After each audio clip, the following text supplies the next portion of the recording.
British civil servant. This video is purely for entertainment and does not infringe on copyrights or laws. The rights to the novel and image belong to the original author. We do not claim ownership. Don't like waiting and want to listen to this fanfic in full now? Subscribe to our Patreon, where you'll find the best fanfics. Chapter 1201, Rhodesia Royal Territory. Although it is a bit embarrassing, compared with the Lightning Fighter, that was not favored by the British Air Force when it first came out, the J-8, this beautiful man in the sky, is still worth copying. Although this fighter is at best a second generation and a half, it is still a success compared to the Lightning Fighter. When the J-8 came out, a certain country was not considered an air power, and it was also a fighter that was outdated when it first came out. But that was compared with the third generation aircraft of the United States and the Soviet Union. Apart from the idea that the J-8 vs. F-22 had to comfort itself in difficult times, just relying on the era when the J-8 came out, it completely beat the Lightning Fighter, which was also high altitude and high speed. Alan Wilson happened to have a deep memory of the beautiful man in the sky of a certain country, even surpassing the later J-10.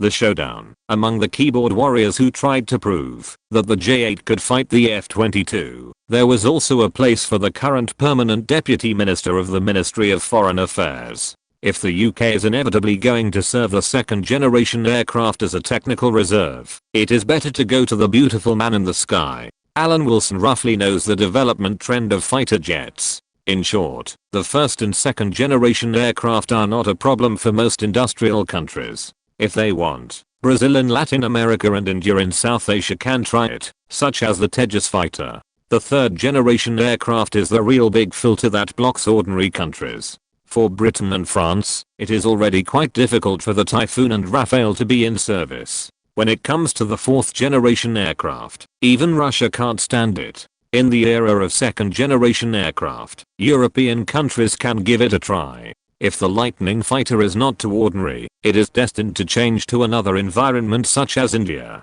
Alan Wilson would not think of taking out the J-8. After all, plagiarism is always bad. Is this the design result of Pamela? Marshall Mountbatten took the design sketch and looked at it with some suspicion, then changed the subject, but to be honest, it does look beautiful. Marshall Mountbatten was also impressed by the appearance of the handsome man in the air. This has to be said about the traditional ugly aesthetics of Britain. Obviously, the technical reserves are sufficient and the performance indicators are not bad, but the weapons that come out are awkward, no matter how you look at them. I'm also very shocked. Pamela's industry can already contribute to the country, Alan Wilson said decisively, completely ignoring his wife, the richest man in the country. He had only received the design drawings for half a month and had only just completed the demonstration. In theory, it was indeed a very good layout. When bureaucracy and capital are combined, this situation will appear. Alan Wilson dared to come to the full-time commander of the British Armed Forces with a drawing. This is not incomprehensible. Alan Wilson represents bureaucracy, Pamela Mountbatten represents arms dealers, and Marshall Mountbatten represents the military. The family can form a perfect logical closed loop.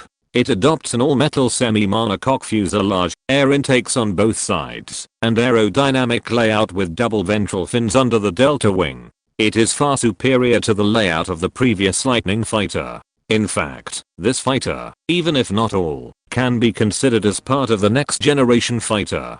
This has been demonstrated, and most experts in the integrated joint aircraft manufacturing body think so. It sounds good. The Air Force does not appreciate the Lightning Fighter very much. While speaking, Mountbatten's eyes fell on the sketch of the handsome man in the air again, and he liked it, no matter how he looked at it. One of the most famous things about the Lightning Fighter is that it is famous for its traditional British weird design. No one can say what the specific problems are, but as long as you take a look at it, you will feel that this fighter is very weird.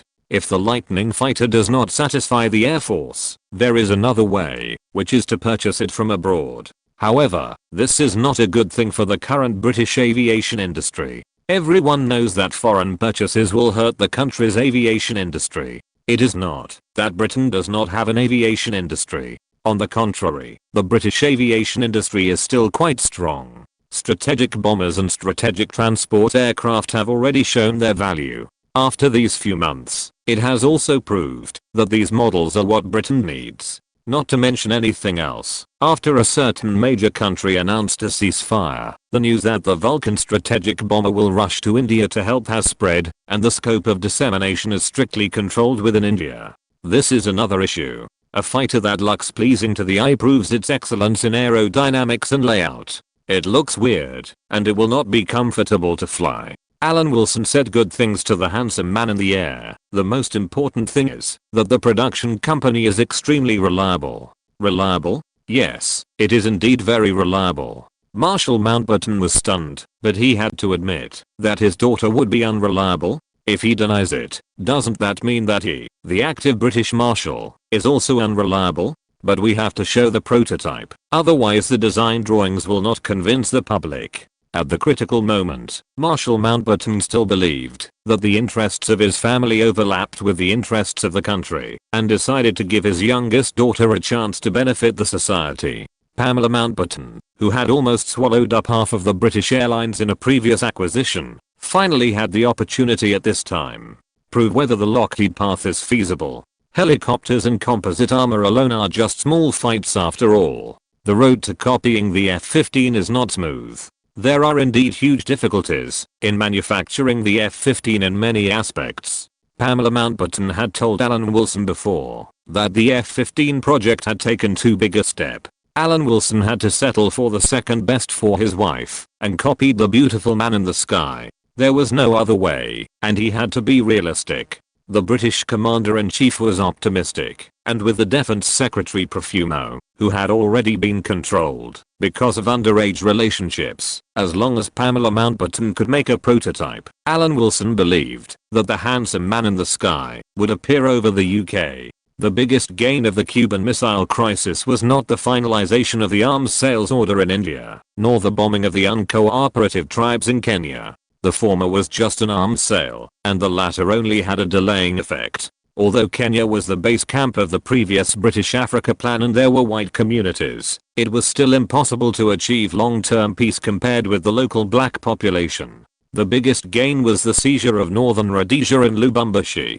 Now that the Cuban Missile Crisis has been settled, and the battle for the roof of the world has died down, it is time to count the results of the war. This colony with rich mineral resources, an area of nearly 900,000 square kilometers, all white people, and a small total population should establish a special relationship with the British mainland in the new era. This was agreed upon long ago, and now is the time for it to surface. Alan Wilson and Grace and the others have a lot of evidence against each other. On this day, Grace travelled to many stations, and arrived in London with George Will, the High Commissioner of Northern Rhodesia. Alan Wilson and the other party looked at each other and understood each other tacitly. Alan Wilson knew why Grace came, and Grace knew that Alan Wilson knew why she came. The only colony in Africa, dominated by white people, is about to complete a major transformation. Only one can be kept between the parliament and military organizations like the Ustasher and the Chetniks. Alan Wilson nodded at George Will, then put forward conditions to Grace. We have to reassure London. What do you think? Grace frowned. This was really a difficult question for him to choose, and said, why didn't Sir Alan tell me before? I was not prepared at all. I'm also afraid that you will be difficult to control. How can we reassure London? If you keep the parliament, the military will be handled by the British garrison. If you keep the military organization, the Air Force must also be handed over. Otherwise, if you go back on your word and something unpleasant happens in the future, it will not be good for either side. Alan Wilson sighed and said, I know this is a difficult decision, but I have no choice. Keep the Ustasher and the Chetniks. The Air Force will be handed over to the British garrison.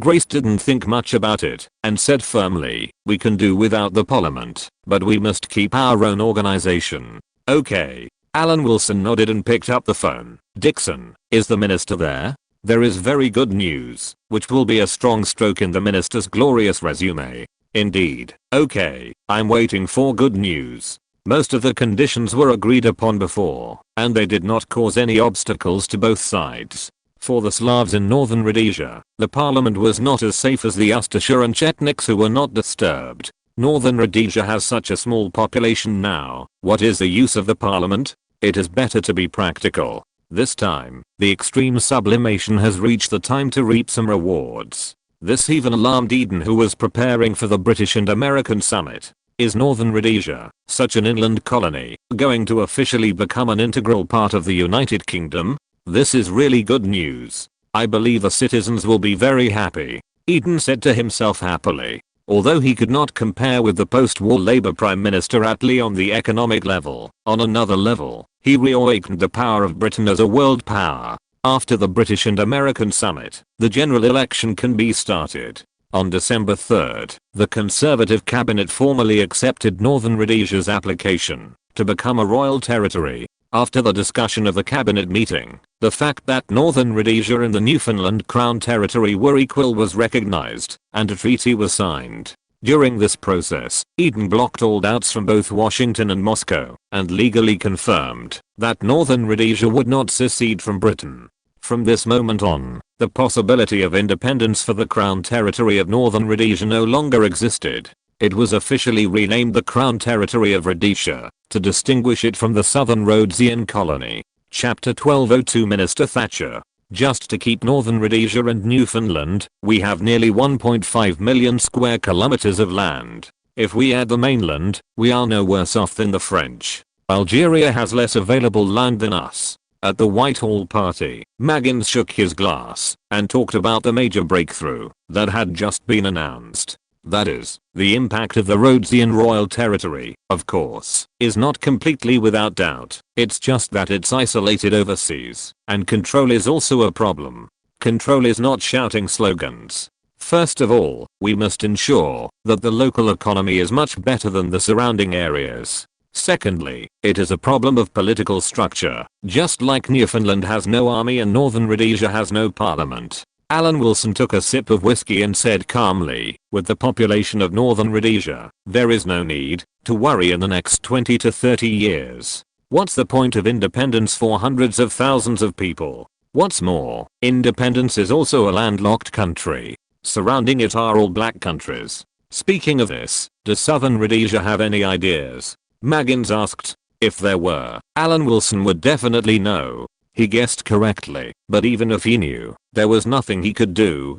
The most important thing is that Newfoundland and Rhodesia can't help much in the Malayan colony. Alan Wilson was also a little distressed. Newfoundland has no industrial support except fishing. Northern Rhodesia is inland. Apart from mining and farming, its help to Britain is also limited. Whether Britain can maintain a relatively transcendent position depends on whether Malaya is safe. Britain has lost British India, which used to be a market, but as long as Malaya is still there, it is still closed to two populous countries. What's more, Southeast Asia itself has a large population, and the foundation supporting Britain's international status is still there. Now is the time to think about getting rid of colonies of little value and fully maintaining several key areas. After Uganda's independence, Alan Wilson can promote the model of multi-monarchy in the UAE, and then merge the scattered emirates. The Middle East is still important, and the British military forces cannot be withdrawn from the area. This is also to prevent the occurrence of an oil crisis. After all, Britain is still on the side of the Arabs, which is different from the US's Israel and Iran strategy. Saudi Arabia cannot be avoided in the situation in the Middle East. Everyone knows that Saudi Arabia is the world's largest oil producer and has a good relationship with the United States. Saudi Arabia's pro-Americanism can be traced back to decades ago. Because BP's oil exploration in the Middle East started from Iran and the investment was huge at that time, it ignored Saudi Arabia's request for oil exploration. At that time, Britain was the empire on which the sun never sets, and the Middle East was the world of Britain. Covering up the remaining oil-producing bottoms after concentrated exploration, and not exploring them was conducive to controlling oil output. But the United States took advantage of it, and established a good relationship with Saudi Arabia. Saudi Arabia is the country with the lowest oil extraction cost in the Middle East. The second lowest is the UAE, which is formed by the merger of a bunch of emirates. The UAE is still in the hands of Britain at this time, and the British army staying in the Persian Gulf also has the purpose of preventing Saudi Arabia from becoming bigger. Alan Wilson helped his wife to look for oil everywhere in Libya, Algeria, the Gulf of Guinea in Africa, Malaya, and the North Sea of Britain. It was not because the Mountbatten Group could not stand in the Middle East, but to prove that oil was not a scarce resource. To prevent the United States from holding European countries hostage by relying on its relationship with Saudi Arabia after the collapse of the Braxton Woods system. It is not easy for the United States to tie up oil by dispersing the share of Middle Eastern oil producing countries. It is easy for the United States to persuade the chieftains in the Middle East, but it is not so easy to suppress Britain, France, Germany, Italy and Europe and the oil producing areas that Britain, France, Germany, Italy already control. These oil areas are all being exploited. Even if an oil crisis breaks out, Europe can use oil that is not in the Middle East to suppress the oil crisis. By the way, will you attend the Anglo-American Summit? Mackin suddenly asked. It seems that you have a good relationship with the Americans, and you are about to become the cabinet secretary, so you should establish a good relationship with the Americans. I only have a good relationship with some people in the United States. Alan Wilson sighed. I don't have many connections with the Democratic Party of the United States, and I'm also preparing materials for the Anglo-American Summit. As for what materials are, it is nothing more than several massacres committed by the United States in the Korean War. How many women have been raped in Japan for so many years, and not just Japan and South Korea, but also South Vietnam, Iran, and the previous Anglo-American partnership to kill Mossadegh and Lumumba's failed attempt to kill him. If Kennedy wants to start from the position of strength, Alan Wilson should settle accounts with the Americans. Britain is a colonial empire, and the United States just doesn't have the name of a colonial empire, but does the things of a colonial empire. I don't know what the US's purpose is, but it seems that they hope that the nuclear weapons of Britain and France will be under unified command. This is definitely one of the purposes. Alan Wilson continued after listening. Maybe they want to set up a military base in the UK, hoping that the British aviation industry will not compete with the US aviation industry. The Americans treat us as a colony? Maggins said angrily. They are crazy. I don't know. I'm just guessing. Alan Wilson kept silent at this point. Of course, his guesses have been made into a report and sent to Prime Minister Eden. Anyway, there are several aspects at present. The first is that Britain has repaid its wartime debts. The second is that Britain has withstood the pressure and established a triad nuclear strike. There is no debt held by the Americans, and they still have nuclear weapons. They don't need the US technology to hold them hostage, so they should not bow their heads and surrender. But it also depends on what price the United States offers. Everything in this world has a price. If you are not satisfied, you have to pay more. Maybe the United States can really offer a price that Britain cannot refuse. Although Alan Wilson's ordinary mind can't think of what price he can offer.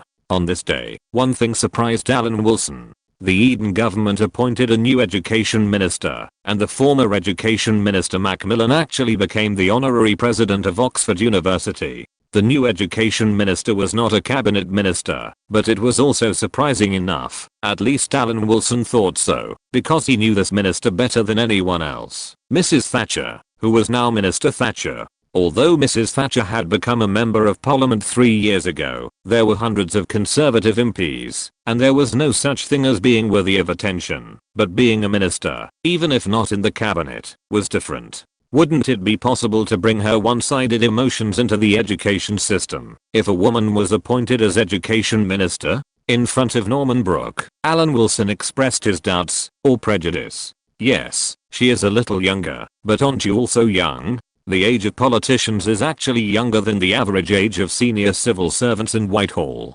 Norman Brooke was very surprised. Why did his promising successor seem to dislike the new education minister? Did they have a feud in the past? The key is that she is a woman. Our view of women is not mixed with personal prejudice, but no, they are too emotional and delay making accurate judgments. Alan Wilson denied that he had any grudges with Mrs. Thatcher. It was just a social interaction when they were young, and there was no grudge at all. He believed that the great female prime minister would not care about such trivial matters. But when he saw Mrs. Thatcher enter the political center of Britain for the first time, he couldn't help but want to talk about it. Thinking about him, he has worked hard for Britain for so many years. I dare not say that he has made a great contribution, but he can be said to have worked hard and dared not slack off. Today, he has only become the Deputy Secretary of the Cabinet and has not been promoted to the supreme authority. A woman has not made any contribution to the country, and now she has become a minister?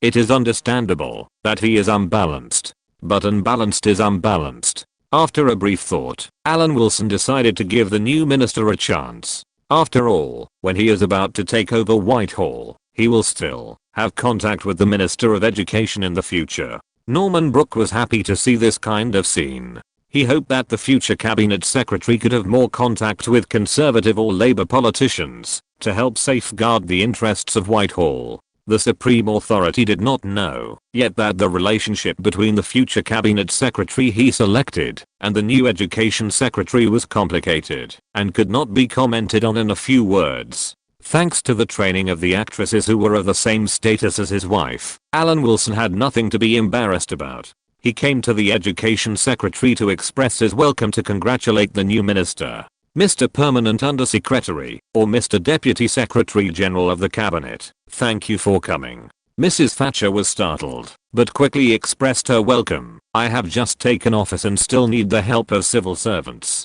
What are you talking about, Minister? We are just humble public tools, holding the fruits of your careful consideration. Alan Wilson said with a smile. I'm not familiar with many things in the Ministry of Education. In fact, like the minister, I'm also learning from scratch. I hope the minister can get familiar with the work as soon as possible. I will. Mrs. Thatcher looked like she was going to implement the grand blueprint immediately, and she was eager to try. Mr. Deputy Secretary General, I may need your help in the future. Absolutely no problem. I personally hope to be the support behind the minister. Alan Wilson nodded solemnly. If there is anything you need, you can call me at any time. The conversation between the two was quite strange. Although they kept a certain distance, it didn't seem to be the case. Of course, the ignorant people in the Ministry of Education did not notice this at this time. Alan Wilson faced the reality calmly and decided to wait and see.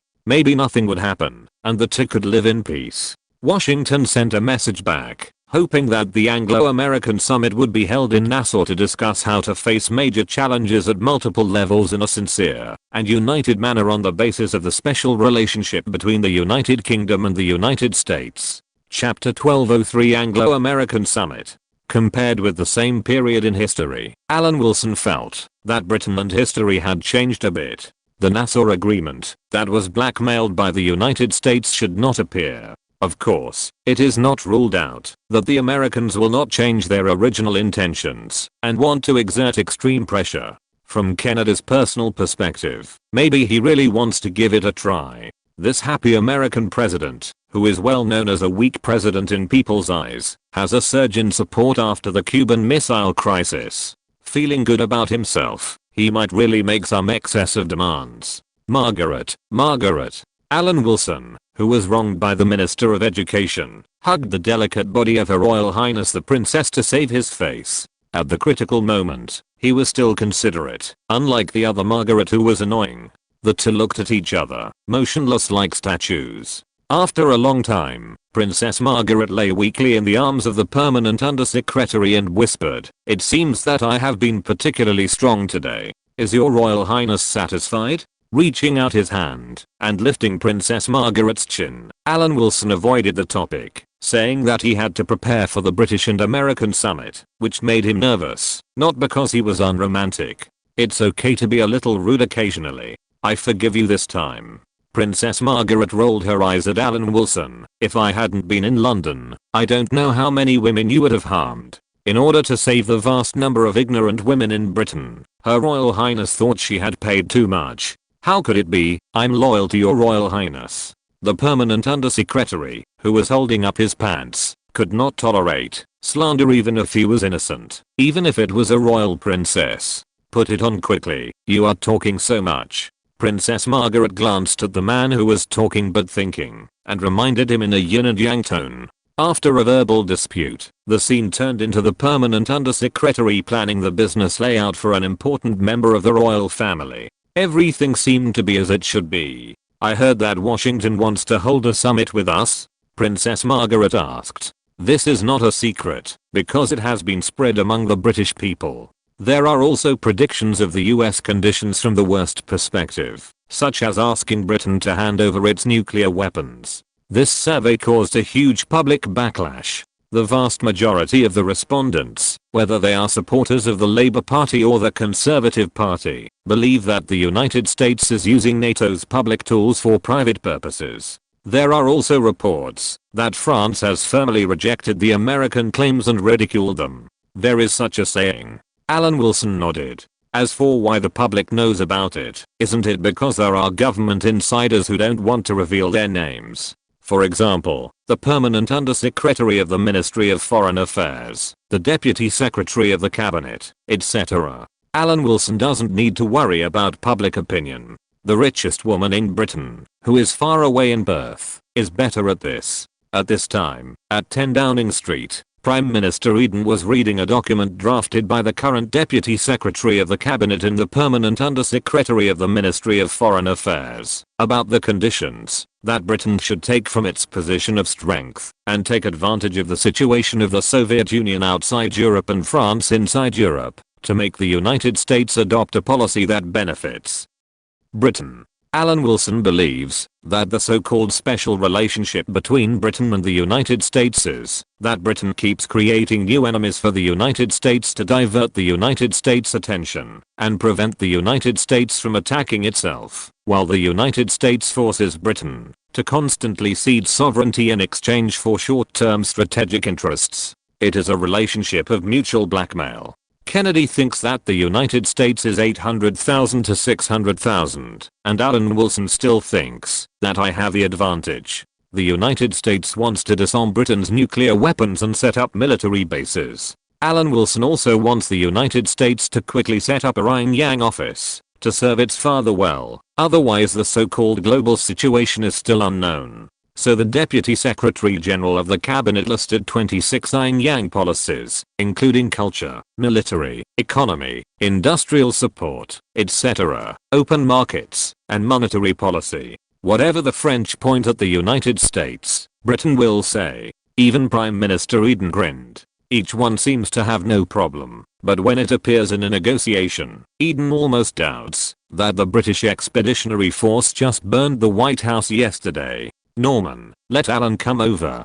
Prime Minister Eden, holding the microphone, asked Norman Brooke to call the Deputy Secretary General of the Cabinet, who has the advantage. Alan Wilson, who had completed the life counseling for important members of the royal family, had to obey the words of the supreme authority and came to number 10 Downing Street to meet with the Prime Minister to explain why the United States had to sign an unequal treaty. We expect Washington to propose some very unreasonable policies, so we put forward Britain's demands tit for tat. This is not blackmail, but to lay the foundation for a good result in the end. Alan Wilson explained solemnly, on the issue of nuclear weapons, Charles de Gaulle showed great disgust with the so-called unified management of the United States. If Britain said that it could talk to the United States, Charles de Gaulle might be extremely dissatisfied and unite those forces that want European unity to question Britain's reliability in the European community. In fact, this suspicion has always existed, especially in the French government.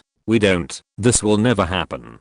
Prime Minister Eden refuted this fallacy very dissatisfiedly. We all know that there is no Prime Minister. But among the European countries, this suspicion has always existed. We have a delicate relationship with France for hundreds of years, and the history of offshore balance in the past. It is indeed difficult to explain this problem. Alan Wilson spread his hands. You can't keep explaining it, right? If you keep explaining that there is nothing, there will be something wrong. Since the end of the Algerian War, France's authority in Europe has increased, and the French think they are the first land power in Europe. The de Gaulle government has been quite dissatisfied with the proportion of French people in NATO, and has been stripping its own military forces in recent years. If President Kennedy wants to take the overall situation into consideration, he should adopt a strategy of helping Britain and controlling France, but from Kennedy's style of doing things, perhaps he does not have a long-term vision. In any case, the effective land area of Algeria is not large.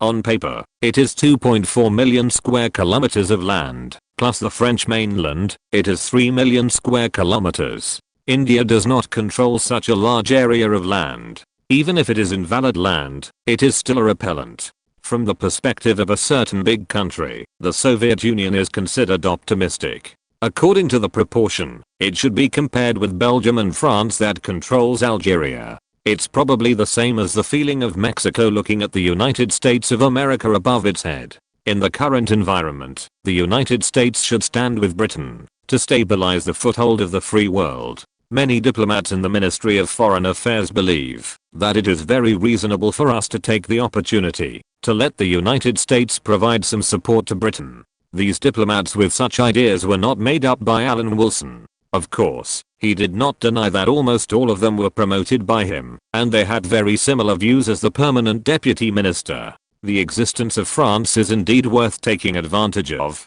Eden nodded, indicating that this angle of view was unique. Regarding France's successful suppression of the Algerian rebellion, it must be said that it was not a misjudgment by someone. Whether it was London or Washington, they all viewed France in this way after the war. After France lost to North Vietnam in the Vietnam War, the impression that France was just doing useless work and would inevitably accept reality in the end was not weakened, but strengthened. It was precisely when Britain and the United States had always been pessimistic that France quelled the Algerian rebellion. This view was not promoted by Alan Wilson himself. He did notice this stereotype before, but the root cause is not him. He can only influence London at most. Why does Washington think so? The prepared report not only includes France's share, but also the German threat theory and the Japanese threat theory. In fact, some of the US policies during the Cold War were not perfect. The long-term neglect of the exchange rate issues of Germany and Japan eventually nurtured the industries of these two countries.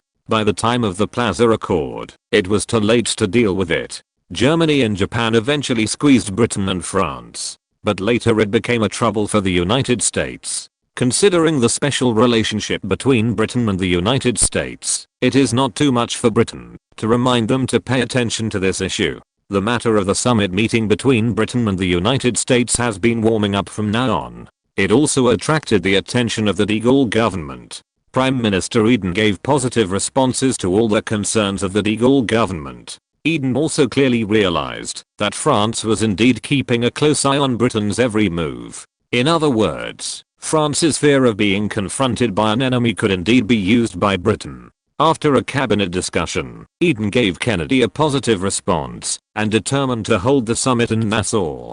Downing Street No. 10 has released optimistic news, saying that this is a summit that will determine the direction of the world. As for some issues that have been of particular concern to the opposition parties and citizens recently, a conciliatory attitude has been adopted. For example, the fact that the UK has set up a US military base and stored nuclear weapons is simply nonsense. Nassau is the capital of the British Bahamas, located on the north shore of New Providence Island, less than 300 kilometers away from Miami, USA. Nassau was a British settlement in the 16th century. In 1660, it developed into a larger town, then called Charlestown. Later, it was named Orange Nassau, the family surname of King William III of England. The city was officially established, and the name Nassau was used. This capital of the British colony with a pleasant climate has attracted the attention of the world because it was determined to be the venue for the Anglo-American summit, especially because the world's peace has been put to a great test in the past 2 months. Cuba, not far away, almost caused a war that spread throughout the world. Therefore, after Britain and the United States publicly announced that they would hold a summit meeting, this unknown colonial capital was noticed by the whole world.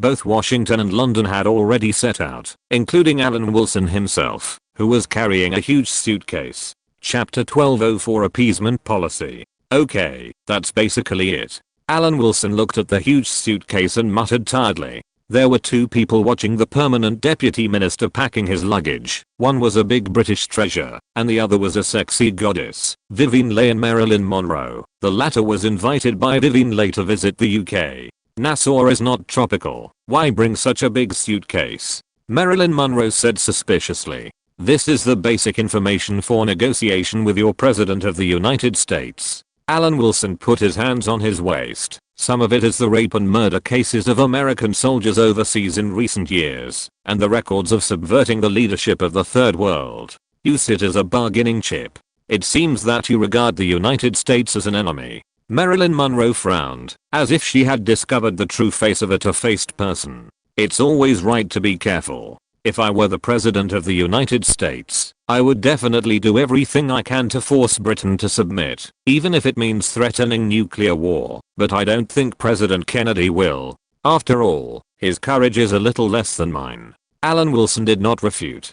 Being an enemy of the United States is dangerous, and being an ally of the United States is fatal. Monroe, don't listen to him. He is just like that. Vivian Leigh tried to smooth things over for a man of equal status to her husband, but this time Alan Wilson didn't appreciate it. Politics is dirty. We invited Miss Monroe this time, because British public opinion might seize on the affair between you and Kennedy. So we asked Vivian to ask you to come to London to avoid rumors. If some unrealistic remarks still reach Miss Monroe's ears, I feel very sorry for Britain. At this time, he did not hesitate to use Kennedy's private life. Maybe it hurt Monroe, but there was no other way. As a British official, I have to serve the interests of Britain. You say it so seriously. Aren't the two countries allies? Vivian Leigh muttered dissatisfiedly, trying to make the man say less. For the value of the United Front, the value is earned by oneself. But there is no need to be too nervous. I'm quite clear about the unfathomable bottom line of the United States. Alan Wilson is not completely pessimistic. When necessary, the hope of mankind, the city on the hill also has flexible and unfathomable red lines. Iran's 12 missiles have played its own United Front value in exchange for the disappearance of the Iranian Revolutionary Guard from the blacklist. It can be seen that the United States is also cowardly when it should be cowardly. In the 1970s, the United States was overwhelmed by the Soviet Union, and didn't it take the initiative to establish good relations with a certain big country? Of course, this did not prevent it from turning against each other in the future, but in the end it did not seize the brief opportunity of the disintegration of the Soviet Union to solve the problem once and for all. Comparing the two contractions of the United States, the foundations are still quite different. The contraction of the United States in the 1970s eventually led to Reagan's practice of the 7-injury fist when he came to power and began to despise the original industrial growth and focus on the financial industry. In simple terms, it was to make concessions to attract more countries. But in the 21st century, the United States' own industry was not enough, and similar strategies could no longer be used. We can only think of ways to see if we can't bring down our competitors and keep the high-end industries and transfer them to ourselves. The situation facing the UK now is obviously that the United States wants to get something for free. Historically, the United States has continuously launched financial attacks on the UK and squeezed the UK with its industrial scale, and finally succeeded. This time, Alan Wilson believed it was different. Pulling a heavy suitcase, Alan Wilson said goodbye to Vivian Leigh and wished Marilyn Monroe a good time in the UK. The environment in Europe is still good. Miss Monroe can go around freely. You said it, as if I should thank you. Marilyn Monroe snorted lightly, looking dissatisfied. You really should do this. Pulling the suitcase to the door, Alan Wilson turned back and answered seriously. If he hadn't made arrangements in advance, the two of them would have met at the tomb sweeping this time. Still want to jump around and talk nonsense in front of him? The sexy goddess will never have this opportunity. If there is anything unsatisfactory about this trip to the Bahamas, it is that the logistics support is not settled. Alan Wilson can't do anything. In such an important and symbolic occasion, he really doesn't dare to mess around. Arriving at the airport and meeting with the reliable Mi-5 agent, a group of people waited for the arrival of Prime Minister Eden and then boarded the flight together, landing in Nassau via Newfoundland without transiting in the United States. Nassau is a small town, but as the capital of the British Bahamas, some basic facilities are still available. Otherwise it would not have been chosen as the venue for this round of British and American summits. After arriving in Nassau, Alan Wilson first wandered around the inner room of the radio station for an hour, admiring the thick brown carpet, the tall black columns, the lights and broadcasting equipment passing by him, the dazzling red lights outside the broadcasting room, the beautiful girls and handsome young men rushing in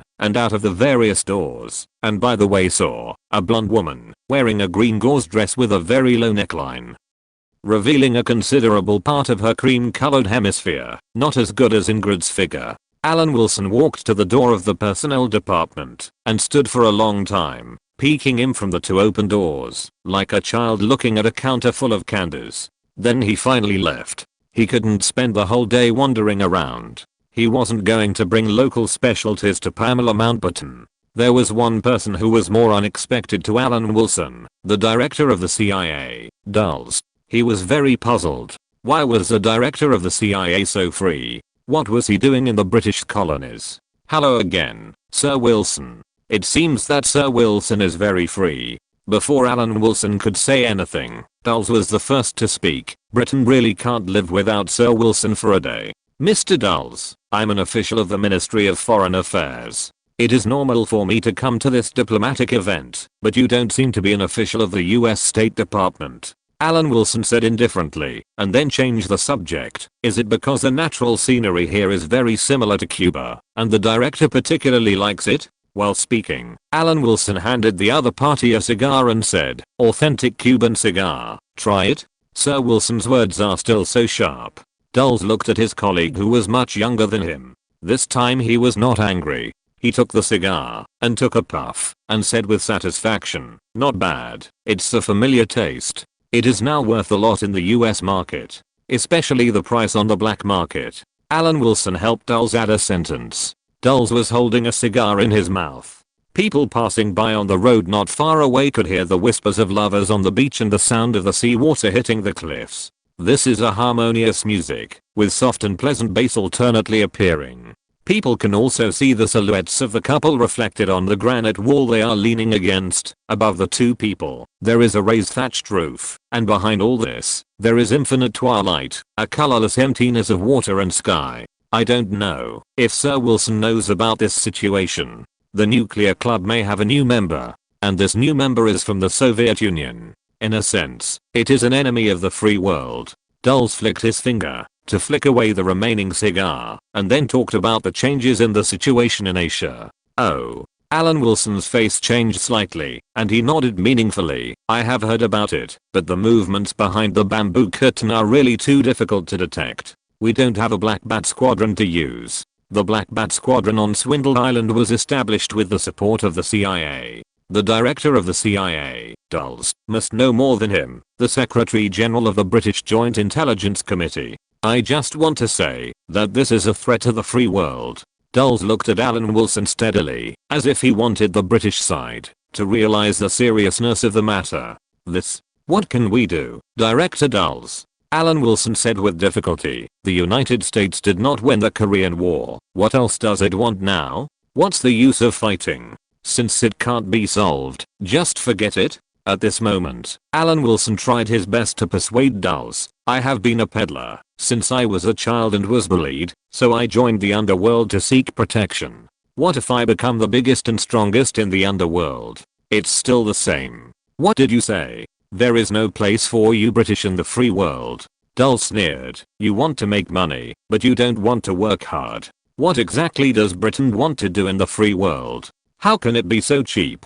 In Dulles' eyes, Alan Wilson's appearance at this time was very similar to the traditional British appeasement policy. He was right. Alan Wilson also thought of the policy of appeasement, and then he persuaded Dulles to keep things quiet. If we don't have the ability to defeat the Soviet Union on the battlefield, then we should stop the meaningless war. This will only waste national strength. It's not like the United States has never fought before. Did you win? Now, Britain thinks that the United States should focus on economic development and stop thinking about solving problems with force. This is very dangerous. If we can't even defeat the second country in the Soviet group, it is hard to guarantee that it will not inspire the confidence of the Soviet Union and cause us more trouble. Isn't that right? Dulles raised his eyebrows. Is the British questioning the United States Armed Forces, which are the world's number one? To be honest, Alan Wilson did not deny that he doubted the United States' war capabilities. In the subsequent dialogue, he even hoped that the United States and Britain would appease together and not think about starting a war lightly. This made Dulles very angry. The Pentagon had never been insulted like this. Perhaps the British courage has disappeared. Perhaps we should judge how much confidence Britain has in the free world. Director Dulles, you'd better calm down. The words were very neutral, but Alan Wilson's expression made it clear that he did not believe in the United States' ability to wage war, and his tone was that he wanted to appease the United States to the end. Chapter 1205 Nassau Talks. This attitude was intolerable to Dulles. The United States did not go all out in the Korean War. It had no impact on the economic development of the United States, not even a warm-up. Even when the war was going on, the scene of the United States full of vitality and everything competing for development was still before his eyes. Could it be that only 10 years later, Britain had already distrusted the United States so much? It was simply outrageous. We only need a surgical strike to solve the potential nuclear threat. Dulles looked mysterious and wanted to show his fist in front of his father. We have a comprehensive nuclear war plan. Alan Wilson knew that there was indeed a nuclear attack during the Kennedy era. After all, at this time, a certain big country was basically similar to Iraq facing Israel. Didn't Israel also take the initiative? If he remembered correctly, the 177 large and medium-sized cities of a certain big country should be on the list of the first batch of nuclear strikes. The problem is not what they will do, but how the Soviets will react. If Washington launches a nuclear strike against them, the Soviet Union's reaction will become the top priority. Alan Wilson continued his appeasement career, as if Chamberlain and Al-Adia were still alive. The Cuban Missile Crisis has already caused a shock in Europe. If the United States first uses nuclear weapons in actual combat from another direction, what will the Soviet Union think? What will our allies think? The problem is what a certain big country has done. This is not the problem at all. For the United States, the key is the attitude of the Soviet Union. For the Soviet Union, it is the attitude of the United States. If the question of what the Soviet Union's attitude is not resolved, what the attitude of the United States is not important at all. I don't know if this is the idea of some American senior officials, or if Kennedy has imagined this, but the chance of success is zero. The internal situation of the Soviet bloc is currently limited to the quarrel stage. You go up and use nuclear bombs? How much impact will this have? Alan Wilson simply can't imagine it, but he didn't stop it. Everything that should be said has been said. Can the United States deal with the Soviet Union? Impossible. Since it is impossible, this thing can't be done. After bidding farewell to Dulles, who came to the British Bahamas to inspect confidentiality work, Alan Wilson turned around and informed Prime Minister Eden of the matter, indicating that these Romans, who had gained hegemony, could no longer restrain their desire to cause trouble again. How can Americans have such rash ideas now? Eden acknowledged Alan Wilson's response, and then said, the way the United States views the war is very worrying, and your reaction is correct. But I think it may not have much effect. The Romans now think they don't need the help of the Greeks. Alan Wilson hinted that the current Anglo-American relationship is quite delicate. After the war, the goblins in Zurich shorted the pound many times. In fact, we know very well who the source of the short selling of the pound is. After the Cuban Missile Crisis, I hope the United States can realize that the Soviet Union is a real enemy of the United States, and Britain can be a good ally. This may be a difficult summit. Eden looked at his henchman and Foreign Minister Abbo Butler and said, we may have had a wrong understanding of Kennedy before. Recognition cannot be said to be a mistake. After all, Aramco gave compensation to Saudi Arabia instead of to the American oil group. Using government power to test the steel industry, Wall Street's dissatisfaction is real. Alan Wilson introduced, Kennedy's high approval rating is due to the Cuban Missile Crisis, which was seen as a proper response by American citizens. But in fact, American citizens don't know that the United States has privately withdrawn missiles from Turkey. If they knew, it's hard to say how the high approval rating will evolve. Our bargaining chips are not as few as imagined. Alan Wilson has prepared the conditions for Hawaii to host the summit. This summit is not a long journey to add bricks and tiles to Kennedy's reputation. We have nothing to give up.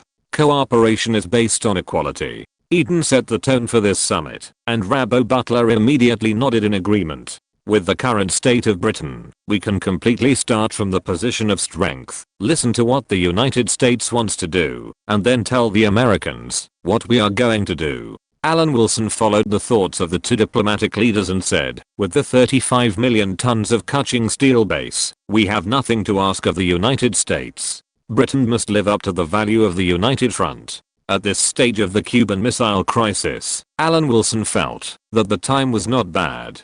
God knows how bad the British economy was in history. It was so bad that it accepted the unfair agreement of the United States 1 month after the Cuban Missile Crisis. He suspected that Macmillan had some leverage in the hands of the CIA. But since he took office as the Secretary General of the Joint Intelligence Committee, he had carefully investigated and at least confirmed that Eden had no direct or collateral relatives who were dragged into the water by the United States. The only problem was that Eden had drug addiction and had been forgiven by British citizens. It was like Iran gave 12 missiles, and the United States said it was a violation of Iraq's sovereignty. Bashar withstood the siege of opposition forces, and Arab countries regarded Syria as an important force for Middle East security. Sometimes it is like this. It is better to be pro-American later than to be pro-American early, and it is better to be anti-American than to be pro-American. Britain is not ready to be anti-American yet, so what's wrong with benefiting it?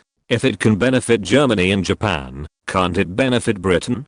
On the 18th, US President Kennedy arrived in Nassau with Secretary of State Dean Rusk with full confidence. British Prime Minister Eden and Foreign Secretary Rab Butler welcomed the US President and Secretary of State. The accompanying reporters took photos of the friendly and cordial scene between the two leaders. The Anglo-American Summit, which was particularly concerned by all countries in the world, was officially launched. Even the Charles de Gaulle government in Paris was particularly concerned. Agence France Presse said very bluntly, whether Britain is the leader of Europe or obeys the instructions of North America, it will be clear in a few days. This report bluntly explained the attitude of the French towards this Anglo-American summit. Similarly, the two female presidents of Woodpecker Pictures were also inseparable from the money. In this era, in fact, Europe's voice in public opinion has not completely declined. Alan Wilson remembered that Europe had no voice after Berlusconi of Italy. Before that, Berlusconi's traditional media empire was still quite influential in Europe.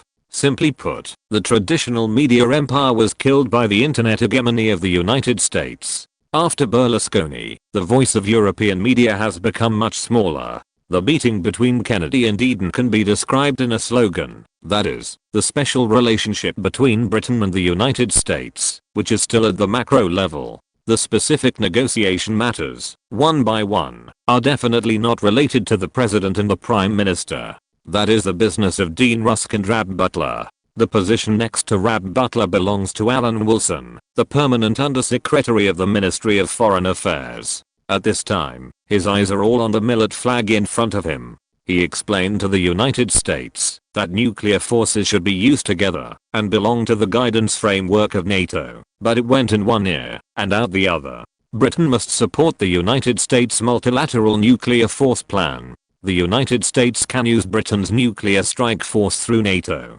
to make Britain's nuclear force subordinate to the United States nuclear force. Only when Britain's highest interests are seriously threatened will Britain be allowed to use its own nuclear force. Alan Wilson yawned and said boredly, very good. The next time there is something like the Cuban Missile Crisis, Britain can expect to have the same status as Turkey. It seems that Britain will also have a place in the Soviet Union's medium-range nuclear missiles. Sir Wilson, once the nuclear forces of NATO nuclear countries are together, we will have an overwhelming advantage over the Soviet Union.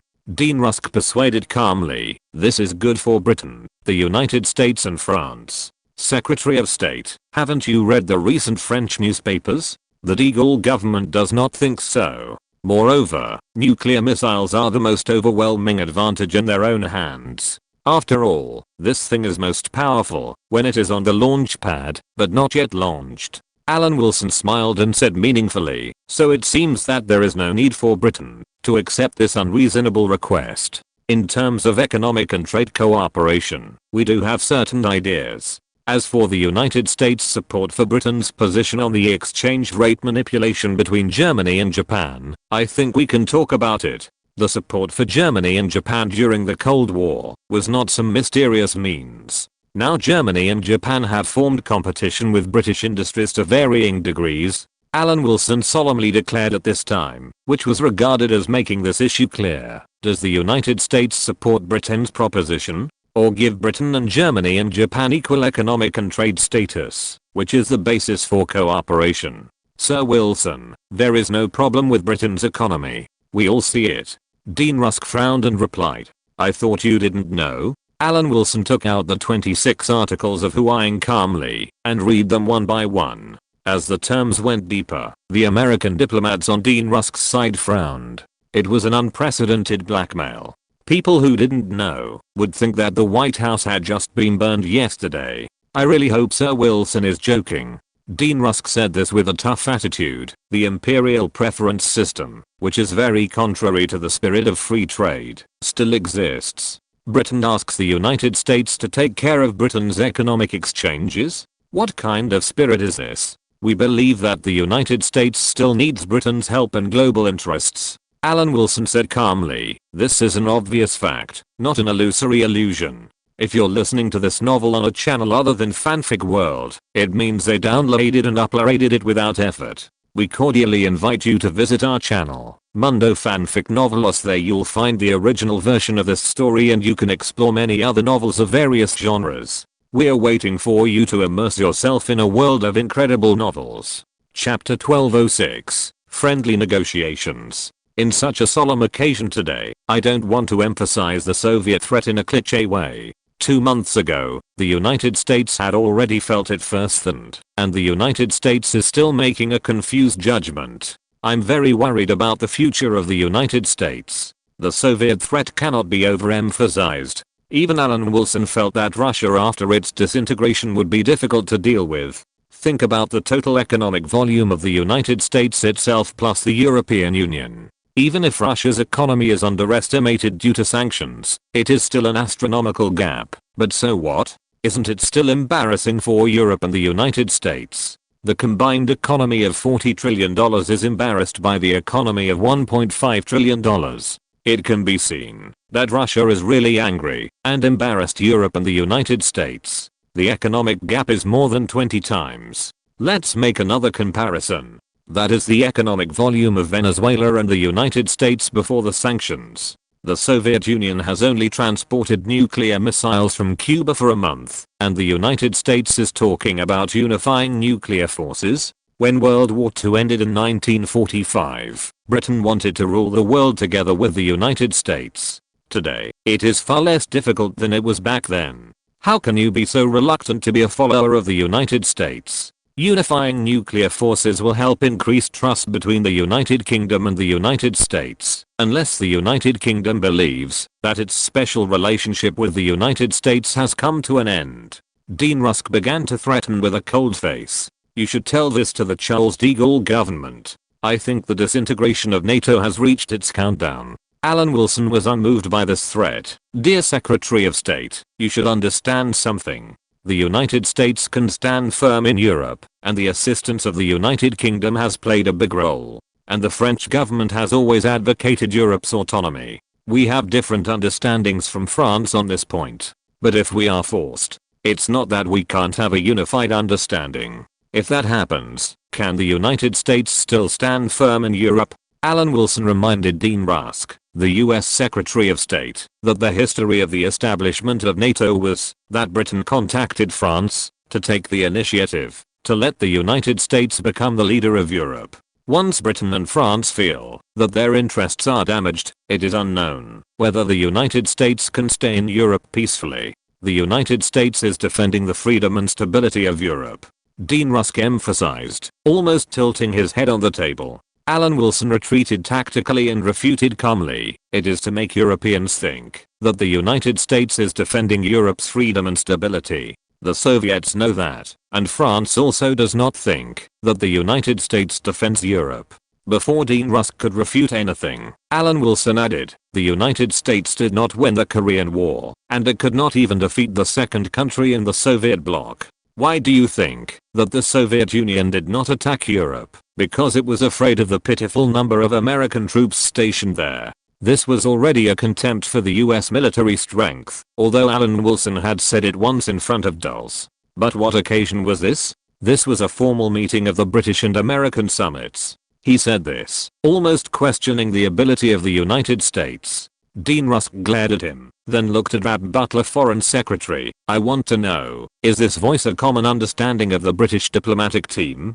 Dear Secretary of State, it is only the understanding of some people. Rab Butler smiled and tried to smooth things over, then asked, I wonder if it is a common understanding of the American political circles, to include British and French nuclear weapons in the common nuclear force. Just as Kennedy and Eden were posing for photos of the special relationship between Britain and the United States, the diplomatic teams of the two countries broke down directly. This made the two big men silent. The two had a certain psychological preparation, and through this meeting, they also knew to a certain extent what the other party's purpose was. Kennedy knew the existence of the 26 Hawaiian Articles, and in his view, this was a blackmail from Britain to the United States. Eden also knew that the United States actually wanted Britain to hand over the nuclear weapons that it had spent all its efforts on in actual combat after the war. On the right to use nuclear weapons, Alan Wilson mentioned again that the United States had broken the contract, and President Truman tore up the shared nuclear plan, causing Britain to suffer huge losses. In terms of trade protection, Alan Wilson mentioned that the United States secretly set up obstacles to prevent the British Comet airliner from entering the US market until the Boeing airliner came out. However, it was completely different when dealing with Japan and Germany. Washington did its best to cultivate them and consciously let them compete with Britain and France. Washington was submissive to the Soviet bloc, but it hit hard against its allies. The result was the Cuban Missile Crisis and the increasing distrust of the United States by European countries. At this time, the United States also hoped that Britain and France would bring nuclear weapons under the command of the United States. Major newspapers in London have expressed their concern about the Nassau Conference, which also attracted the support of AFP. The de Gaulle government has declared to the outside world that France's nuclear weapons belong only to France and will not be handed over to anyone, whether it is an ally or any country. The statement of the de Gaulle government caused a huge response in Europe, and many European countries have realized it. Britain and France have a conflict with the United States on this issue. Although France did not participate in the negotiations, it has been supporting Britain. Ladies in Bonn, Paris, and London who were on the same level as their wives were also paying attention to their men's performance in Nassau. Alan Wilson was certainly doing his best to safeguard Britain's interests, repeating the 26 articles of the Treaty of Britain like a tape recorder. Let the United States open its market, provide unconditional aid, and face up to the exchange rate manipulation of Japan and Germany. As for handing over nuclear weapons, don't even think about it. The Treaty of Britain can be discussed, and other things can be discussed later. Maybe Britain thinks that it no longer needs help from the United States. Is it because of the war in Asia and the Royal Navy's deployment that Britain has a misconception of thinking? Others don't understand, but doesn't the United States know that Britain's so-called rescue of India is a joke? Dean Rusk directly exposed the public opinion that India was able to escape unscathed only because of Britain's so-called interference. This is simply a lie. The war would have ended without Britain. Well said. Now let's talk about what the United States meant by the same action during the Cuban Missile Crisis. Perhaps we should inform people around the world about the withdrawal of the US missiles from Turkey, so that they know whether the United States has done it during the entire crisis and let the Soviet Union retreat. Alan Wilson teased sarcastically, of course the United States can send nuclear missiles back to Turkey. I believe that with the national strength of the United States, it will definitely scare the Soviet Union. What if it doesn't keep its word? Does the Soviet Union really dare to tell the truth? But with the British public opinion, it won't be so easy to bury its head in the ground like an ostrich, right? The atmosphere at the meeting place has become increasingly heated. Both sides are using practical actions to prove what the real special relationship between Britain and the United States is.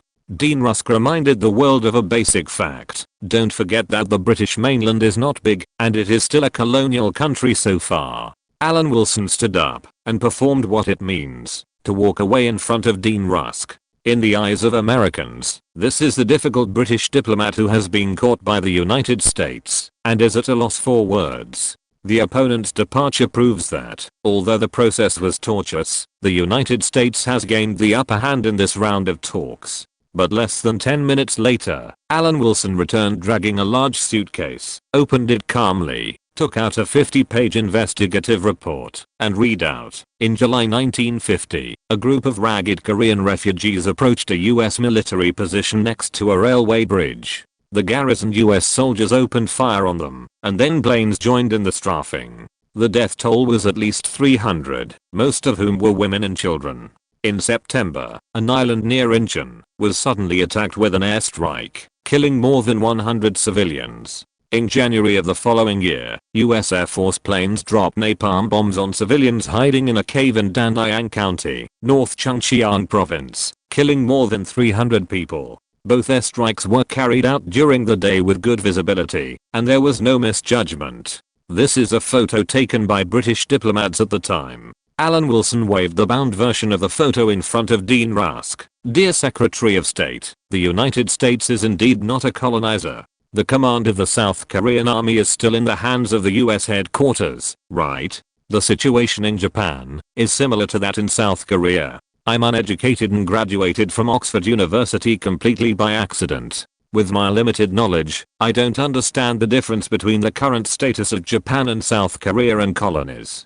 Given the current poverty level in South Korea and the fact that South Korea has a military-style government, if this incident were known to citizens of the world, I wonder how the United States would deal with this public opinion attack. Also, this is a record of killing and rape by US troops stationed in Japan in the past 10 years. Alan Wilson took out a thicker investigation report with a smile. More than 5,000 cases. These are all recorded by the Japanese government, and the total is really horrifying. First of all, I'm not blaming the US soldiers stationed abroad, because the British troops in the colonies are not so kind.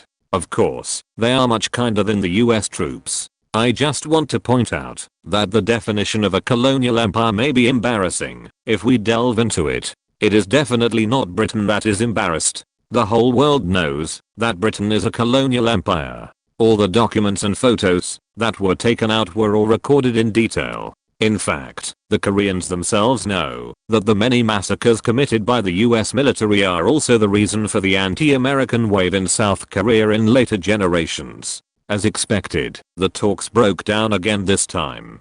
Dean Rusk accused Britain of betraying the trust of the United States and its allies by investigating the US military. If the United States did not want to treat Britain in a similar way, I would not have taken it out. The United States is still a beacon of trust. Britain is willing to archive these documents and not publish them. After all, Britain does not want to damage its reputation in the face of the Soviet Union. How can Britain really care about some isolated incidents in Japan and South Korea? Chapter 1207 Suicide Threat. Some of the crimes committed by Japan and South Korea are minor issues after all. If you and I don't talk about this kind of thing, and the two countries with hegemony in the English-speaking world don't talk about it, it won't reach other people's ears. Although it was Labour Prime Minister Attlee who replaced Churchill in power after the war, the dominant thinking in Britain after the war was still to maintain Britain's status as a global power and imperialist power during a period of rapid change in national political challenges.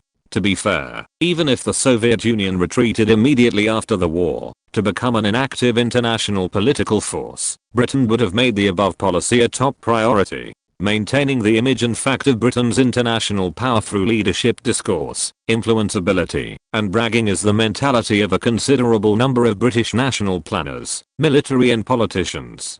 The imperialist policy has not died out. The Middle East and the Far East are still important bastions of the empire, and Britain still has a large number of troops stationed in many regions. such as the Persian Gulf, Malaya, and Kenya. The scale of the garrison cannot be underestimated. In this situation, Alan Wilson used the method of scraping the land, which was a combination of Chinese and Western learning, to make Britain recover as soon as possible. In fact, Britain had already made a plan to invade the Soviet Union in 1945. The person who made this plan was Norman Brooke, who was about to leave the supreme authority. God knows what Churchill thought at the time, but there were many people in the British government at the time who believed that the economic downturn in Britain after the war was only a temporary difficulty.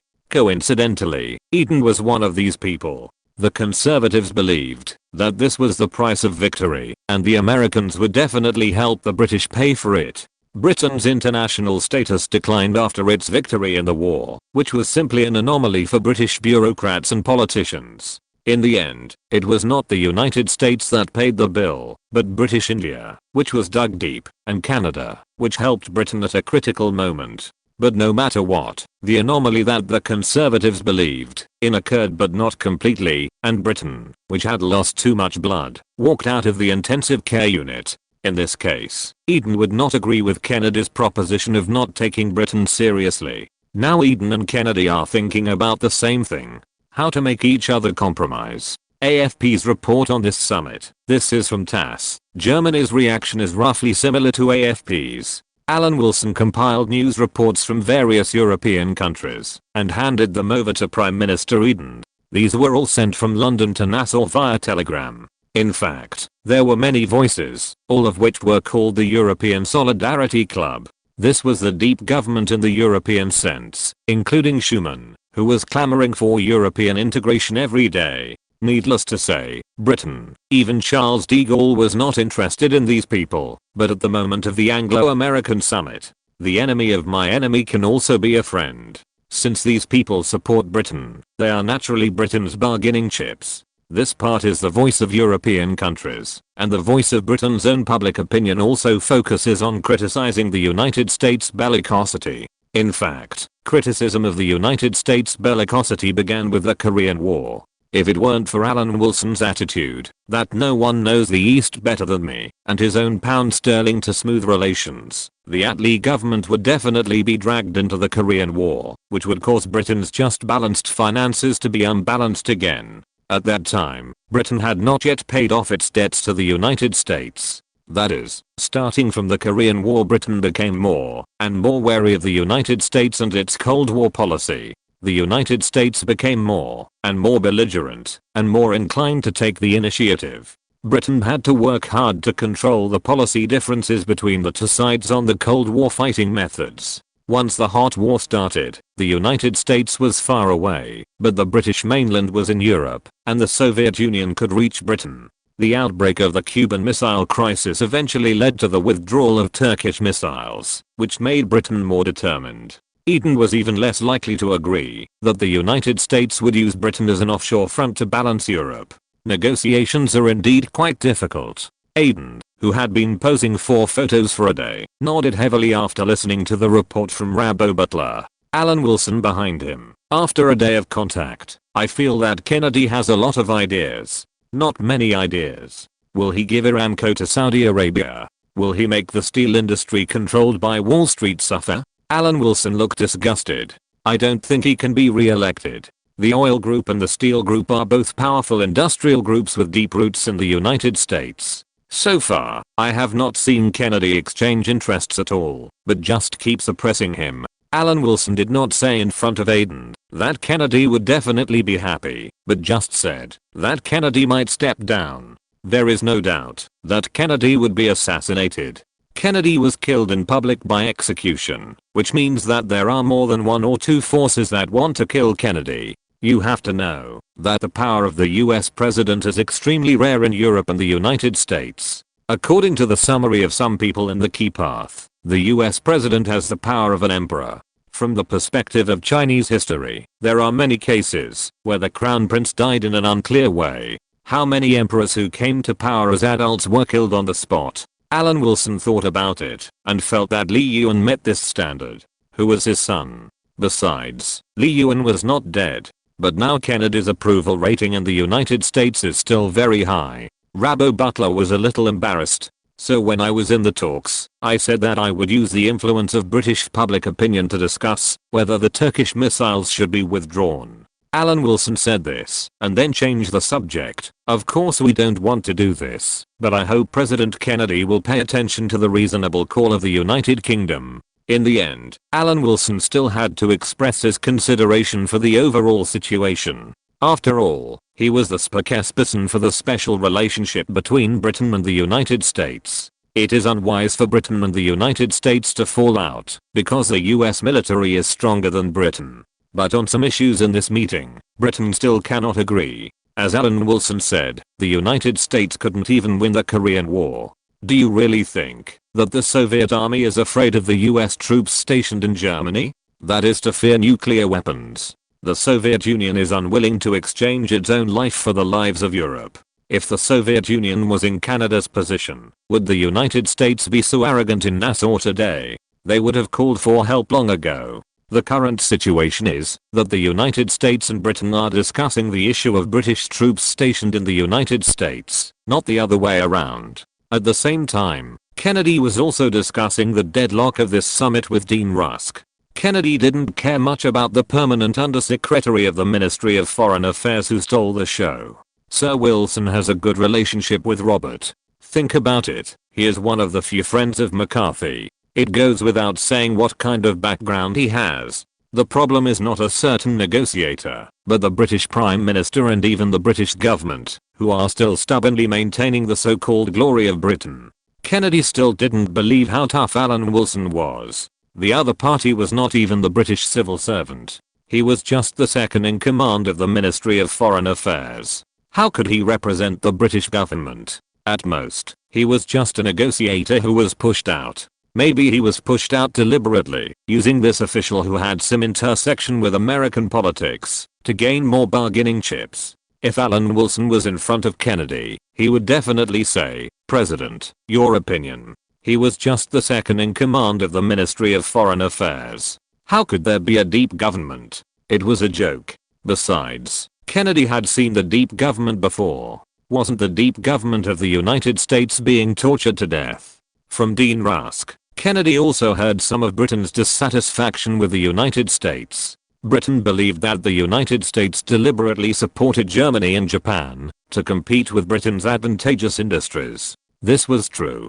Britain believed that the current military policy of the United States was too aggressive. Kennedy thought that this had nothing to do with him. The Korean War was not fought when he was president. 2 days of negotiations cannot be said to have made no progress, but it can basically be said that there was no progress. This time, the negotiations have been watched by the whole world.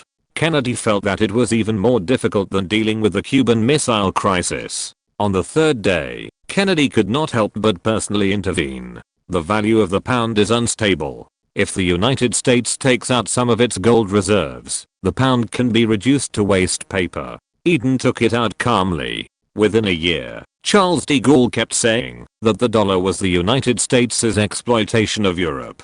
Of course, these remarks were collected by Alan Wilson, because at the Nassau Conference in history, Kennedy threatened to short the pound. If Mr. President insists on doing this, I can only say that the price of the pound becoming waste paper is that the dollar will not be much more valuable than waste paper. Eden said calmly, this will destroy the order of the Bretton Woods system, and this order is what Washington should do its best to maintain. If it is destroyed, Mr. President's political path may not last long. The Bretton Woods system did maintain the hegemony of the United States, but this system was also relatively fair. It was a system of holding each other's pigtails, rather than letting the United States do whatever it wanted. It was precisely because of the relative fairness that the countries that supported the US currency proposition at that time exceeded the countries that supported the pound. Are other countries all stupid?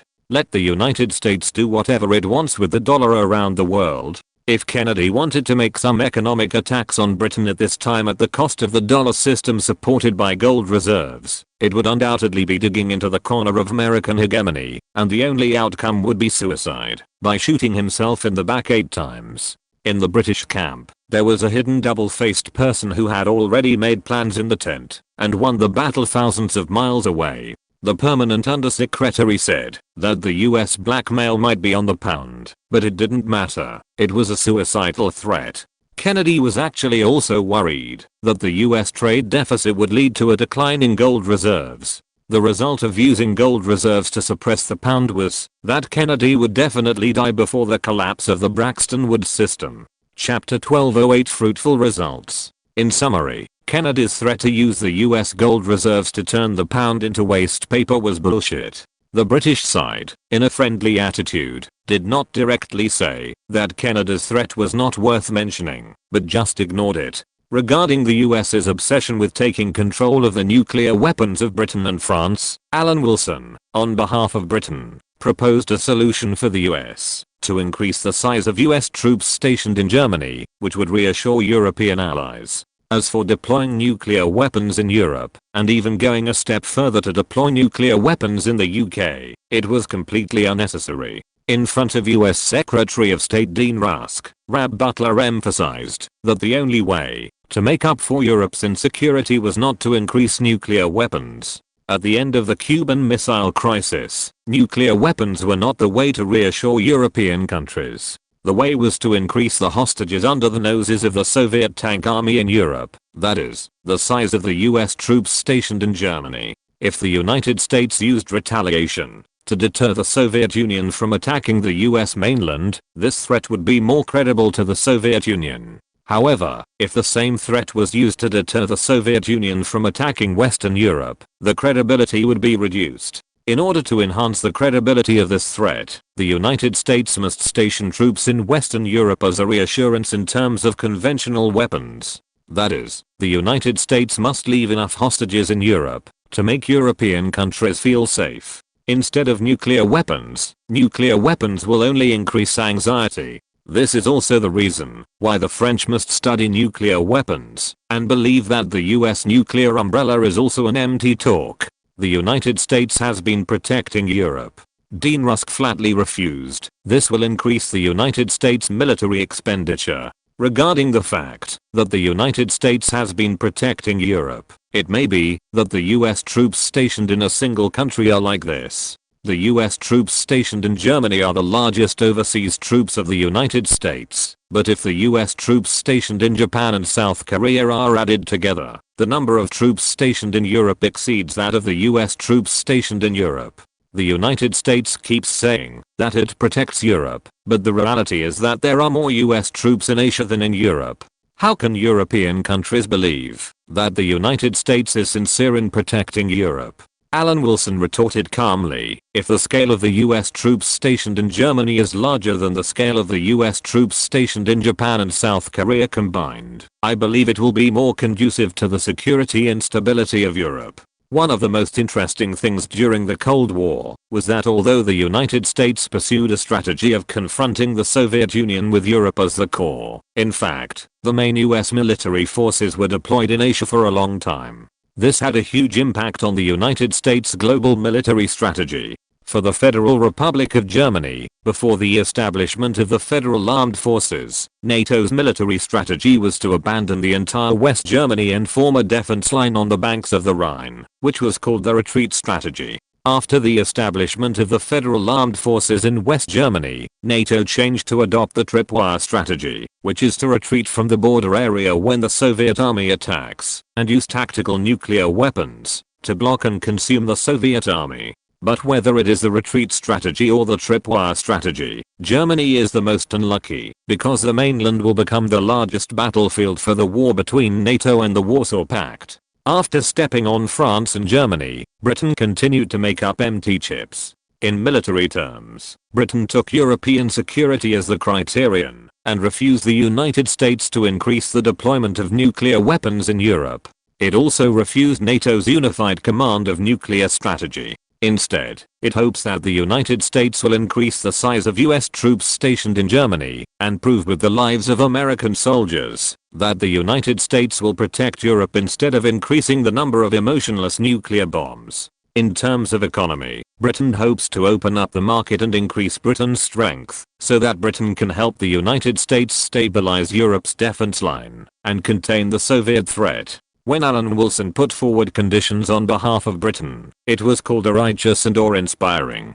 Treat all the US claims as farts, and as for the British claims, the United States should accept them in full. All the threats issued by the United States during this period were refuted. Using gold reserves to short the pound was digging its own grave. What was destroyed was the entire Bretton Woods system. If the United States wanted to disintegrate the colonial system, war would be the best place for communist expansion, and Lumumba was proof of that. Both Britain and the United States admitted that this might be the most intense negotiation in their lives.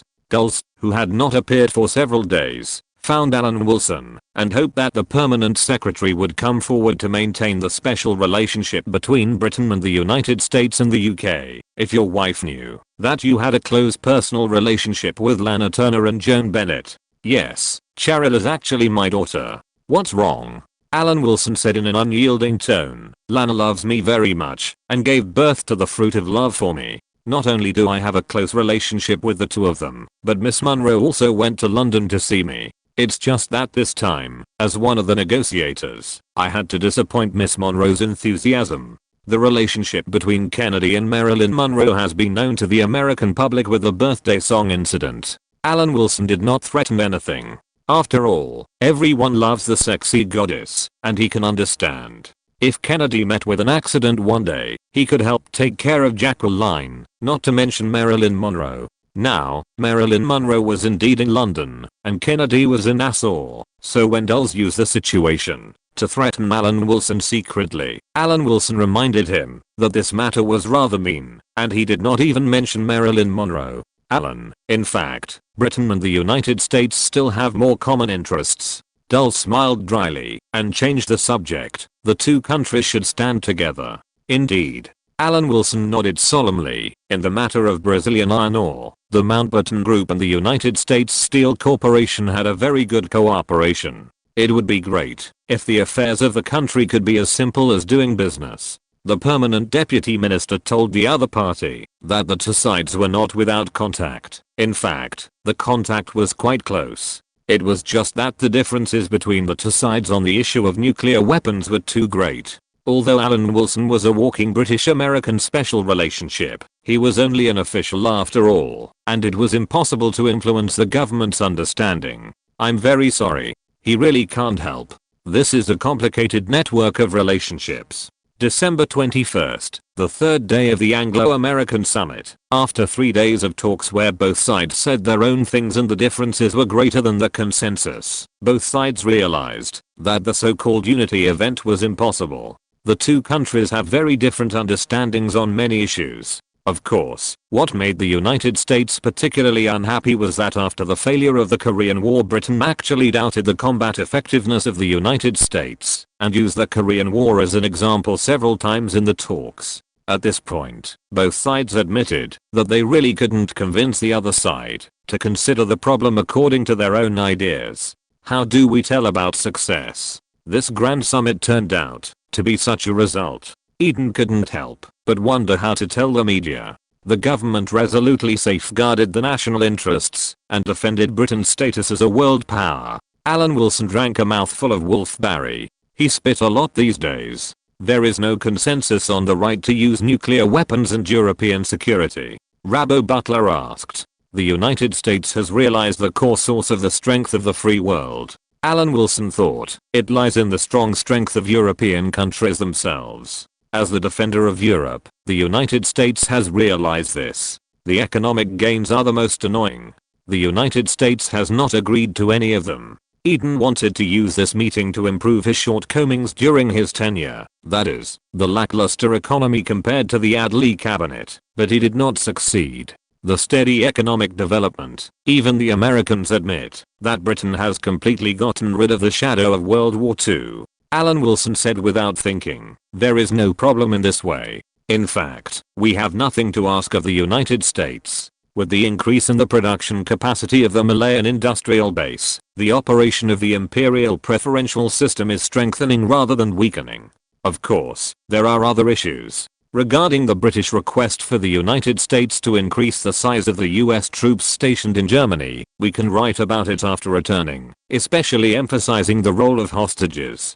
Such emphasis will help Europe's overall demand for the United States. This meeting was the British representative of Europe and the United States. If the United States does not increase the size of the US troops stationed in Germany, Britain will not lose anything, but other European countries may not be as open-minded as Britain. After some polishing, the above is the achievement of the British-American summit. But then again, we have hidden all the contradictions in public information. Rab Butler said honestly, this is also to prevent the Soviet Union from misjudging and thinking that the contradictions between Britain and the United States are huge. The threat of the Soviet Union cannot be overemphasized. My minister, Alan Wilson, agreed with Rab Butler's words. Europe still needs the United States, not to mention the Soviet Union, even when facing Russia. Even decades later, Alan Wilson doubted how many countries in Eastern Europe were anti-Russian. Except for the 3 Baltic countries and Poland, they were really anti-Russian.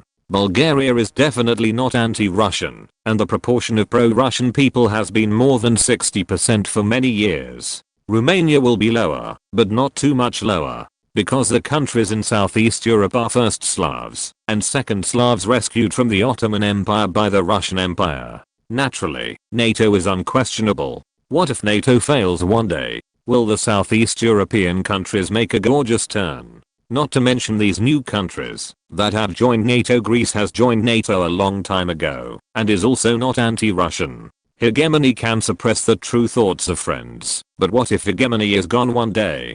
Poland was so anti-Soviet during the Cold War, but it was quiet as a chicken. It was not as active as after the collapse of the Soviet Union. This summit meeting that ended unhappily has come to an end, and Kennedy has returned home. Eden is also packing his luggage and preparing to go to Paris to consult with Charles de Gaulle. Chapter 1209. Don't worry. It must be admitted that France's strong support for Britain played a big role in this Anglo-American summit. Without a stronger France than in history, Britain might not be able to get away so easily. Saving France is saving Britain. This joke metaphor will become a reality one day. At the end of World War II, Britain's resolute move to bring France into the permanent members of the United Nations Security Council finally paid off at this moment. After Britain and the United States issued a long and boring joint communiqué with no content but meaningful words, the British delegation left Nassau and soon arrived in Paris, the capital of France. The 2 old rulers began to gather together for warmth. Britain and France did not have a completely consistent view of European affairs. But at least so far, the concept of the so-called third power has not been abandoned. Besides, this time Europe's independent voice helped Britain a lot, and it was reasonable to come. The meeting between Charles de Gaulle and Eden was also considered by the French as a key step in European power. It would have been better if Charles de Gaulle had not mentioned the status of Quebec in this meeting. Since the establishment of the Fifth Republic, some influences have gradually emerged. Not to mention that the United States is at a loss. It is also difficult for Britain to accept. The issue that both Britain and the United States do not like is the Quebec issue. The de Gaulle government ruled France, which led to the silent revolution 2 years ago. In the economic field, the local government tried to increase the French control over the economy of Quebec. Before that, the economy of Quebec was largely dominated by British, Canadians and American investors. Fortunately, de Gaulle did not go deep into this embarrassing issue for Britain. Of course, there is another issue that Britain does not like very much, such as criticizing the hegemony of the US dollar. Britain certainly does not like the hegemony of the US dollar. If there is a choice, Britain will definitely hope that the pound will return to its original position, but this matter depends on how you look at it. No matter how bad the hegemony of the US dollar is, it is better than the franc replacing the US dollar. Only the last issue is what Eden is very willing to discuss in depth. That is, how Britain and France can distribute industrial layout, get their own cake in the European community, and establish a leading role in European countries. Although Eden is interested in this issue, France's proposition is not to be accepted in full. Because in many industries, France is also a competitor of Britain. In short, the impression of France at the Nassau Conference was quickly lost in Paris. Alan Wilson didn't have much to say. He was actually very interested in what Charles de Gaulle called the dollar hegemony. But he couldn't make this idea public, otherwise his reliability would be questioned. He remembered that the first person to blow the horn of attack on the Bretton Woods system was the French. The dollar was not printed casually in this era. The Bretton Woods system was simple to say, that is, the dollar was pegged to gold, and other currencies were pegged to the dollar. There was no so-called floating exchange rate, but a fixed exchange rate, a fixed ratio. Although the dollar is nominally a global currency, other currencies actually have strong circulation capabilities, because it must have gold behind it. In fact, everyone still uses gold as the standard for transactions. Under the Bretton Woods system, debt is really a big deal. Debt is real money. Looking at the way Britain was suffocated by debt after the war, the United States also attaches great importance to trade deficits, and is afraid that the gold in its hands will flow out. Because of this, when Kennedy said he would use gold reserves to turn the British pound into waste paper, Alan Wilson evaluated this threat as a suicidal move. If Kennedy did this, he would definitely die miserably. Since the US dollar is essentially backed by gold, the following operations can be carried out. To withdraw the gold stored in the United States, use gold to issue bonds and raise funds to raise US dollars. There are far more US dollars in the world than gold, and the US gold reserves only have a credit function. The unit price of gold in the market must be higher than the price given by the Americans, who give 35 US dollars per ounce. Especially after the Vietnam War began, after the United States overissued US dollars, the ratio of US dollars to gold became even more disparate. In fact, the US dollar is not as valuable as stipulated in the Bretton Woods system, so the following operations can be carried out. Issue bonds, raise funds to US dollars, and then buy gold. After buying gold, issue bonds with gold as collateral for further financing. This is endless, and the US gold reserves cannot bear it if it continues like this. When the Bretton Woods system was constructed, Keynes, as the British negotiator, said that this system was unsustainable and wanted to replace gold with bulk raw materials. However, at that time, the bulk raw materials were under the control of Britain, and the United States would never agree. Many of Charles de Gaulle's views have completely destroyed the goodwill we had just developed. Labo Butler said to Alan Wilson in distress. He actually said that he wanted to establish diplomatic relations with China. This is an unreasonable betrayal. Alan Wilson's face suddenly changed. This will break Britain's monopoly on the trade channels of the world's most populous country through Hong Kong. It is intolerable. This is hurting the national strength of European countries. On some issues, Britain can also be a European country. We must try our best to stop France's very reckless actions and clearly inform the Charles de Gaulle government of the seriousness of this matter. Alan Wilson told Labo Butler that this was clearly digging into Britain's corner, which was an intolerable behavior. Labo Butler also agreed, it is indeed necessary to take a tough stance against France on this issue. By the way, Alan, where have you been all day? Of course, he took the 2 female presidents on a rocket. Thinking this in his heart, Alan Wilson answered seriously, I always have some physical effects when flying, so I usually need to rest when I arrive at the destination. I always stay at the Windsor Castle Hotel. As for the location of the Windsor Castle Hotel, it is opposite the Woodpecker Pictures headquarters building. From the perspective of sufficient customer sources, this is also very reasonable. It can also receive some well-known guests and make the hotel famous. Labo Butler nodded and approved the explanation of the permanent deputy minister. After issuing the British-French joint communiqué and calling on the United States to increase the size of the US military stationed in Germany, this overseas visit came to an end. Britain got nothing, which is fine, and the United States got nothing, which is also fine. Both sides have a bright future and move forward hand in hand. This is a world of reconciliation. Let us look to the future and seek common ground while reserving differences. Alan Wilson, who has sequelae from flying, used practical actions to prove that the so-called sequelae are mainly scradina. After getting off the plane, he went straight to Vivienne Leigh's apartment and practiced the combination of public and private. He skillfully opened the door and accurately captured the noise from the bathroom. He took off his disguise and rushed in. The 2 of them were the only ones left in the bathroom, staring at each other. Marilyn Monroe stared at the uninvited guest, her body motionless like a sculpture. This was very embarrassing, and time passed by inadvertently. Let Vivian know and see how you explain it. Marilyn Monroe threatened the man who had just taken a step further. Then what should I do? Should I say sorry? I thought it was her in there? Alan Wilson had an afterthought expression. Although this was a mistake, I don't seem to regret it. What happened to Kennedy's woman?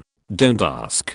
The question is the special relationship between Britain and the United States. It is an obligation to take care of the affairs of an ally after his death.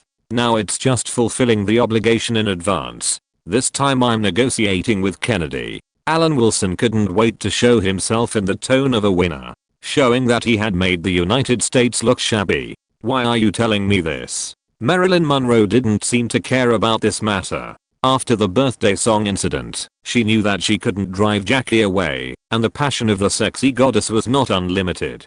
Don't you think I'm awesome? Alan Wilson asked seriously. Even if he's the president of the most powerful country in the world, he can't do whatever he wants. You're awesome. Marilyn Monroe rolled her eyes and praised. You're indeed better than him, for a longer time.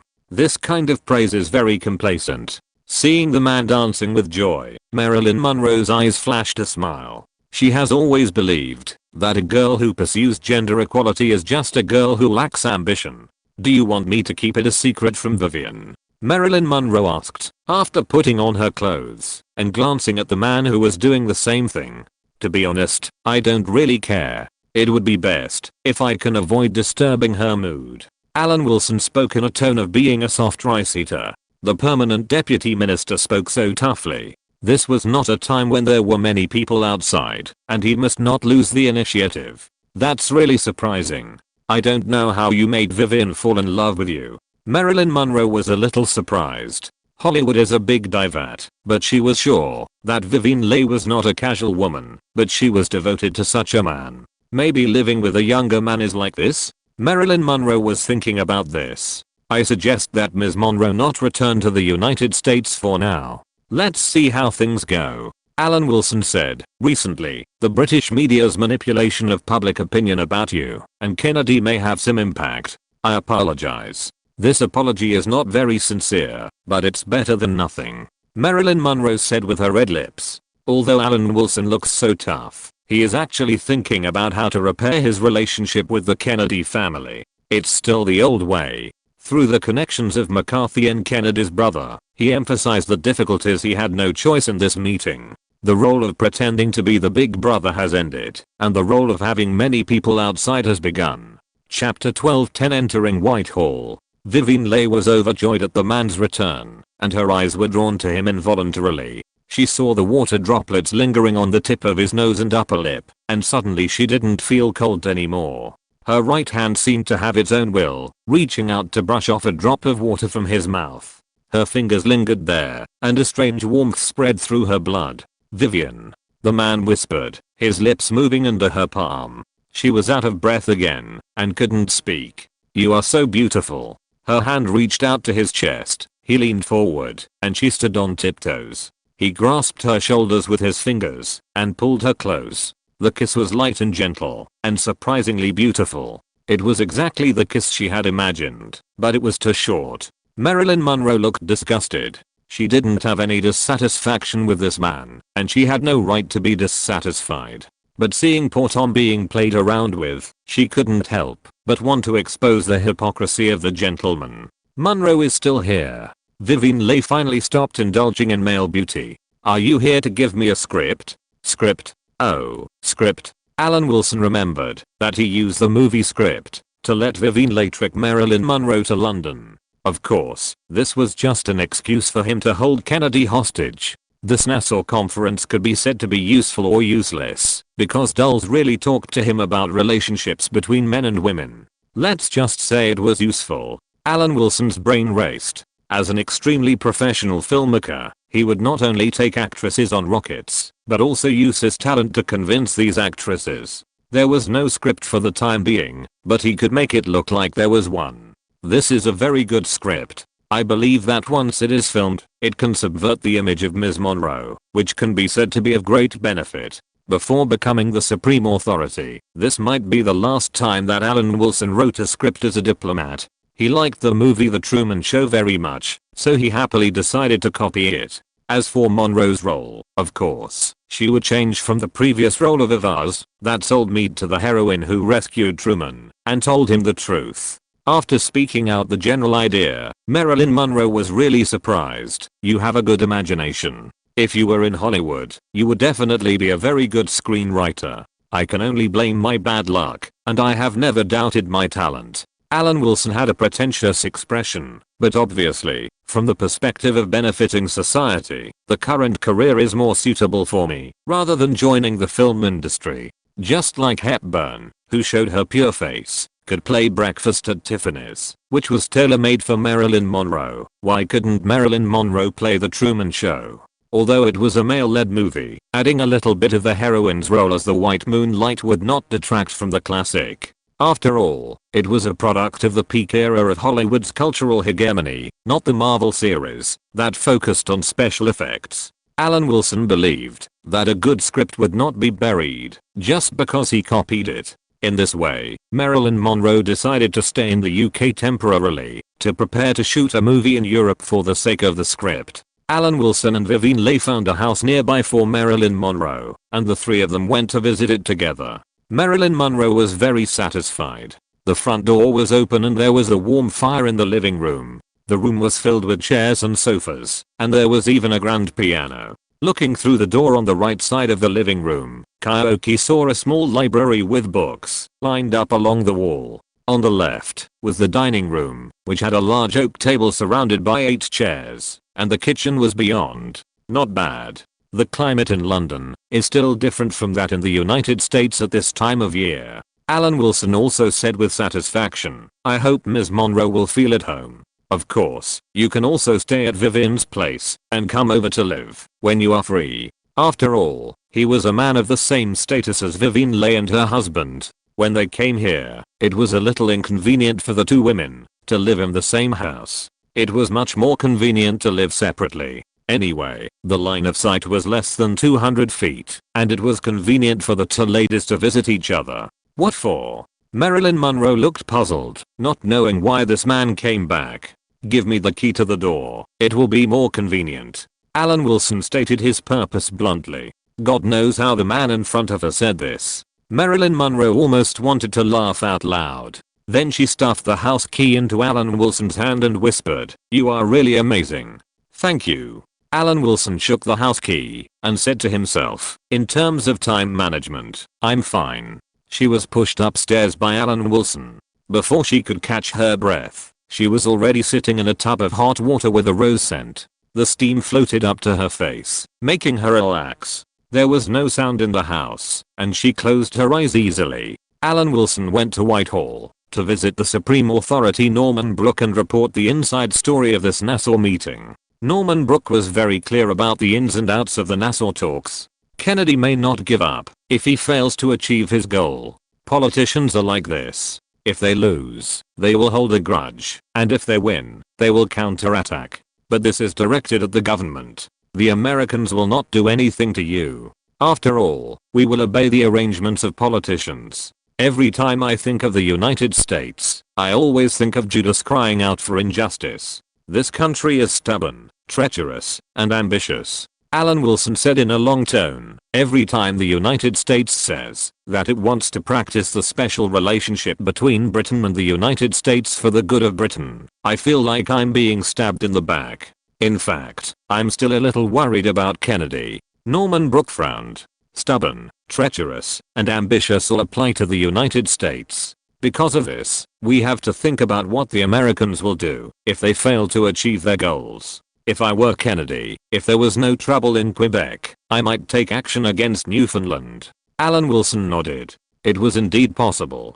From this point of view, after the Charles de Gaulle government came to power in France, Quebec awakened its self-awareness and really helped Britain. After talking about the Nassau Conference, Alan Wilson jokingly asked about Norman Brooke's recent life. It's still the same recently. I talked to Gates a few days ago. Norman Brooke replied with a smile. The leader of the Labour Party is also very concerned about the Nassau Conference this time, right? Alan Wilson was also very interested and wanted to know what the opposition thought of the Nassau Conference. Will they think the Conservatives are selling out the country? In the UK, only our civil servants are truly working for the good of the country. Those parties are just opposing for the sake of opposing. Norman Brooke said calmly, as long as the interests of Britain are maintained, it doesn't matter what method is used.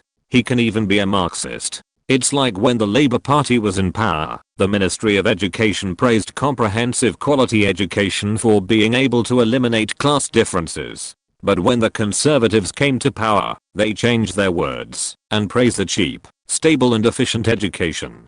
To the Labour Party, we told them that selective education would only intensify class divisions, and to the Conservatives, we explained that selective education would make the cost of education ridiculously expensive. Which side should we stand on? Alan Wilson felt as if he understood something, but he didn't fully understand it. Stand on your side. Existence has its reason, and everything is about balance. This is just like offshore balance. If used well, it is an invincible weapon, but if used poorly, it will bury us. Norman Brooke said with a smile, and the essence of offshore balance is that Britain itself cannot be weak, just like Whitehall cannot be weak. The data can be completely opposite, and the conclusions can be self-contradictory, just like the ruling party and the opposition party, and just like the basic principles of Whitehall's operation. Norman Brooke said this: tomorrow is Christmas, meet with colleagues in Whitehall, and in a week, you will lead Whitehall in your new position. Thinking of the days to come, I can't help but feel uneasy. Alan Wilson said with emotion. I have bought a house in Perth. Norman Brooke suddenly said, if you have any difficulties at that time, you can send me a telegram. In fact, it is not difficult. Isn't the overseas headquarters of the Mountbatten Group in Perth? On Christmas Day, December 25th, Alan Wilson came to number 70 Whitehall as scheduled, and under the leadership of Norman Brooke, met with colleagues who would work together in the future. By means of the Christmas party, Norman Brooke paved the way for Alan Wilson to become the Cabinet Secretary General. It has long been an open secret who will be the next Cabinet Secretary General, but without the official appointment, everything is still theoretically uncertain. However, Norman Brooke has received accurate information from Prime Minister Eden. After this Nassau meeting, the Prime Minister is very satisfied with the next Cabinet Secretary General, and Alan Wilson's promotion is definitely not a problem. At this moment, Alan Wilson is actually in a complicated mood. In the future, there will be fewer opportunities for business trips. He can't go out at every turn. Stockholm, Bonn, and Paris are not so easy to go whenever he wants. This is really a loss. The position of Cabinet Secretary General can be traced back to the position of Chief Advisor to monarchs in the Middle Ages. Although the Chief Advisor of the monarch has different names, his responsibilities are essentially to serve as a senior advisor to the monarch, coordinate government work, ensure national security, preserve historical materials, and prevent the country from disintegrating from within. The incoming Prime Minister and his government will bring a series of policies to be implemented, and the Cabinet Secretary must use his talents to ensure that the Cabinet Office, as a state machine, plays its role, provides services to the Prime Minister and his government, and implements policies. At the beginning of the new year, Norman Brooke officially stepped down, and Alan Wilson became the fourth Cabinet Secretary since Maurice Hankey, and began his own era. Chapter 12:11 Development of Semiconductors. The Cabinet Secretary is responsible to the Prime Minister and the entire Cabinet, so there has always been ambiguity in its duties. The title of the Cabinet Secretary has never been changed, and successive Cabinet Secretaries are very clear that they are responsible for the entire Cabinet, but sometimes this responsibility inevitably leads to periodic tensions between the Cabinet Secretary and the then Prime Minister. This is especially true when the Prime Minister sees himself as the head of the government, rather than the chief among his colleagues. The question now is whether the position of Cabinet Secretary and the chief civil servant should be held by the same person. The advantage of having the same person hold both positions is that the chief civil servant can maintain daily contact with the chief executive, the Prime Minister. The disadvantage is that it is difficult for one person to perform both the duties of the Cabinet Secretary and the chief civil servant well, while completing administrative work. Fortunately, Norman Brooke is really going to retire, and the positions of Cabinet Secretary and the chief civil servant were handed over to the newcomer Alan Wilson himself, to ensure the integrity of Whitehall. Burke is very dissatisfied with your position as the chief civil servant. He thought he could get at least one position. Maggins implied Burke trend. Alan Wilson's rival. Understandable. Alan Wilson, who changed his office location, was not quite used to the environment of the cabinet secretary's office. Alan Wilson thought he would be very excited, but when the day came, he found that he was not as happy as he imagined. Maybe he knew it too early. It's like war will increase the support rate of the incumbent president, but always using war as a stimulation again and again. Even warlike people will get tired. And for an American president, such an image is extremely terrible if it cannot be reversed. Mackins, who didn't know what the new supreme authority was thinking, asked if there would be any personnel changes. What we pursue is stability. Of course it is not unchanging. But there will be no major changes for the time being. Alan Wilson answered sincerely. It is not possible to remain unchanged, but stability is necessary. The two words look similar, but the meaning is absolutely different. At this stage, there will be no obvious changes between Whitehall and Norman Brook. Alan Wilson certainly has some ideas, but there is no need to rush to implement them. I have to say that he has not yet resigned as the permanent Undersecretary of the Ministry of Foreign Affairs. Now, conservatism means that people are always easily incited by ignorant emotions. When they cannot see a longer term prospect, what Whitehall needs to do is to stick to their own opinions and never compromise. Otherwise every government will accomplish nothing. While the two were chatting, the phone on the table rang. Alan Wilson picked up the phone and said, "Hello, I'm Alan. Sir, the Prime Minister is looking for you." The voice of the Prime Minister's private secretary Brest came. "I'll be there soon," Alan Wilson said with a smile. "Brest, in fact, my colleagues all think that you are a very reliable person. I may need your help many times." "No problem, sir." Brest's voice was full of excitement, and he was happy about the attention of the supreme authority. Whether it was reasonable or not, Eden had to meet the newly appointed cabinet secretary. Although this civil servant had almost broke the convention and won the throne at an extraordinary age, it might bring many new changes. Eden also knew that Alan Wilson had extraordinary potential power, and his father-in-law Mountbatten was the full-time commander of the British Armed Forces. His wife is the president of the largest industrial group in the UK, which includes oil, steel, raw materials and food, aviation, and automobile industries. This may be the cabinet secretary with the richest family since the establishment of the cabinet office. There are even some voices that believe that the UK should split the Mountbatten group.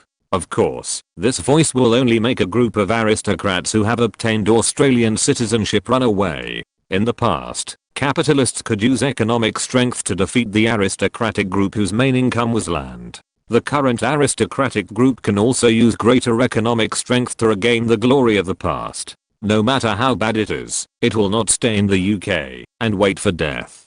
"Alan, you are here." Aiden saw Alan Wilson appear, pointed to the seat in front of him, and asked him to sit down. It started the first meeting after Alan Wilson was promoted to cabinet secretary. In the future, the other party will be his partner in leading Britain. Of course, there is a prerequisite, that is, Aiden must win this election. Although Alan Wilson deeply doubted the reliability of the Conservative Party, from this Nassau meeting, at least Aiden is fine, and did not make the traitorous act of Macmillan in history.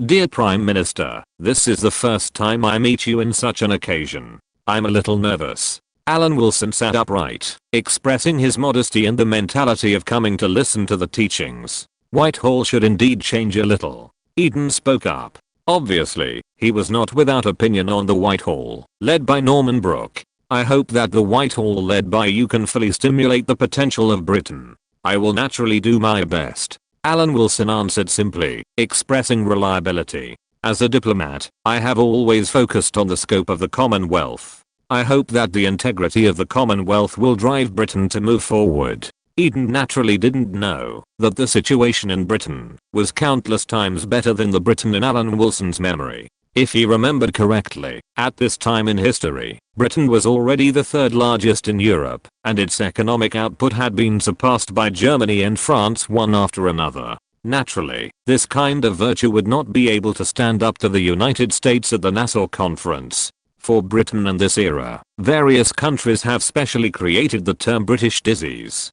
How can an economy that can only rank third in Europe support the international settlement share of the pound for a long time? The scope of circulation of the pound is getting smaller and smaller, resulting in the increasingly weak economy of the United Kingdom. Compared with the Attlee period, the economic achievements of the Eden government are not very impressive, which is normal. The post-war Labour cabinet has indeed made outstanding achievements in the field of catching up. After all, the starting point is low. After more than 10 years, when Eden regained the House of Commons, all the tricks that should be used had been used. There is no good effect if they continue to be used, which has led many people in the UK to believe that the Conservative Party's economic policy is not good. Ellen Wilson also has no good solution. The female Prime Minister who changed the UK's post-war economic policy is still adapting to the position of Minister of Education. Besides, based on the current public opinion base, if Thatcher dares to use the historical tricks in advance, it is likely to fail. Each era has its own methods, and using them in advance may only make things worse. Science and technology are constantly evolving. Prime Minister, the existing industries are not enough to take Britain to the next level. Then we must focus on high-tech industries and adopt policy support. Alan Wilson gave his own answer. Integrated circuits are developing rapidly in the United States. I think this is definitely a trend. Integrated circuits may become extremely important in the future and should receive the government's attention. Is it that new type of semiconductor? Aiden also knew about the emerging industries in the United States, but he did not know how well they could develop. It did not take long from vacuum tubes to transistors, and integrated circuits might face elimination at any time. This is impossible. At least in the world that Alan Wilson remembers, integrated circuits have not been eliminated, so it is worth investing. Prime Minister, for Britain, the Industrial Revolution is a major reason for changing Britain from a small border island to a world-leading empire. Facing emerging industries, Britain should not take a conservative attitude. Integrated circuits use a certain process to interconnect the components and wiring required in a circuit, such as transistors, resistors, capacitors, and inductors, and make them on a small piece or several small pieces of semiconductor wafers or dielectric substrates, and then encapsulate them in a tube shell to become a microstructure with the required circuit function. All the components have formed a whole in structure. Making electronic components a big step towards miniaturization, low power consumption, intelligent and high reliability. Alan Wilson's original intention of developing semiconductors was very simple. What the United States has, Britain must have, and at least Europe must have, just like the place where the US president has been, he must go. Japan once posed a great threat to the United States in the semiconductor industry, and there is no reason why Britain cannot do it. Of course, the initial investment will definitely not be small, and maybe Eden may not be able to see the effect, even if he is re-elected. But Alan Wilson still tried his best to convince Eden that the semiconductor industry should be supported. You prepare an evaluation report first. After thinking about it, Eden decided to let Alan Wilson give it a try. The economic achievements during his tenure were far less impressive than those in the diplomatic field, which was why he had always been tied with the Labour Party in terms of support. I'll go and investigate right away. Alan Wilson agreed immediately. To be honest, he didn't really know much about Britain's foundation in the semiconductor industry, and he needed someone to help him accomplish this. After thinking it over, Alan Wilson asked Turing if he could return to the UK to help, while announcing the good news to his wife. As for the excuse, Whitehall was considering recommending Turing as president of the Royal Interstellar Society. Chapter 12:12 Fulfilling the Promise. Turing was an expert in the field of computers, but Alan Wilson didn't know whether he would make achievements in the semiconductor industry. He just followed his feelings. Compared with Turing, Alan Wilson, a government fan, may not know more about the British semiconductor industry than the other party. How to overcome difficulties still needs a person with a scientific spirit to lead, not him, a government fan. In the telegram to his wife, Alan Wilson told Pamela Mountbatten in a sincere tone that he had taken office as the Secretary General of the Cabinet. This good news made the female president very happy and cheered for her husband's progress. It is obvious that business cannot be separated from political support. Pamela Mountbatten has long understood this truth. Her husband can become the speaker in Whitehall, which is a huge help to her business empire. Although Australia's legislative power is still in the hands of the United Kingdom and Perth is also the base camp of British immigrants, Pamela Mountbatten is still cautious in Australia, and her sense of security comes from the British troops stationed in Australia. A day later, Turing arrived in Perth via a special plane from the launch site and appeared in the Mountbatten building in Perth. Pamela Mountbatten spoke to Turing with a joyful tone. "Mr. Turing, my husband has good news to tell you. He has been busy with the recommendation of the President of the Royal Interplanetary Society, and the candidate is you. You have made great contributions to Britain's aerospace industry in recent years. From my personal point of view, you really deserve it." Oh, God. Turing was also very shocked. This was indeed good news, so good that he thought he had heard it wrong. "Pamela, actually I should be the one thanking you. If it weren't for Alan's help, I would be in big trouble." "Don't mention that matter. With Mr. Turing's talent, if you are punished for it, the loss to Britain will be immeasurable. My husband said that you are a true genius. And for people like you, the harshness of the law is a bit unreasonable," Pamela Mountbatten said with a smile. "Now, with my current achievements, no one will bother you." This time for Turing, it can be said to be a glorious return home. The names that once shone in the Royal Society include Newton, Darwin, Boyle and others, which can be said to be star-studded. It is a great honor for Turing to appear with these names.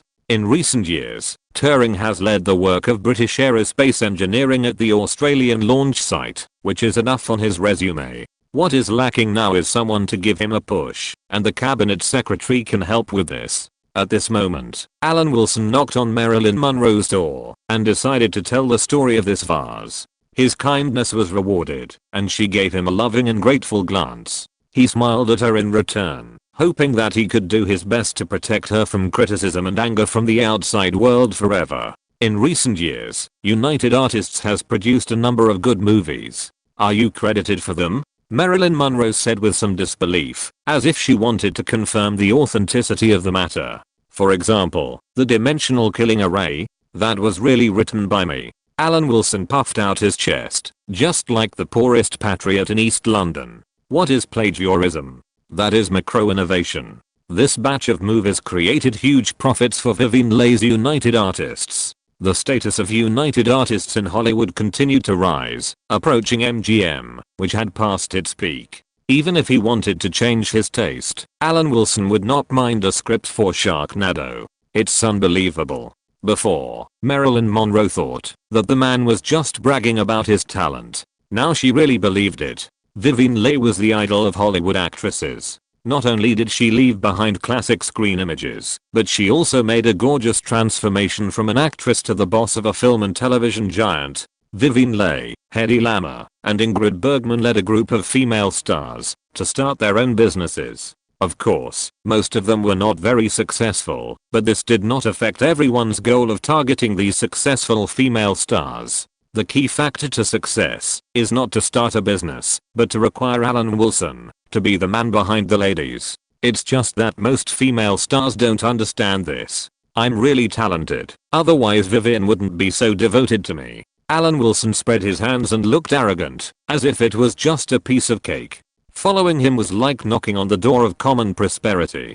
Although he still had debts of billions, with the rise in the price of silver, no one came to collect the debts. He even felt that it was not enough. Alan Wilson's position as the permanent undersecretary of the Ministry of Foreign Affairs has not been resigned for the time being. He has decided to deal with the Sukarno regime within a year of the Cuban Missile Crisis. As a man of his word, Alan Wilson naturally could not go back on his word. He called Richard White, the head of MI6, to discuss how to curb the Soviet Union's development of power in Britain's traditional sphere of influence. Richard White talked about the preventive policy in the direction of Africa. Alan Wilson couldn't help but sigh that he clearly wanted to talk about Asia. Africa cannot be saved, especially Black Africa in the traditional sense, because Britain is really a colonizer. Moreover, Africa's position in the entire world is at the bottom, and its living standards are comparable to those of powerful countries. The blacks push the responsibility for backwardness onto the colonizers. So what can Britain do? Due to the huge difference in national strength, African countries certainly cannot do anything to Britain, but as long as other forces that have not joined the colonial wave beckon, African countries will follow. The Soviet Union during the Cold War, a certain major power decades later, and even the powerful country India are more trustworthy than Europe and the United States in the eyes of Africans. The voices of Africans cannot be heard, because Britain can easily silence Africa. As long as Africans speak, it is definitely not what the British want to hear. Once Britain's African colonies are independent, all Britain can do is not let these African countries openly oppose Britain. As for hoping to resist the expansion of the Soviet Union, it is almost impossible. The Asian direction is obviously more important than Africa. Alan Wilson reminded Richard White that Africa should not be considered more important just because there are many colonies left in Africa. The world's most important market has always been in Eurasia. Since we are not discussing Europe today, we must discuss Asia. Don't talk about things that are too difficult. Alan Wilson's mouth twitched and said, we must also clarify who the main enemy is. He is more pessimistic about the confrontation in Asia than in Europe. That is to say, the national strength of a certain big country in this era is not strong. If it had the national strength of the Soviet Union, it would be easy to break through the containment of the United States. Why? NATO in Europe includes Britain, France, Germany, and Italy. Except for Italy, which is a bit of a pauper imperialism, the rest are all well-established imperialist powers, much stronger than Bulgaria and Romania in the Warsaw Pact. Who can the United States find in Asia? The island country of Japan, South Korea, which is half a peninsula? What about the rest? The per capita population of ASEAN countries is not as good as that of a certain big country, and the total volume is even worse. They do not have the self-comfort basis that the total volume of Japan and South Korea is not as good as that of per capita. Such countries are still so close, even if they are afraid of a certain big country, they dare not show it. It can be said that the pressure of a certain big country in East Asia is more deeply rooted than that of the Soviet Union on Eastern Europe. After all, Russia only made European countries wary after the Great Northern War. The history of a certain big country is much longer than that of Russia, and the fear it has caused is also more long-lasting. Give me a research report on the security issues in Malaya. Alan Wilson didn't want to make his words too clear, so he vaguely instructed Richard White to prepare the report. When the report was brought, there was a basis for basic discussion. After Richard White left, Alan Wilson lamented the intricate network of relationships.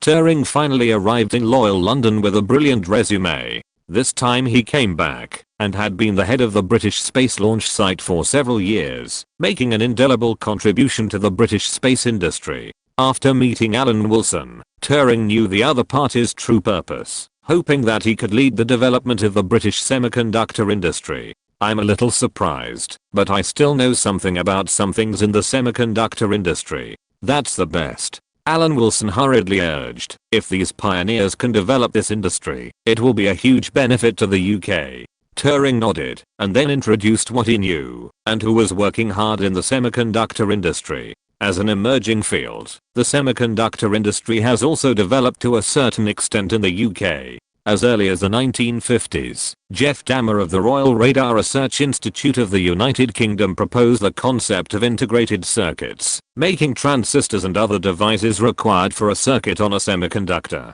But due to the lack of suitable manufacturing technology, he was unable to turn the idea of integrated circuits into reality. Then, he overcame the problem of lacking appropriate authority to commission development work. Later, he presented the results at the International Components Symposium he initiated, and he proposed a model to illustrate the feasibility of implementing solid-state circuit technology. I cracked the German cipher machine during the war, and I had contact with some people from the Royal Radar Research Institute. I happen to know Jeff.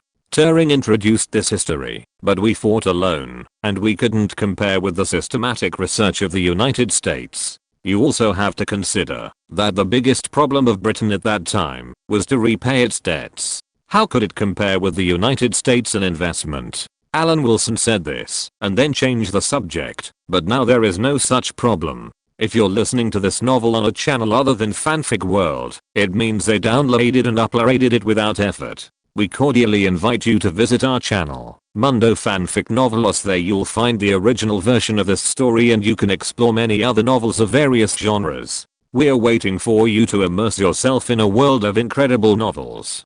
Chapter 12-13 The Consequences of the Corn Movement. To be honest, Alan Wilson is trying to figure out how to raise money. The initial investment is just an estimate, and it will cost more than £3 million. How to calculate whether this amount of money is more or less? If you know that in 1978, when the Braxton Woods system had already collapsed, the UK withheld the advance payment for Iran's order of 1,500 tanks, which is £400 million, you will know that this investment is already quite a lot. And this is only the allocation for that year, and it will continue to be invested next year. Although the semiconductor industry has driven a lot of employment, it is also a high investment industry. Otherwise, the United States would not give up so easily and transfer the industry to the island of fraud.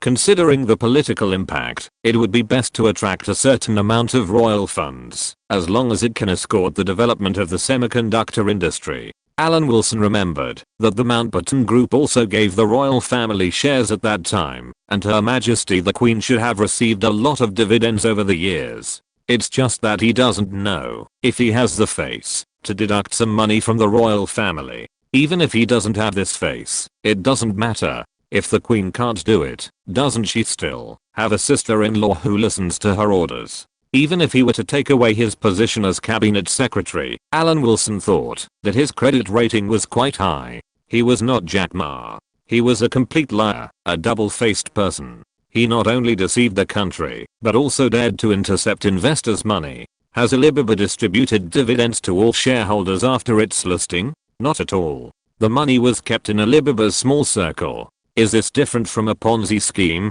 So far, he has been very good to ladies of the same status as his wife, and has never let these ladies suffer any loss in their interests. If it doesn't work, I'll fill it in myself. Alan Wilson muttered in a low voice, and was even ready to sacrifice himself, take over for the country, and enter this high investment industry. After Turing left the cabinet office, he took a new task, to investigate the current situation of semiconductors in the UK, while Alan Wilson was editing a written report on the Third Industrial Revolution. It doesn't matter whether the written report is accurate or not.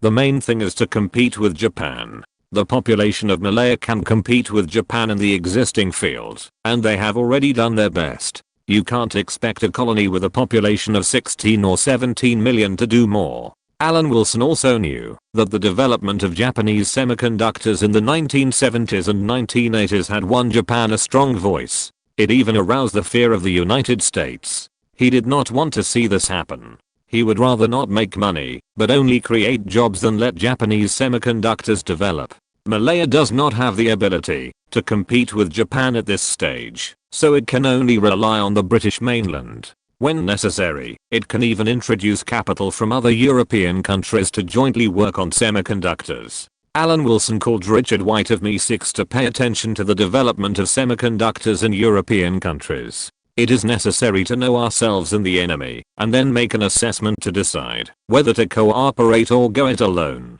Of course, it also includes the Semiconductor Development Survey report of the imaginary enemy Japan.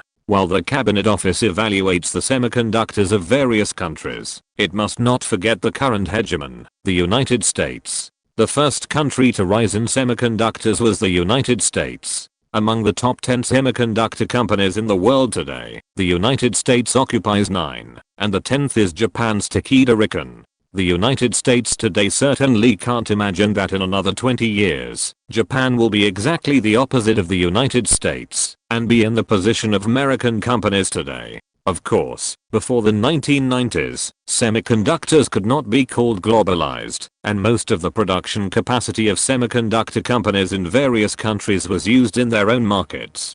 Globalization is still a matter for the future. Alan Wilson will see if he can get a big piece of the pie for the British semiconductor industry under the concept of European solidarity. It should be noted that the emergence of microelectronics was 20 years later, and the UK had enough time to deepen the European market. The government is interested in supporting the semiconductor industry. Facing Turing's visit, Jeff Dahmer was very surprised. In fact, a campaign was launched 5 years ago to encourage the UK to invest heavily in integrated circuit development, but few people responded to it. The British military did not realize that it would play an important role in future scenarios, and British companies were unwilling to invest their own funds to take risks. Jeff Dahmer's initiative at the time was coldly received, and no one would take risks.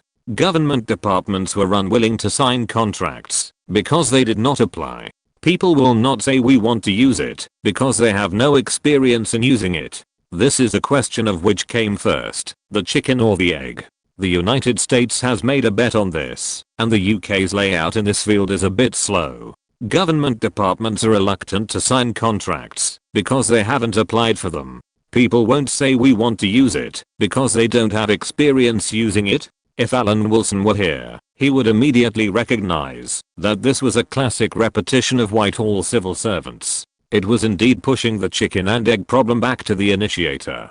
Turing seemed to have vaguely heard someone say this, but it didn't matter. He wanted to tell Jeff Dahmer that the situation had changed.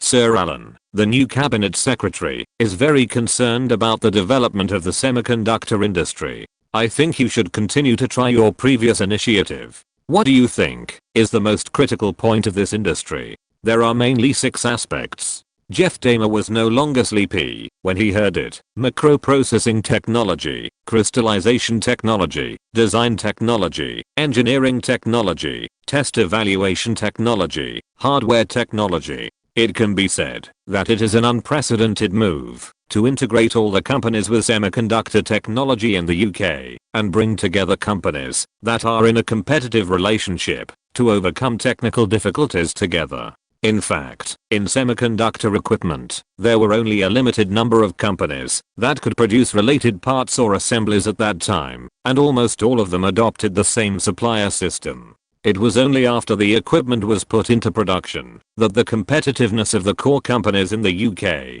could be achieved through adjustment and optimization. Listening to Turing's thoughts, Alan Wilson scratched his head and commented calmly, "Conglomerate model?" But then again, this set of Cheeble monopoly model developed by Germany and later used by Japan and South Korea has indeed played a huge role in the development of the two countries, and, in fact, the Mountbatten Group is also a company of the conglomerate model. Alan Wilson is not so opposed to the conglomerate model. This group model originally created by the Germans is not as bad as the Soviets say. Apart from other things, the different departments under the name of the Soviet Economic Planning Committee are just publicly owned conglomerates, and the essential difference between them and Cheeble's is not great. The year 1962, which just passed, was not a very good year for the Soviet Union. This was not only because of the Cuban Missile Crisis, but also because the Soviet Union underestimated Kennedy and had to compromise in the end. Another reason is that the Soviet Union's grain production has declined. At the meeting that just ended in the Kremlin, Khrushchev was furious about this, but in fact, the other members of the Central Presidium knew that the root cause was the first secretary. Under the strong promotion of Khrushchev, the first secretary of the Soviet Union, the Corn movement gradually became popular in various parts of the Soviet Union. Obviously, due to the lack of scientific research on Khrushchev's corn movement, many corn seeds replaced the original grain crops, but could not grow cobs due to climatic reasons. Later, in order to better follow Khrushchev's preferences, some cadres secretly imported corn from abroad to get through. According to the data from the Planning and Economic Committee, there will be a grain gap of more than 8 million tons this year. The current reserves in the treasury will definitely not last until after the autumn harvest. Brezhnev said to Kozlov worriedly, "The situation is already extremely difficult, and we must fill the grain gap." In fact, there is only one way, and that is to buy grain on the international market. Furtsever said expressionlessly, "But the world's largest grain producer is the United States. If we buy from the United States, we may face skyrocketing grain prices. France is also an agricultural power." Kozlov asked concisely, "Can't we think of a solution from Eastern Europe? Most grain producing countries face the same problem as us, that is, they are in the northern hemisphere. If in the second half of the year, we adopt the method of acquisition, everyone knows that there is a problem with our country's food security. The only agricultural powers in the southern hemisphere are Brazil and Argentina, but both countries are in America. Brezhnev shook his head. It is difficult for us to hide from the eyes of the Americans. The method of foreign procurement also has problems. The amount of grain purchased by the Soviet Union is not a small number, and Europe and the United States will not recognize the value of the ruble. The foreign exchange reserves in the hands of the Soviet Union obviously cannot afford this expenditure. When it came to the last resort, the Soviet Union could only use its gold reserves to purchase on the international market. Can't we think of a solution from Britain? Furtsever said cautiously. Britain still has colonies with good conditions in southern Africa. We all know that both northern and southern Rhodesia are colonies with small populations but large areas. It's better not to get things done through the US surveillance network. Furtsever couldn't explain what she was thinking now. She hoped that the man could help the Soviet Union overcome the difficulties. Southern Hemisphere. It's just after the harvest now. If northern and southern Rhodesia are really the breadbasket of Africa as rumored, then it's really an option. Brezhnev expressed his agreement. Comrade Kozlov, what do you think? If there was a choice, Kozlov would never bow to imperialism, but he had no choice now. He gritted his teeth and said, I'll talk to Comrade Khrushchev. Of course, we must also reduce losses as much as possible. It would be best to get help from brother countries. Brezhnev and Furtsever both nodded. Only the second secretary had the qualifications to make such a suggestion in front of Khrushchev. Chapter 12:14 Gold for food. You haven't shown up for such a long time, and now you're asking for money. Princess Margaret looked unhappy, and the sparkle on her red lips had not yet disappeared. Her Royal Highness said that a hot kiss was far from enough. Why should the country develop the semiconductor industry and let her pay? Her Royal Highness must have misunderstood. Alan Wilson certainly couldn't catch a sheep and fleece it. All ladies of the same status as his wife would not be an exception. He would contact them. At most, he would borrow a large amount of money to deal with the aftermath. The royal family is a symbol of the British Empire. If they can contribute to the country in such a potential industry, wouldn't that be a good thing? Alan Wilson embraced the princess and started to persuade her with a good attitude. In fact, it doesn't matter how much they take. The key is that the royal family needs to set an example. With this example, Alan Wilson can continue to find ways to inject capital into my semiconductor business, and even think of ways on the government side so that it can be long term or even exceed. Taking the example of Scam Island, semiconductors are definitely not as good as Formosa Plastics in creating jobs, but they can at least create tens of thousands of high-paying jobs, which is also a good thing for Britain. Now Malaya is already filled with several transferred industries. We can't expect Malays working in agriculture to take over, right? Can the semiconductor industry be taken over by just a bunch of old farmers? Isn't it up to the locals to take over? You are amazing. You are so noble. You are the cabinet secretary general, and you just give money to the country. Princess Margaret rolled her eyes at her brother-in-law. It's hard to imagine that there are people like you. There is such a thing as patriotism in this world. Alan Wilson stretched out his finger and tapped the tip of his sister-in-law's nose. Margaret, you are a British princess. If Britain is not good, you as a princess will not be good either. In fact, the royal families of all countries should understand this, but some countries are really confused about this. Alan Wilson's heart of being an extra minister of feudal monarchs broke out, and for a while he was actually a little worried about the country and the people. He only received a salary from the UK, but he served so many monarchical countries. Sometimes he wondered, what kind of life is this? The sister-in-law was still sensible. After a long period of persuasion, mainly due to the rocket ride, Her Royal Highness expressed her willingness to contribute to the development of British semiconductors. You've become the cabinet secretary, what should I do? Princess Margaret asked her brother-in-law, lamenting that she was no longer young. She was not young anymore, already 33 years old. Sometimes in the dead of night, I also think about this problem. As a man, I can't let you live like this. I will arrange it when the time comes. We should have the fruit of love. She was thinking about getting something for free, and she had been getting something for free all along.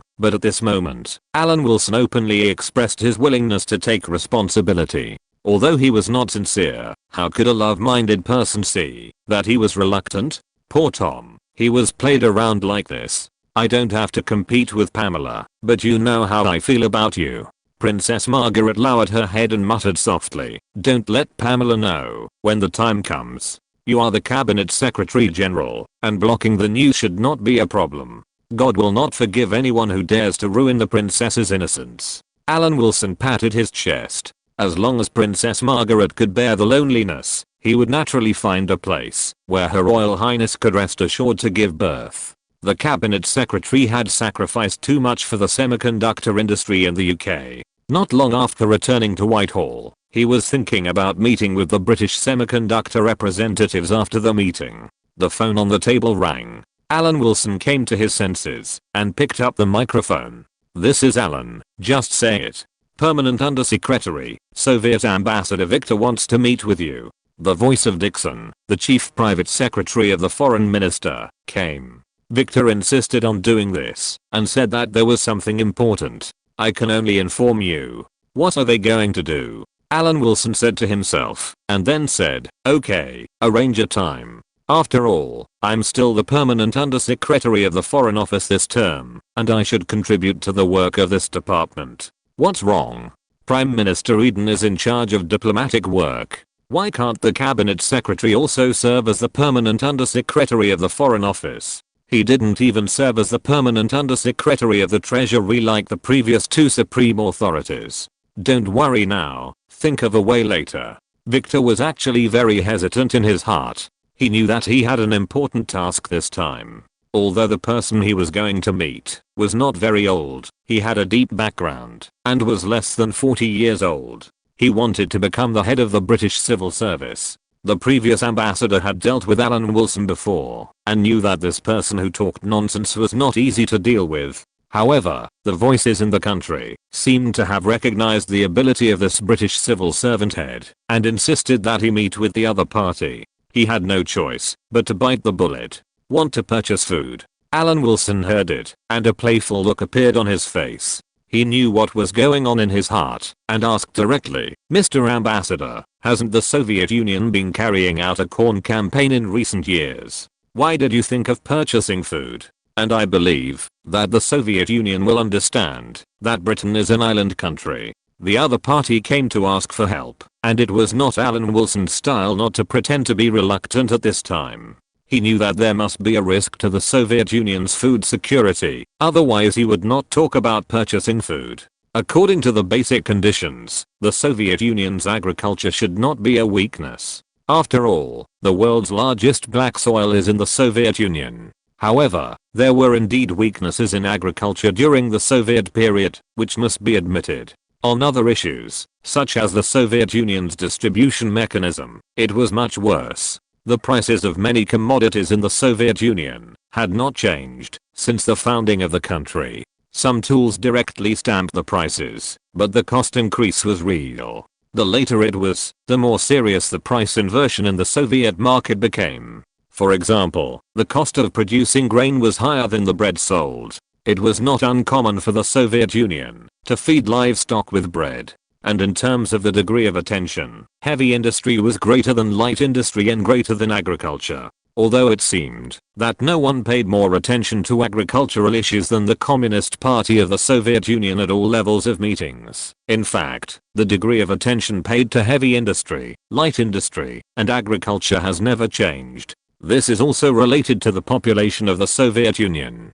From the perspective of creating jobs, heavy industry is less than light industry and less than agriculture. But the Soviet Union's degree of attention was completely opposite, because the Soviet Union had to fight against the free world with a much larger population than itself, so it could only arrange it this way. The Soviet Union did not have enough population, so it needed to give priority to the allocation of labor to heavy industry, and light industry would be sparse, and agriculture could only make do. If the Soviet Union had a population of a certain big country, even if it had a population of 400 million, it might not have this problem. Alan Wilson thought that the food problem was not unsolvable. For example, the price could be raised. But the Soviet Union would not do that. They wanted to compete with the United States in military and Europe and welfare. Wouldn't raising the price mean that the great motherland was not good enough? If you set a high tone, you will run into this kind of problem. Look at the fact that the per capita food in Russia is far less than that in the Soviet Union.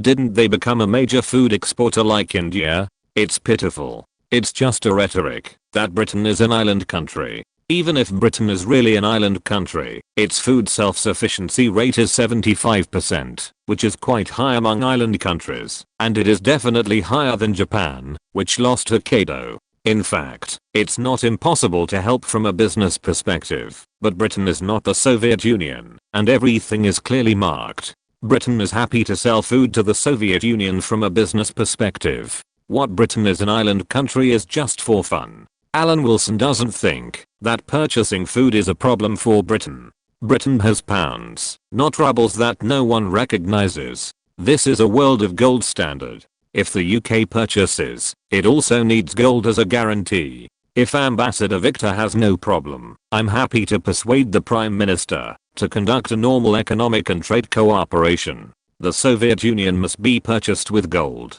Britain will not accept rubles, or even US dollars. Because the price of the US dollar and gold is not the ratio of the Braxton Woods system. Why do we need US dollars? It is more practical to use gold. Victor said that he would inform Moscow of the British side's opinions. Alan Wilson couldn't help but sigh that he could do a grain business while developing semiconductors. He is obviously a very focused person. It's really annoying. A few days later, Victor seemed to have received instructions and appeared in front of Alan Wilson again, saying that he would purchase 10 million tons of grain. After Alan Wilson knew about it, he took the written report and went to number 10 Downing Street. The great Prime Minister Eden was thinking about whether to announce a general election. While he was considering it, he met the cabinet secretary. Alan, what's the matter? There is something happy. Alan Wilson took out a memorandum directly and placed it in front of Eden. The Soviet Union wants to buy food using gold. Eden looked at the memorandum and asked directly, how much? Preliminary estimates are 220 tons of wheat for gold. Alan Wilson smiled like a fox. Dear Prime Minister, it may be that the Cuban Missile Crisis gave the Soviet Union a way out, and the United States just confronted the Soviet Union, which led to the two countries' hostility. I specifically asked, and the Soviet Union has only made a purchase request to Britain. 220 tons of gold? Eden was shocked. This was almost the output of the Gold Coast in 2 years and 4% of the British gold reserves. Even though he had experienced many storms, he couldn't help but feel calm. This is really a big deal. So if Britain plays an important role in the international situation, there will still be rewards. Alan Wilson nodded and smiled. Can you handle this? Eden asked immediately. Obviously, the Prime Minister also hoped that this deal could be done. I think it's no problem. Let's call it the Gold for Food Plan. Alan Wilson promised that in addition to the directly controlled places such as North and South Rhodesia and Malaya, it can also be purchased through Canada and Australia, which recognize the value of the pound. Chapter 12:15 Grain Reserve Reform. Hey, what is this? Gold. Yellow, shining, precious gold. No, Gots, I'm not an idle believer. This thing, just a little bit, can turn black into white, ugly into beautiful, wrong into right, humble into noble, old into young, coward into warrior. Shakespeare praised gold so much, which fully illustrates the natural currency attribute of gold. Thanks to the disappearance of the leader of the Pan-Africanists in the British Gold Coast over North Africa many years ago, Britain can use this gold-rich colony to enrich the value of the pound. Over the past 10 years, Britain has accumulated 5,500 tons of gold reserves through the hard work of a newly appointed cabinet secretary. In terms of the total economic volume of the United Kingdom, the pound on this number of gold reserves can be said to be as solid as a rock. But even with a huge gold reserve, facing the sale of 220 tons of gold, even Prime Minister Eden could not remain indifferent. After hearing the news, Eden immediately changed the Soviet Union from a mortal enemy threatening Britain's security to a special relationship between Britain and the Soviet Union that was superior to the special relationship between Britain and the United States. Alan, this is a big deal. Eden reminded solemnly, which was rare. The cabinet secretary in front of him had just taken office. Although he was loved by people in Whitehall, he had no solid achievements to prove his ability. Dear Prime Minister, I understand very well.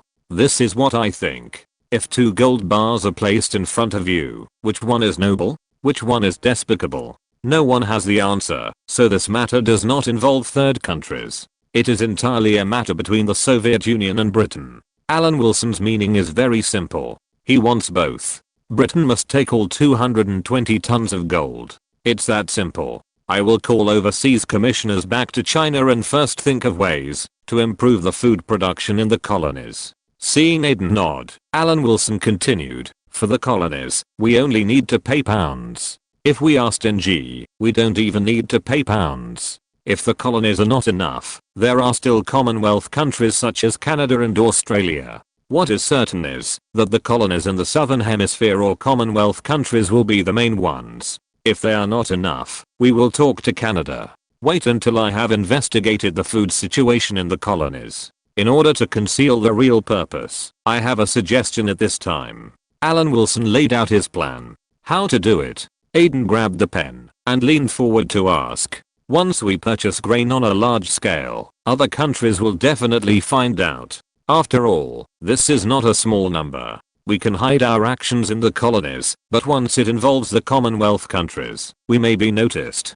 At this time, we need a reason to purchase grain. Alan Wilson said, the Prime Minister can claim to establish a food reserve system in the UK. The current local food self-sufficiency rate is 75%. Including feed, the annual import is 15 million tons. If only staple food is counted, the gap is 10 million tons. We explain the reason for purchasing grain by improving the national food reserve system. The UK also has a grain storage system. The UK's grain is mainly cereals, including wheat, barley, oats, rye and other types. Their harvest and circulation determine whether the UK has food security.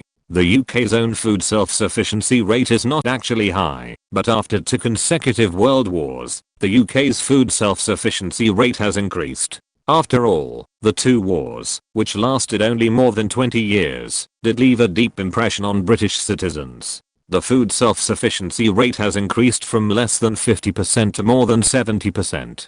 Don't underestimate this progress. The UK's grain output is twice that of Japan, but its population is only half of Japan. Although it is impossible to achieve 100% self-sufficiency, it is not comparable to the island country in the Far East. Although Britain and Japan are both island countries, and Britain is smaller in area, the two are not at the same level in terms of industrial and agricultural bases, and Britain's basic conditions are much better. Alan Wilson hopes that Prime Minister Eden can discuss the reform of Britain's food reserves in the House of Commons. It does not have to be passed, just mention it, and the rest will be left to him as the cabinet secretary. Sometimes, as the Prime Minister of the country, I must also shoulder the responsibility. Eden smiled and said that it was no problem. Sometimes, we have to do business with bad people and occasionally abandon good people who do not cooperate. Alan Wilson understood, and when he left number 10 Downing Street, he directly informed Wick, the Chief Private Secretary of the Permanent Under-Secretary of the Ministry of Foreign Affairs, to call back the Overseas High Commissioner in the name of the Overseas Assets Management Committee.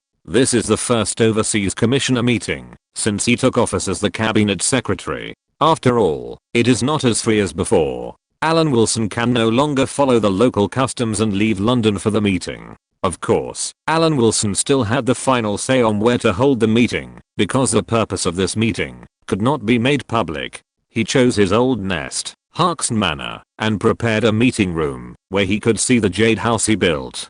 Pricing power is a good thing. Thanks to the promotion of high-ranking commissioners from all over the country, Jade has also brought considerable benefits to the UK, with profits approaching £10 million. Thanks to the Chinese throughout Southeast Asia and Japan and South Korea in the Far East, but mainly the Chinese and Southeast Asian countries are the main consumers. All wheat from northern and southern Rhodesia and Malaya must be shipped to the mainland. Alan Wilson commanded, commissioners in all regions must immediately purchase local wheat, and the bulk of the profits will fall on your 3 colonies. Remember, do it secretly first, and keep it a secret for as long as possible. Northern and southern Rhodesia have a small population, but Malaya has 17 million people, and wheat has a quarter of the planting area of rice. Richard smiled bitterly. This may cause prices to rise. This will test the wisdom of the High Commissioner. Alan Wilson crossed his fingers and answered calmly, no one will starve to death in Southeast Asia. Aren't there Myanmar and Thailand around? If there is no wheat, we can eat rice. Is this a problem? Alan Wilson doesn't think it is a problem.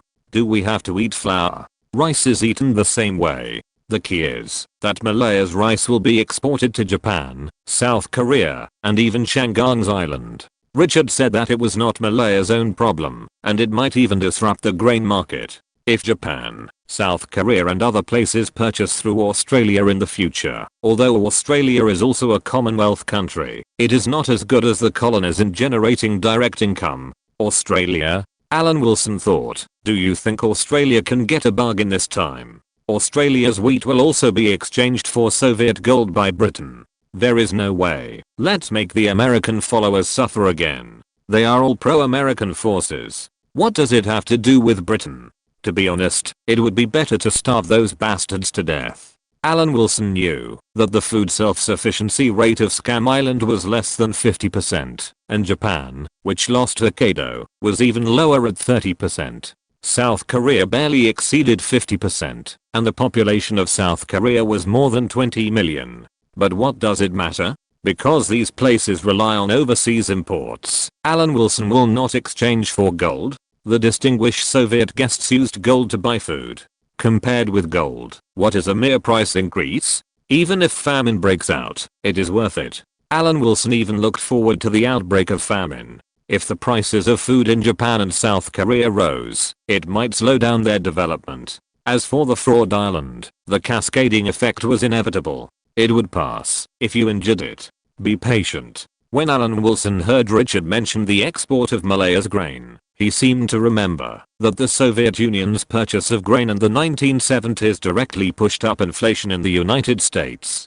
This was also a problem in the supply chain in a sense, which caused the United States a lot of trouble. This time, in order to cope with the Soviet Union's grain purchase figures, inflation may indeed occur. Britain is not an agricultural empire like the United States, but Britain has an advantage. That is, the colonial empire can do it. The cost is paid by the colonies, and the money is earned locally. As for whether Japan and South Korea will be affected, what does it have to do with him? You three colonies, clear all the wheat for me.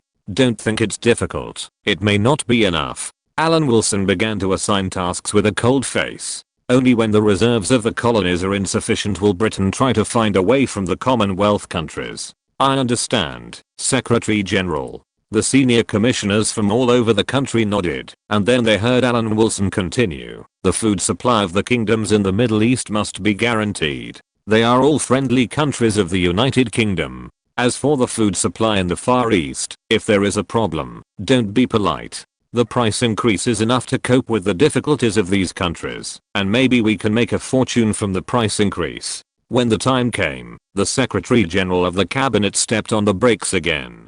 Considering the overall situation, the pro-British countries still had to be taken care of, but the Japanese and Korean fraud islands were the United States business, not the United Kingdom's business. While the meeting at Harkson Manor was going on, Princess Margaret rushed to Perth in a dusty manner. Her brother-in-law was too busy to go abroad at this time, so she brought a handwritten letter to the female president. The Soviet Union's secret purchase of grain was a secret to others, but it was certainly not a secret to his wife. The handwritten letter expressed his thoughts for his beloved wife. After the private part was completed, there were two main things left. Silver should be sold off in the first half of the year, and there should be no more delay. The remaining is the key battle on the road to grain trading, whether it can be on an equal footing with the four major grain traders in the traditional sense, or even surpass them. It depends on whether we can seize the opportunity of purchasing grain from the Soviet Union this time. Don't think it's shameful to make a profit by borrowing the Soviet Union's affairs. Pepsi-Cola claims to be the people's cola in the Soviet Union. It says Coca-Cola is the cola of capitalism. If we get things done this time, we can be on an equal footing with the four major grain traders in the United States and France. After reading the handwritten letter, Pamela Mountbatten picked up the phone without thinking. She never doubted any judgment of her man. Contact Canada's Hudson Bay Company, to send me the agricultural product data for Australia's grain production and reserve data this year. Pamela Mountbatten paused slightly. Sell the American silver mines that were acquired before and look for opportunities to sell the Finnish silver. The cycle is half a year and don't disrupt the market. Chapter 12:16 Aidan's second term. Whether Pamela Mountbatten's road to becoming a grain merchant will become famous after this battle will have a great impact on her future development. It is also an excellent occasion to show strength. Which industry's top will not be tested? For world citizens, money is only one aspect. Even if the pound is separated from the specific industry endorsement, it is worthless, just like the ruble. In fact, the value of the ruble must be underestimated. The vast majority of resource exporting countries in the world adopt strong monetary policies. No matter where the country is, as long as the country has resources that can support the country's currency will be very strong. The ruble during the Cold War, even if it is not as strong as the US dollar and the pound, will not be underestimated too much. Although Russia's industrial strength has been greatly reduced decades later, when you think about the currencies of those countries in the Middle East and the Australian dollar in Australia, you can see at a glance that the value of the ruble is wrong. Why is the dinar of a small Middle Eastern country so strong, but the ruble seems to have less purchasing power than the yen? The answer lies in the fact that the noose on Russia has never been untied. The suppression of Russia has never been relaxed, and it will not end with the end of the Cold War. Therefore, the special situation that the total economic volume of Russia is not as good as that of a province should not be considered to exist forever. In 1997, the ruble was once beaten to 5,000 rubles per dollar. Not to mention that Russia is not as good as a province of a certain big country. The entire country is not as good as Greece. Alan Wilson did his best to assist his wife and shape the Mountbatten Group into a conglomerate. It was also to support the value of the pound. France can dominate the traditional sphere of influence in Africa, and Britain cannot be worse than France. You must know that the conditions of British colonies are much better than those of French colonies. There are also Commonwealth countries such as Australia and Canada. Being stronger than France is not an option, but a must. A female president who has been trained since childhood cannot take it for granted that the power she controls in this world is much greater than that of her husband. In fact, as long as you think about it carefully, you will understand that this is not the case. She has only now understood this information. Although she has a lot of money, although she has close ties with the aristocracy, and although she has repeatedly claimed that she is married to the cabinet secretary in Whitehall, this is still not enough. It must be like the Olympic slogan, faster, higher, stronger. Pamela Mountbatten had to accept the role assigned by her husband. This cause and effect relationship was hard to believe. People had no right to act so recklessly. If people acted so recklessly, the world would not be the world. This was crazy. It meant that, even if you had money, a company, and the power to issue orders, you still couldn't do whatever you wanted. You had to crush it. Obviously, her husband had high hopes for her. What the female president needed to do was to live up to this expectation and accept the man's arrangement quietly and without hesitation, just like so many arrangements in the past, and trust this arrangement 100%. If you tell it out, no one will believe it. Your trust in Alan is simply unreserved. This was not the first time Princess Margaret had seen a similar scene, but similar scenes were constantly reenacted. He is my husband, he won't hurt me. Pamela Mountbatten put down the microphone and said without reservation. While speaking, Pamela Mountbatten had put on her coat. She was ready to meet with the Governor of Western Australia. London, Royal Opera House. No stage play was performed today. The whole theatre was empty. Only 3 people were there, including 2 former Supreme authorities, Edward Bridges and Norman Brooke, and a man dressed meticulously in a suit. The 3 of them were talking and laughing. Sir Edward, Sir Norman, the Prime Minister announced that he would hold a general election. What do you think are the chances of winning? Will the Labour Party, which is supported by industrial workers, win? Or will the Conservative Party, which has great power ambitions and is loved by citizens, win? Brown Williamson asked the 2 former leaders who had left Whitehall. How should I know? I'm already retired. Norman Brooke shook his head slightly. When Alan arrives, you'd better ask the current cabinet secretary. Edward Bridges replied calmly. He is in charge of the work in Whitehall now. He was at Harkson Manor for an overseas meeting the day before yesterday. His appearance this time shows that he attaches great importance to you. Just as he finished speaking, footsteps were heard in the theater. The footsteps were clearly visible from far to near. Edward Bridges listened for a while, shook his head slightly and said, "Not Alan." Sure enough, Wick immediately showed up and said to the two supreme authorities above, "Sir Edward, Sir Norman, the cabinet secretary went to the airport to see off the overseas commissioner, and he should be here soon." Alan Wilson, who was at London International Airport, ordered in a humble manner, "Your job is to maintain your presence overseas. Everything depends on balance. Most colonies may eventually become independent, but they can be transformed into invisible enterprises that take root locally. The more benefits you can seize, the less likely the foundation of the country will be shaken. Understood, Secretary General?" A group of well-dressed overseas commissioners who had accepted their new tasks answered in unison. "Keep your voice down next time." Alan Wilson glanced at the pedestrians around him and nodded. "The chairman of British American Tobacco asked me to meet him at the Royal Theatre, so I'll leave first." He couldn't not go, because the two previous supreme authorities were also there. It would be unreasonable to wait for a long time. Before becoming the cabinet secretary, Alan Wilson was also a minion, but he would not be arrogant just because he has climbed to the top now. Everything depends on balance, and strength comes from the collective. 30 minutes later, he appeared in the Royal Theatre. As soon as he appeared, he apologized to the two former civil servants. "I went to the airport to see the overseas commissioner off to the plane. I didn't mean to be late. We all know you." Edward Bridges said indifferently, then extended his hand to introduce Brown Williamson, chairman of British American Tobacco Group.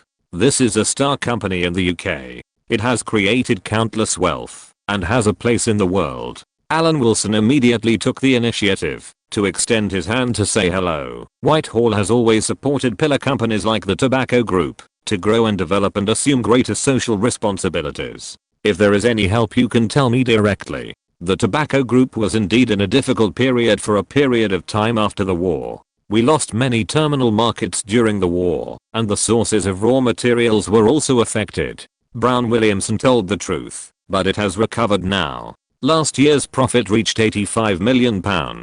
We expect to make a profit of £100 million within 3 years. This is really good news. There are not many companies in the whole UK with annual profits of over 100 million. Alan Wilson was very happy, but he knew that Brown Williamson must have something to ask him, otherwise he would not have asked two civil servants to accompany him. Sure enough, seeing that the current cabinet secretary was so supportive, Brown Williamson mentioned his intention to expand the market. "Sir Alan, the tobacco group needs to adopt diversified operations. At present, I think the conditions in South Africa and Australia are good. We know that your wife, Ms. Pamela, has deep roots and connections in both countries. I hope to get help. I have some connections." Alan Wilson answered modestly, and then thought for a while. "I personally have no problem. The profits of the tobacco industry are extremely beneficial to the UK. To be honest, if the Labour Party is in power, I might suggest nationalising your group." Alan Wilson was very serious, and was definitely not joking. If the Labour Party was really in power and there was a need in this regard, he would really nationalise British American Tobacco Company and align it with the non-famous small and micro enterprises in a certain big country. The few of them were chatting happily. Brown Williamson took out the whiskey he had prepared, and said as he poured the wine, "The Secretary General is really a joker. I believe that with the help of the Mountbatten Group, the business expansion in Australia and South Africa will be very rapid. By the way, the Prime Minister just announced a general election in the House of Commons. What does the Secretary General think of this? It's hard to say. The strength of the two parties has been unprecedentedly close since the war. Except for the first 2 times when the Labour Party won a big victory, the remaining times were extremely close." Alan Wilson shook his head while holding the wine glass, but on the basis of consensus politics, there should not be a big difference. The Prime Minister wants to hold a general election in order to use the progress in the diplomatic field to lay a foundation for the Conservative Party to win. So far, has the Cold War's two-power confrontation been shaken? It's too early to say, but British politics has changed. Eden chose to start the general election at this time instead of waiting for the Soviet Union's gold dust to settle. Naturally, there are reasons. In January just past, Labour Party leader Gates died suddenly. Wilson then became the left-wing candidate for the party leader election again, challenging George Brown. Later, Callaghan joined the election and dispersed the right-wing votes in the party, so that Wilson won the election and became the new leader of the Labour Party. Harold Wilson has just been elected as the party leader and is integrating the differences within the Labour Party. In Eden's view, this is a good opportunity that should not be missed.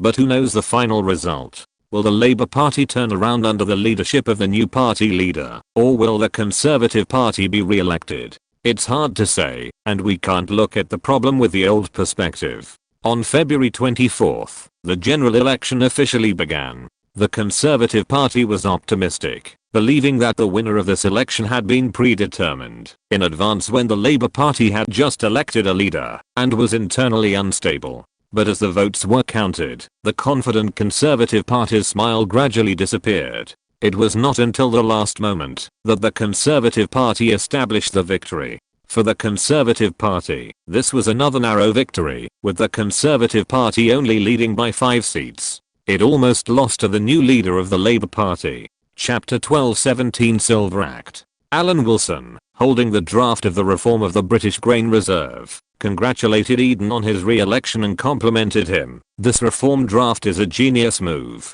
From the most optimistic point of view, the most ideal situation for the UK is that it does not cost anything and can make a lot of money. When he was a permanent undersecretary, Alan Wilson did not have to be respectful to the minister because his future was in the hands of the cabinet secretary and the minister could not do anything to him. Of course, he and the minister cooperated very well. But being the cabinet secretary facing the prime minister is completely different.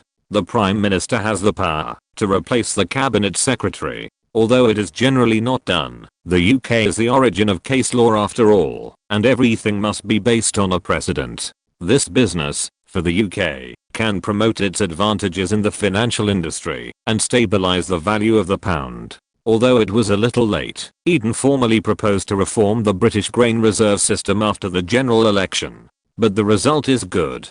Facing 220 tons of yellow gold, Eden cannot remain indifferent. After the matter is accomplished, the UK's gold reserves will rush to the 6,000 ton mark. This ratio is already very good. The gold reserves of the United States are slowly decreasing. The gold reserves of the United States are 14,000 tons, and these golds support the Braxton Woods system. Of course, Alan Wilson knew that if the Vietnam War officially broke out, the 14,000 tons of gold would fall below 10,000 tons within 3 years, and then 3 years later in 1971, the gold reserves of the United States would fall to 8,000 tons, and then it would be time for the United States to default on its debts. Britain could also make some preparations at that time. Even if it could not bring down the US dollar, it could still gain some benefits. However, the cabinet secretary was not referring to the Soviet Union's gold income. Once the food shortage, the price would rise. The root cause was not the Soviet Union's purchase of 10 million tons of food, but Eden's reform of the food reserves. In other words, Britain originally used the reform of the food reserves to cover up the purchase of food and trade with the Soviets. In this way, Britain would indeed get 220 tons of gold, but that was all. But once this reform of the food reserves was implemented, the gap would not only be the 10 million tons of the Soviet Union. If the 25% gap of Britain itself was added, the gap would reach 20 million tons. By then, the world food market will surge. What will happen if there is a 10% gap in world food?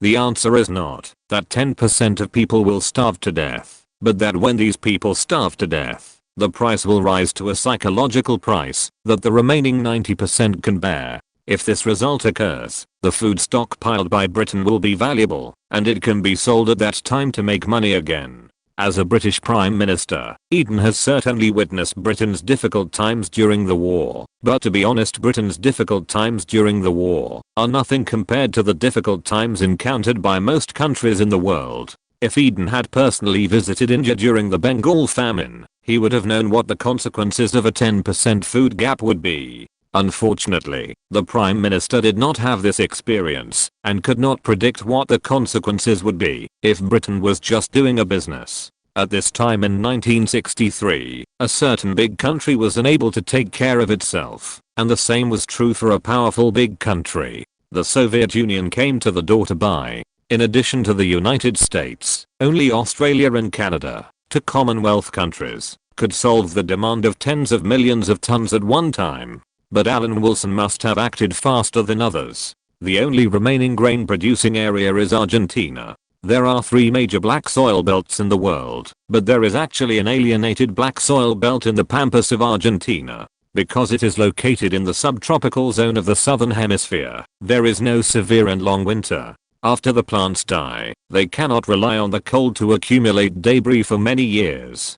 The hot and humid climate causes more iron oxide in the soil, making the soil appear obvious red. Therefore, the soil here is actually not as nutritious as the black soil belt. If Japan and South Korea are afraid of being blackmailed by the United States and think Argentina is too far away, Southeast Asia can actually solve some of the problems. However, it is not very optimistic, because Malaya, as an agricultural base where the female president has been deeply involved, has brought about a consequence that it has caused great trouble to the surrounding Southeast Asian countries. This is like the normal competition in the United States agriculture, which will make Mexican farmers bankrupt. In recent years, Southeast Asian countries have been affected by the dumping of food from Malaya, and the grain planting area has been declining. In short, originally only selling 10 million tons of food to the Soviet Union may not have much impact. In addition, if Britain's own food reserve reform is added, it may double and cause unfavorable results for the world environment.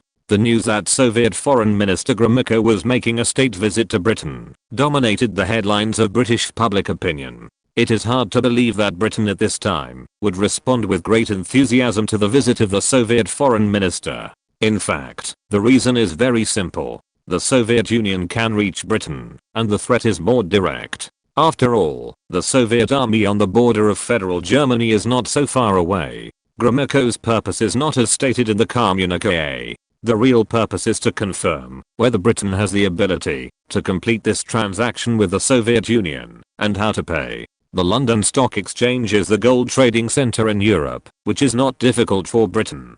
Perhaps in his life, Eden has never treated a Soviet so sincerely and expressed friendship as hot as the sun.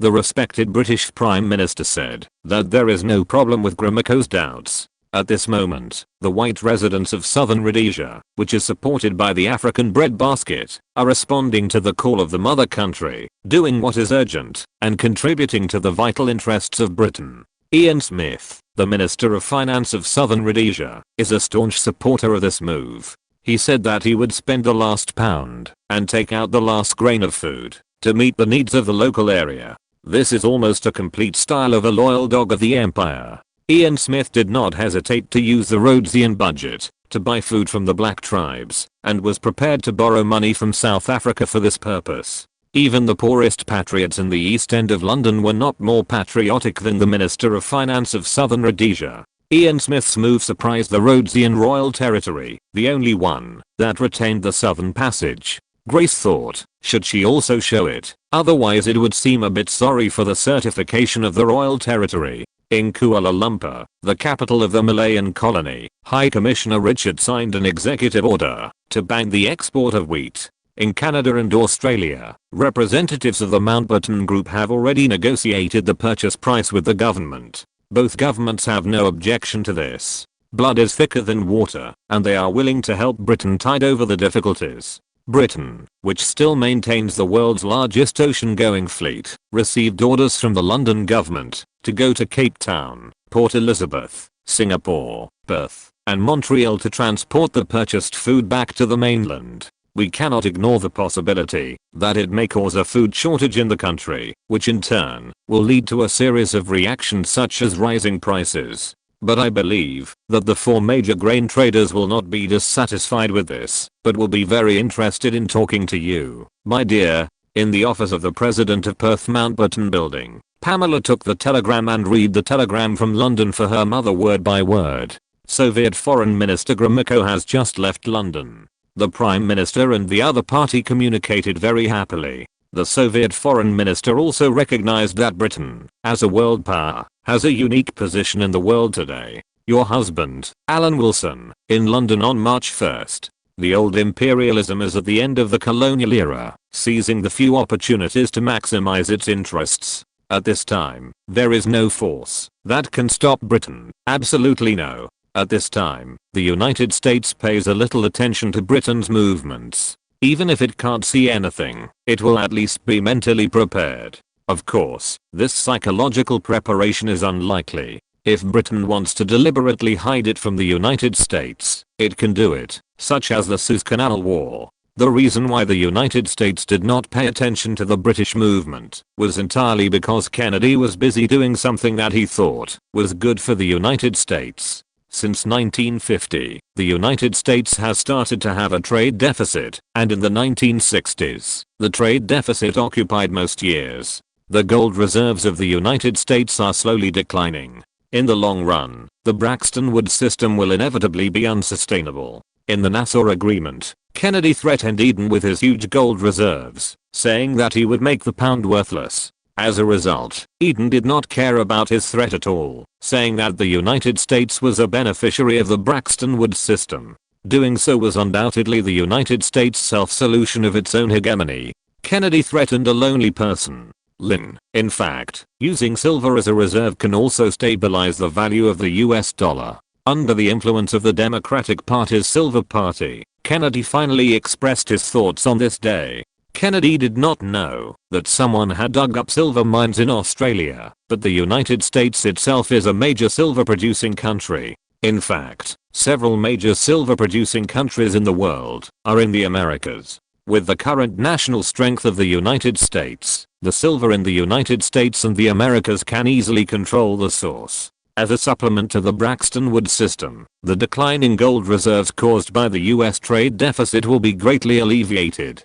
President, although the Silver Party has been advocating for almost 100 years, the value of silver is still incomparable to gold. Lyndon Johnson expressed his pessimism upon hearing this. Since it cannot be done, there must be difficulties. The difficulty lies in Wall Street. Kennedy smiled. Don't you think so? We can't unilaterally let the cost of the Silver Act be borne by the country, and then watch a large amount of silver lying quietly in the Treasury Department. Lyndon Johnson did not respond to Kennedy's words. He seemed to be thinking about something else. Finally, he nodded, and his attitude seemed to be non-committal.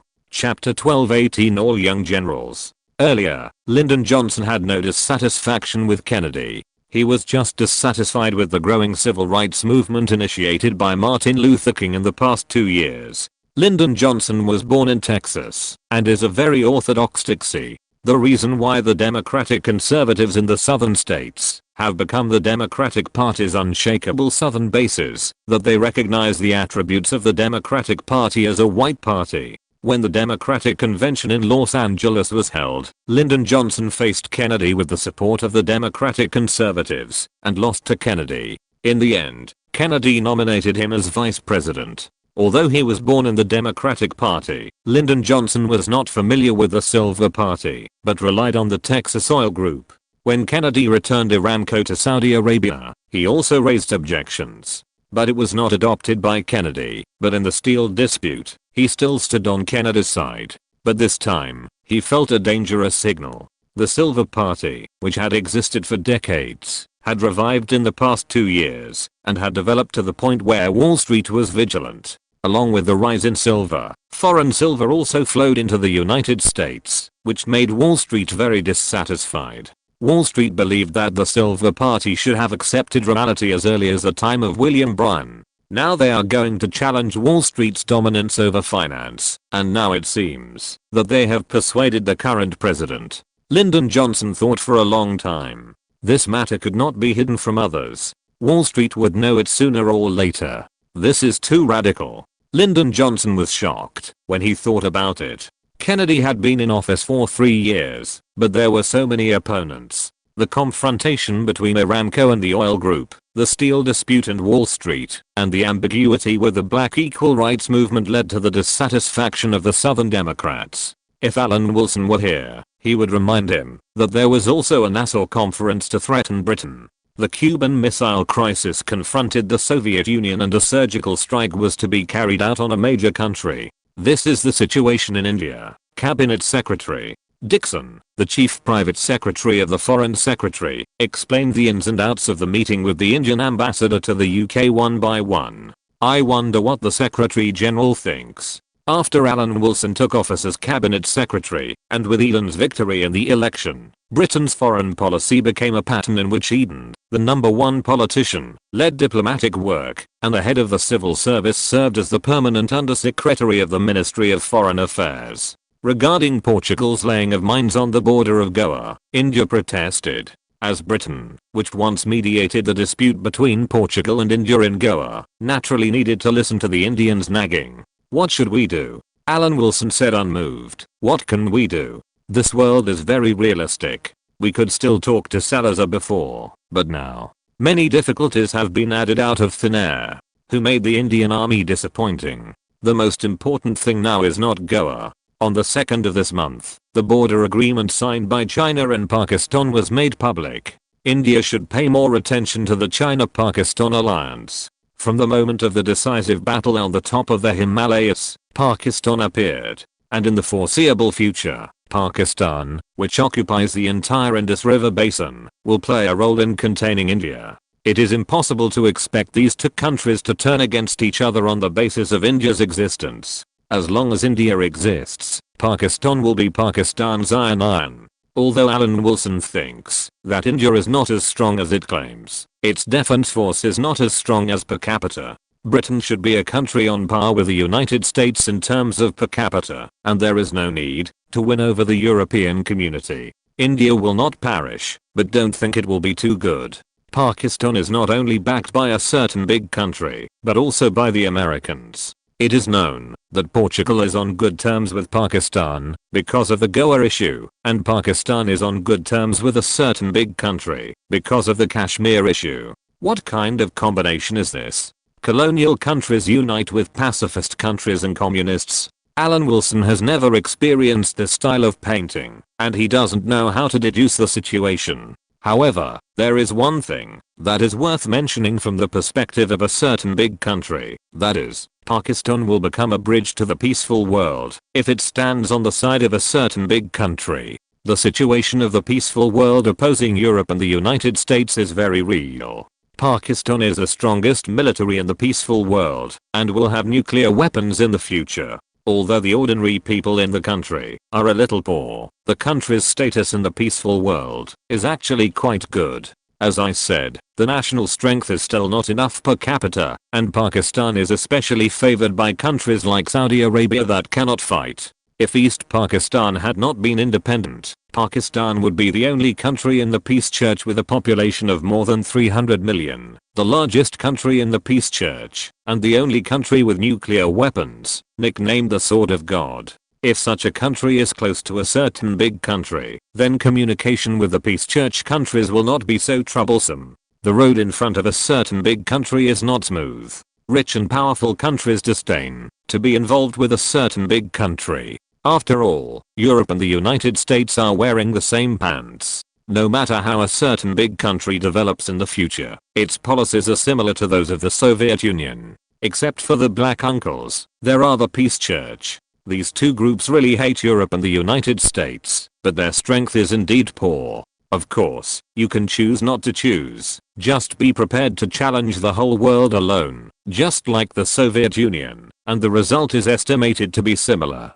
Pakistan. With a sigh, Alan Wilson asked Brest to report the latest situation in South Asia to the Prime Minister after learning that the Prime Minister was free. The Prime Minister led the diplomatic work, and he chose to report on diplomatic affairs. As for domestic economic development, just let it go. Last month, Alan Wilson also held a semiconductor development conference. If the existing support is not enough, then there is only the old way. Pamela, send money. Eden is a prime minister who pays close attention to the world situation. He even asks where the fleets around the world transport food.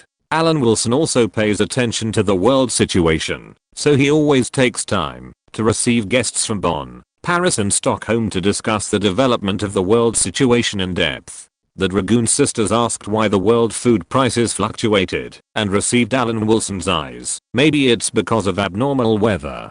To be honest, the Cabinet Secretary General has asked India whether it wants to export food, for fear that India has surplus food and will delay his plan.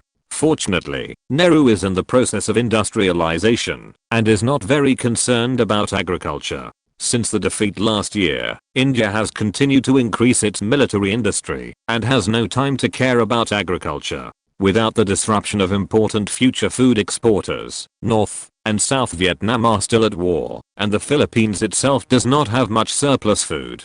Indonesia has too much population burden. As long as Thailand and Myanmar are dealt with, it is expected that all countries will welcome the future of rising food prices. Alan Wilson didn't know that the barometer of the world economy in later generations had already felt the pressure on food. Koreans had already appeared in Kuala Lumpur, the capital of Malaya, in front of the repeatedly expanded administrative office, waiting to be summoned by High Commissioner Richard. After returning to Malaya, Richard directly signed a ban on wheat exports. The wheat planting area occupied a quarter of Malaya, which seemed to be fine. Moreover, the bulk of Malaya's wheat planting was originally supplied to Europe and the Middle East, but a quarter of the food was directly banned, and the remaining 3/4 of rice became a rare commodity. Japan, South Korea and the Fraud Island, which were not self-sufficient in food, were the first to feel this unfriendly price fluctuation, and South Korea was the fastest to feel it. Because the current Korean economy is very fragile, although the United States has given South Korea countless dollars. During the Syngman-rhee period, South Korea mainly used these aids to update its armaments. As for the economic level, during the Syngman-rhee period, only the lowest end 3 white industries of flour, sugar, and cotton textiles developed rapidly, from which the first chaebols in South Korea were born. During the Syngman-rhee era, the entire South Korea became a market of collusion between officials and businessmen and power for money transactions. Syngman-rhee's election relied on political donations from 7 major companies, including Taechang Textile, Jinxing Textile, Chosun Textile, Dongguyang Cement, Dongli Busan, Capital Busan, and Central Industry. These chaebols were supported by the Syngman-rhee regime, and small and medium-sized enterprises went bankrupt one after another, and the unemployment rate soared. Due to the scissors gap between the prices of agricultural products and industrial products caused by US food aid, South Korea's agriculture also suffered a heavy blow. The female president, who also practiced the path of grain merchants in Malaya, played a role in aiding and abetting in this process. The agricultural depression in South Korea also owes a part to Britain. Now Britain can't help itself in the face of 220 tons of gold, and South Korea, whose economic structure is extremely fragile, can't stand it immediately. The price of grain in South Korea has already seen an uncontrollable increase, which gave Park Chung-hee, who had just come to power, a headache. He sent people to a large grain import base to ask what happened. Richard thought for a moment and decided to meet the visitor. Not long after, a man in formal clothes and with small eyes appeared in the office of the High Commissioner. He introduced himself directly and said that he was here to discuss the import of grain on behalf of South Korea. Chun Do-hwan. Richard looked at the visitor deeply, secretly sighing that Asians really don't look old, and nodded. The UK is currently carrying out a grain reserve reform. So as the High Commissioner, I have issued a ban on some grain exports. That's it. As for the issue of grain prices, everything will follow the market mechanism to adjust itself. Mr. Commissioner, South Korea is in trouble now. Does the president hope that you can give some support, because we belong to the same free world? Chun Do-hwan immediately asked in a pleading tone. We belong to the same free world? Richard retreated tactically and did not answer, but that meaningful look deeply hurt the fledgling Kwan Zhao Jiang. Are you worthy? Chapter 1219 Honest Arms Dealer. Business is business, and South Korea is not the sphere of influence of the United Kingdom. It is polite for Richard to meet him once this time. General Kwan cannot ask for too much. As a senior commissioner, he is also very busy. As for the free world, it is even more nonsense. Richard does not quite understand that Japan and South Korea are essentially different from colonies. They are independent countries in name only. South Korea is at the forefront of the confrontation, just like the Federal Republic of Germany in Europe. General Kwan is still making the final effort, but Richard's yawning reaction shows that this is not enough to impress him. It is the United States that is protecting you, not South Korea, who is at the forefront of the so-called Cold War. South Korea has an illusion about its strategic position, which is very bad. A poor country with an area of less than 100,000 and a population of 20 million. A country that would be wiped out in the blink of an eye if it were not for the existence of the US troops stationed in South Korea. Is it worth paying attention to? Richard, who has learned from the supreme authority, looks at the Asian issue in much the same way as Alan Wilson. He looks at the area and the population. These two items cannot deceive people, and they are data that cannot be tampered with. Unlike other statistical data, different results can be obtained according to different standards. Looking at the problem in this way, the standard naturally only has powerful countries and certain powers. Other Asian countries are not worth mentioning, and I don't know where South Korea ranks. Although it may be humiliating to say it directly, Richard has no choice. This is a fact. Britain sneezed, and South Korea, whose economy is extremely fragile in this era, has to bear the pressure that it should not bear. Just bear it. What else can you do?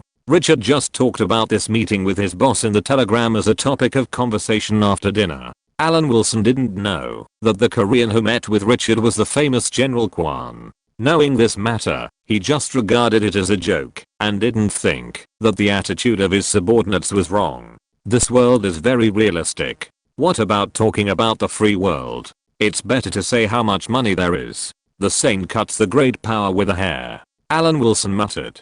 Britain is now the supreme who cuts itself with a knife. What can it do if it doesn't take South Korea seriously? If it was just to make a business deal with the Soviet Union in exchange for 220 tons of gold at the beginning. Now, as the situation develops, Alan Wilson has become more and more inclined to raise the price of grain, which is available everywhere in normal years. This is also for his wife, to get a grain merchant ticket, to give some benefits to the other 4 major grain merchants, and to make money together. Alan Wilson thought of this, and immediately called Richard back. What you need to pay close attention to is the speculation and profiteering in Malaya.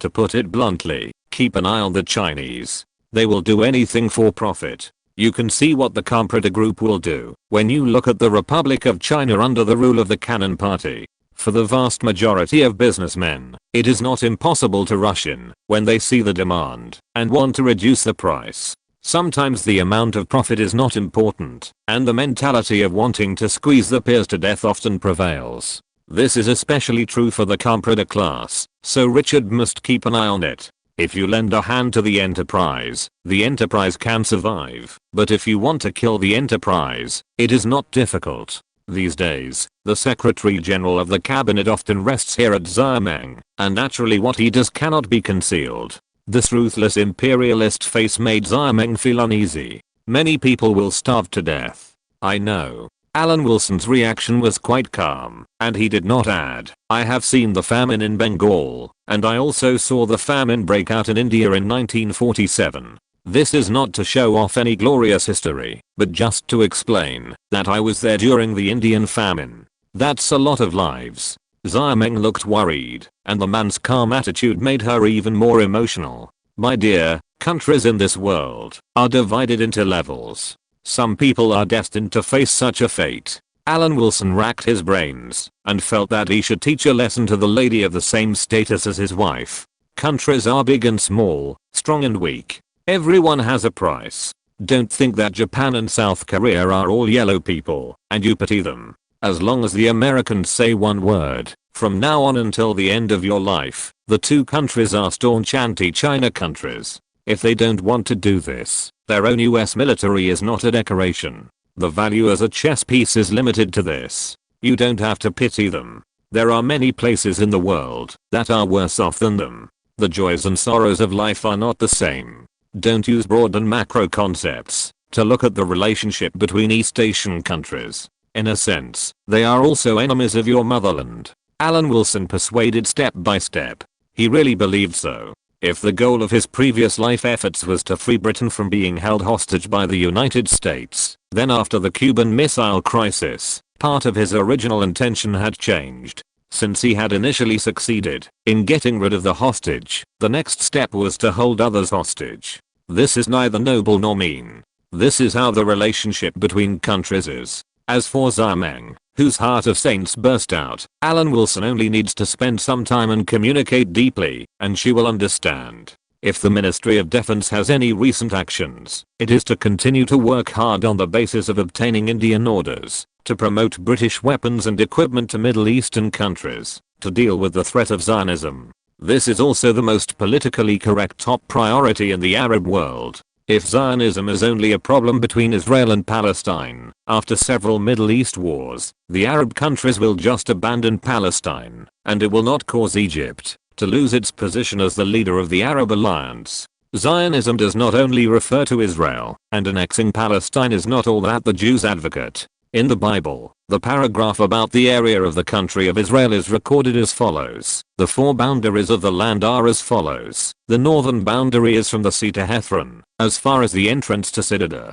and to Hamath, Berothab, Cibrian. Cibrian is between the boundaries of Damascus and Hamath, to Hasahatagan on the border of Horan. Thus, the border is from the sea to Hazarenan on the border of Damascus, and the land of Hamath on the north. This is the northern border. The eastern border is between Horan, Damascus, Gilead, and the land of Israel, which is the Jordan. You shall measure from the northern border to the eastern sea. This is the eastern border. The southern border is from Tamar to the waters of Meribah Kadesh, extending to the stream of Egypt, and to the Great Sea. This is the southern border. The western border is the Great Sea, from the southern border to the land opposite the entrance to Hamath. This is the western border. According to this definition, even if all of Palestine is included, it will not be enough. Part of the Sinai Peninsula, Lebanon, and Jordan must be given up to meet Israel's appetite. It is a miracle that Arab countries can agree to this proposal. There may be a war in the Middle East someday.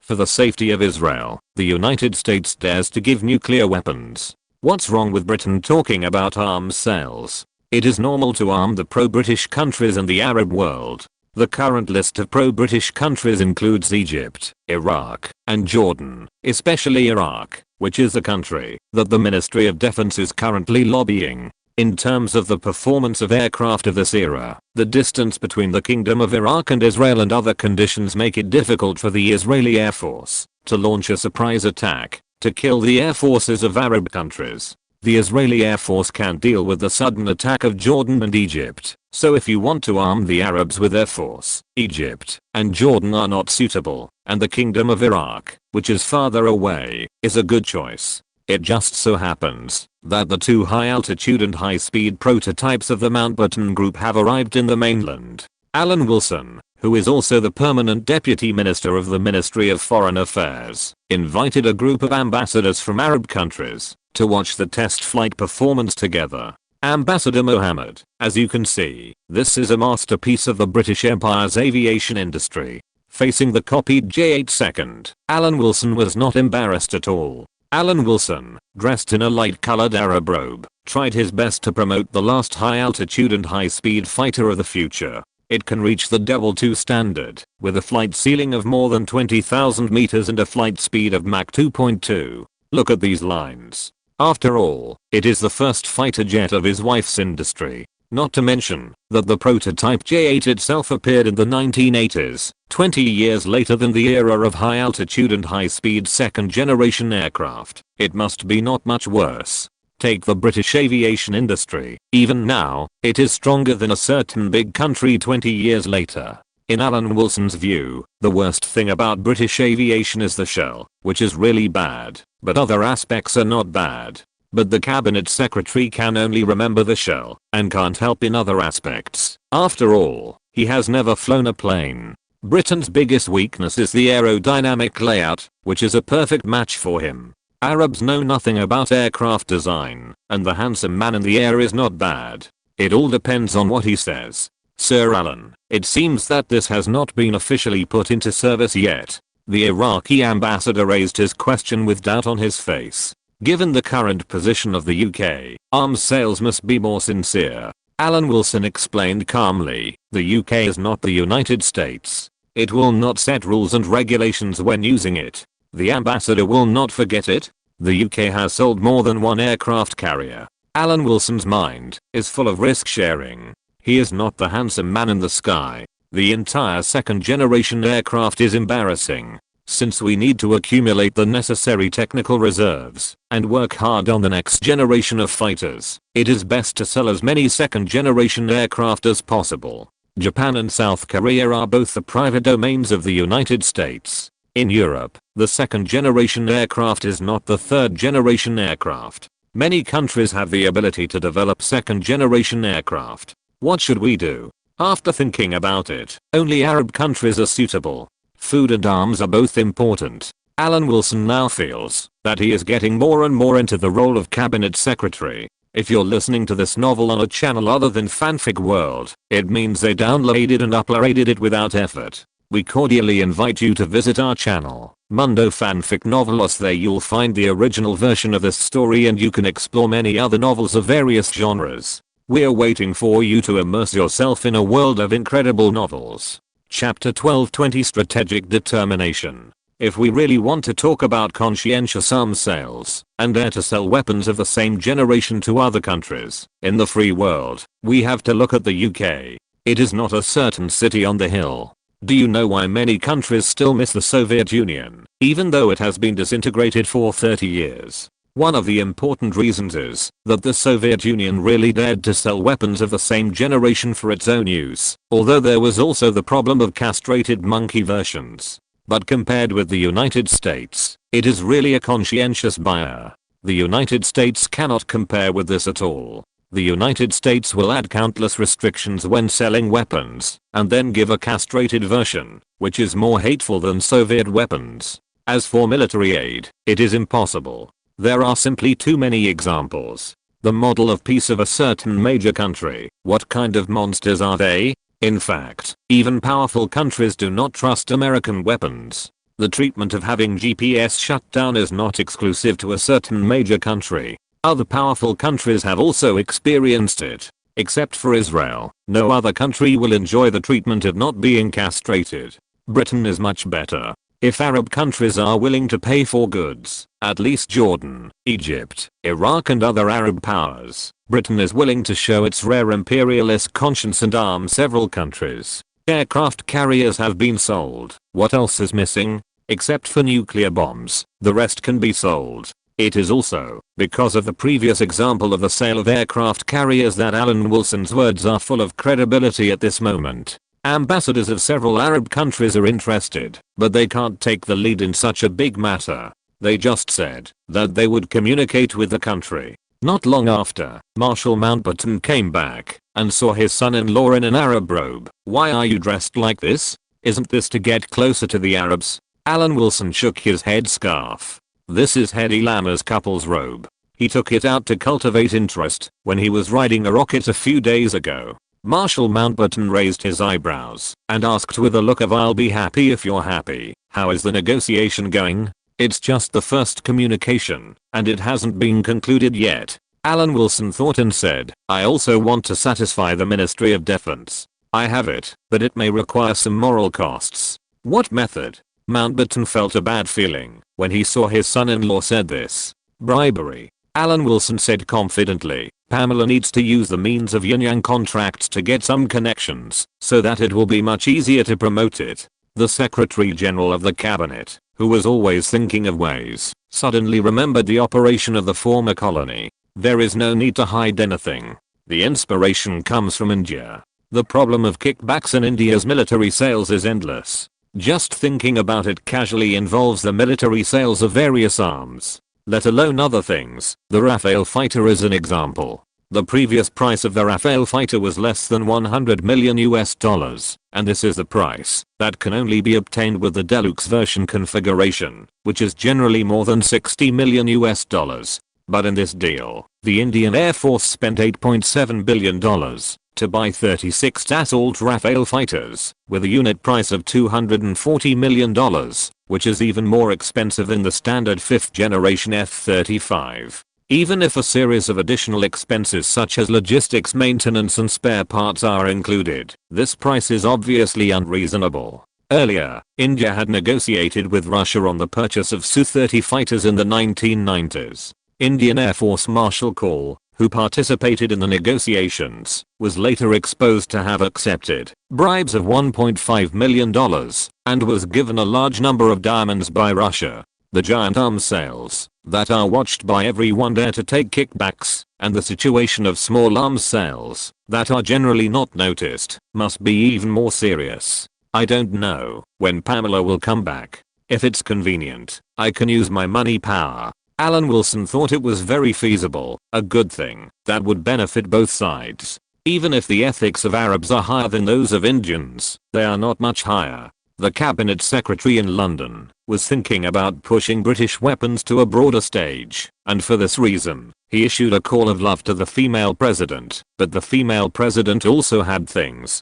to do at this time. As silver was sold off, the price in the US silver market not only did not fall, but instead continued to rise. Pamela Mountbatten contacted her husband for this, and Alan Wilson's answer was that when everyone felt that it would continue to rise, they should speed up the selling. In fact, ladies of the same status as his wife were all selling silver to cash in, including London, Paris, Bonn, and Stockholm. However, this was not the reason why Pamela Mountbatten could not come back for the time being. She was receiving representatives of several companies in Perth. The names of these companies were ADM, Bunge, Cargill, and Louis Dreyfus, which were known as the four major grain traders. Any disturbance in the world grain market could not be hidden from their eyes. After the UK announced the reform of the grain reserve system, the effect had already appeared in the international market. Soon, the four major grain traders followed the path of the transportation network and found Pamela Mountbatten, who was in Perth and was an important link in helping the UK transport grain this time.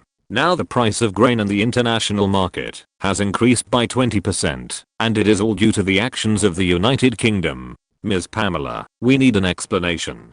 The actions of the Mountbatten Group have disrupted the order of the international grain market, and Bunge is very dissatisfied with this. Louis Dreyfus is not prepared for the current situation. The relationship between Britain and France should maintain communication. Several representatives took turns to appear on stage, as if they were going to give Pamela Mountbatten a good look, based on their strength and position. What's wrong? Friends, isn't rising food prices a good thing? Pamela Mountbatten glanced and answered indifferently. On the contrary, you should thank Britain for taking advantage of this food price increase. After all, food prices are stable in most years. Good opportunities like now are rare. Don't you feel ashamed to bully a woman like me? Also, except for my husband, I will not be threatened by any man. I hope that next time I will not be confronted with someone, as this will damage our relationship. To put it bluntly, it is good for everyone to make money together. If you want to confront me, I'm not afraid of you. You may have heard a saying that the British Empire will never surrender before the blood of the Indians is dried up. British India is independent, but not all British colonies are independent. Ms. Pamela, you may have some misunderstandings. The representative of Louis Dreyfus changed the subject and expressed the meaning of the crowd just now. We have always recognized the strength of the Mountbatten Group.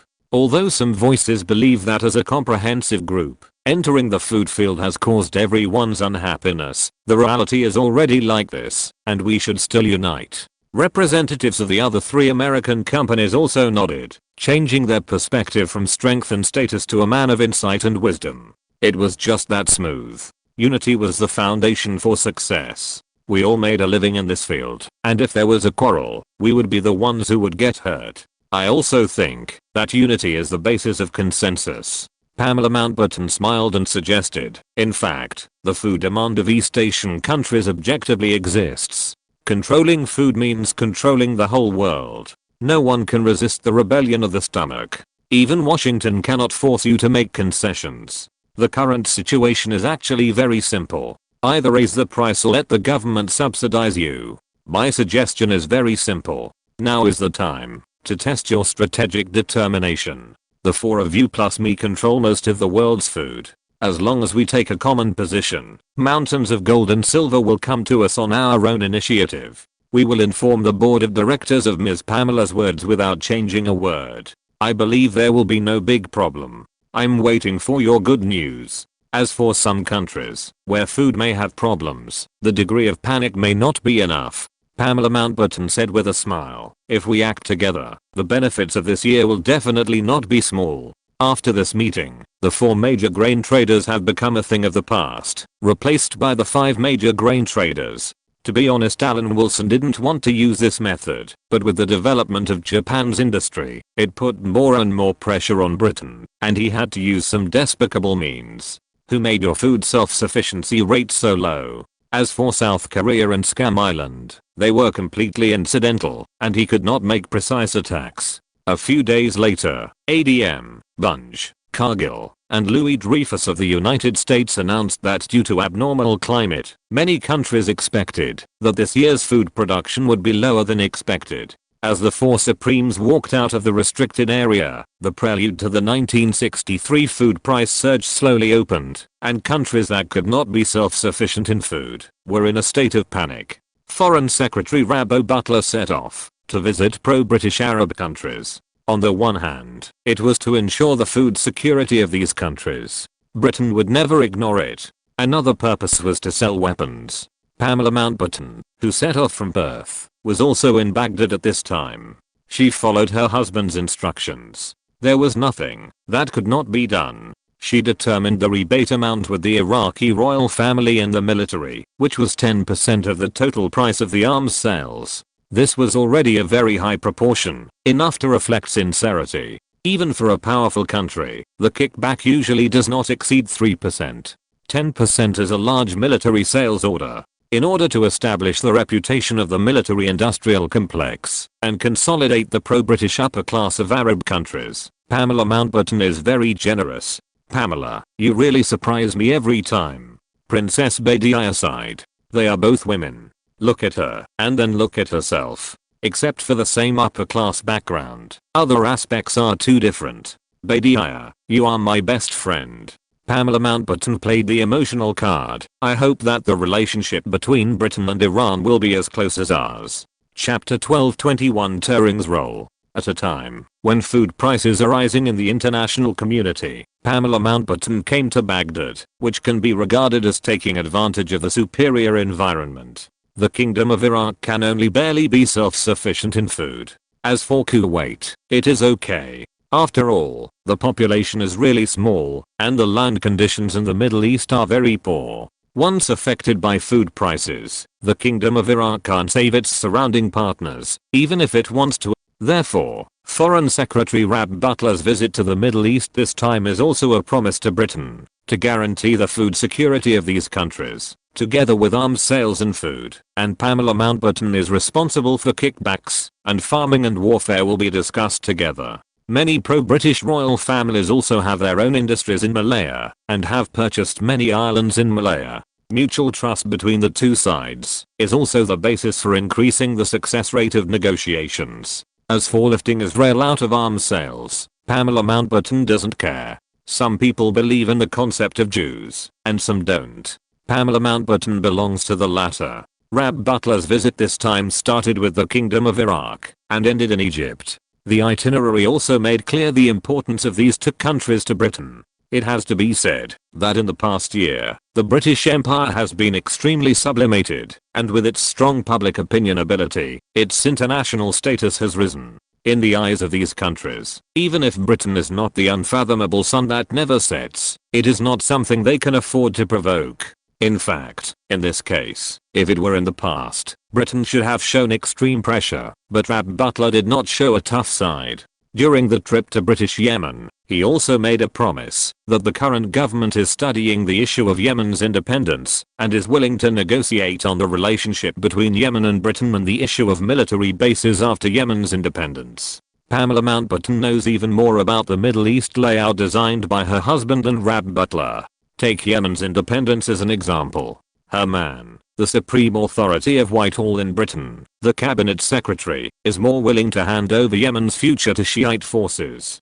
Because Saudi Arabia is a Sunni monarch, and Saudi Arabia is a pro-American country. Similarly, Saudi Arabia's east coast oil producing area is a residence of Shiites in Saudi Arabia, and it faces Iran, a Shiite power, affectionately across the Persian Gulf. This is also why Saudi Arabia later entangled with the coalition, and insisted on suppressing the Houthi armed forces.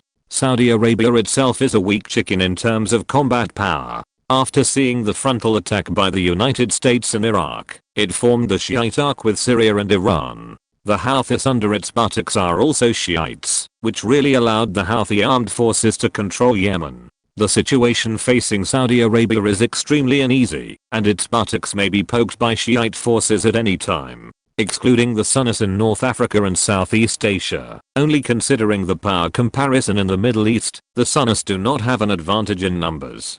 Sunni countries are countries like Kuwait, the United Arab Emirates, Oman, and Jordan. Look at the Shiite camp, Syria, Iraq, and Iran, all of which are traditional military powers in the Middle East.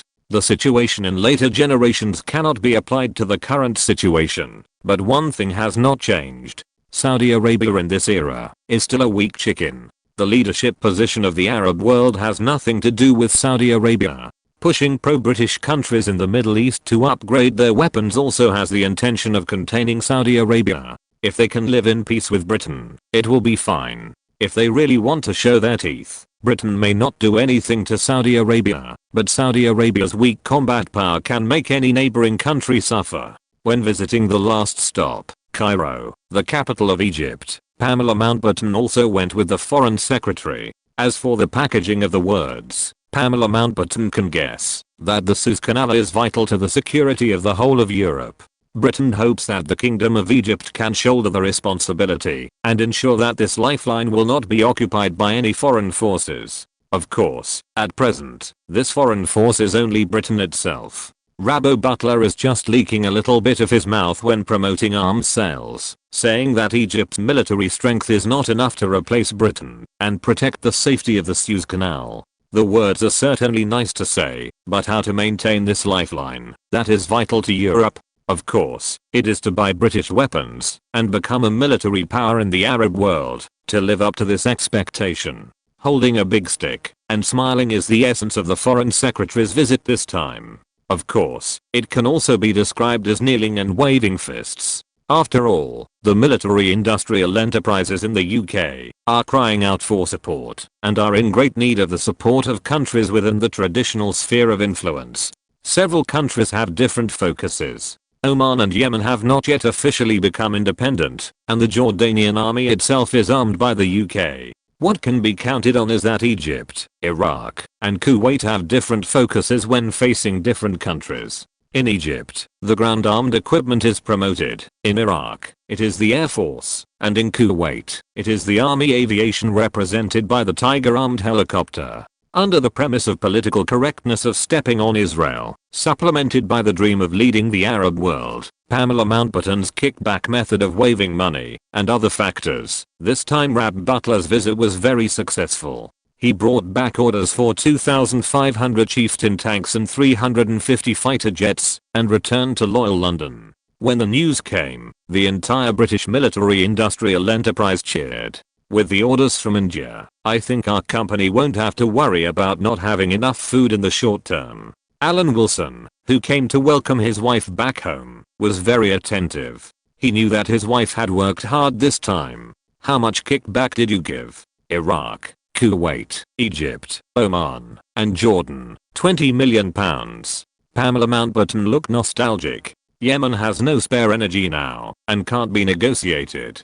The government wants to give up Yemen. I have this idea. It is being planned. There is no rush. Does it take 2 years to negotiate? Alan Wilson shrugged and looked relaxed. If the issue of the Aden military base cannot be negotiated, using Socotra Island as an offshore balancing base is also an option. Socotra Island is located about 350 kilometers south of the Arabian Peninsula, east of the Horn of Africa, at the junction of the Arabian Sea and the Gulf of Aden. The archipelago consists of 4 islands, with an area of 3,650 square kilometers and the main island area of 3,600 square kilometers. The island has been isolated from the continental plate for 18 million years, and the long-term geographical isolation has generated many unique animals and plants. Socotra Island has sufficient conditions and has the potential to become an offshore balancing base under British rule. After all, it was once under the jurisdiction of British India and has long been built as a military base to control the situation in Yemen together with Aden.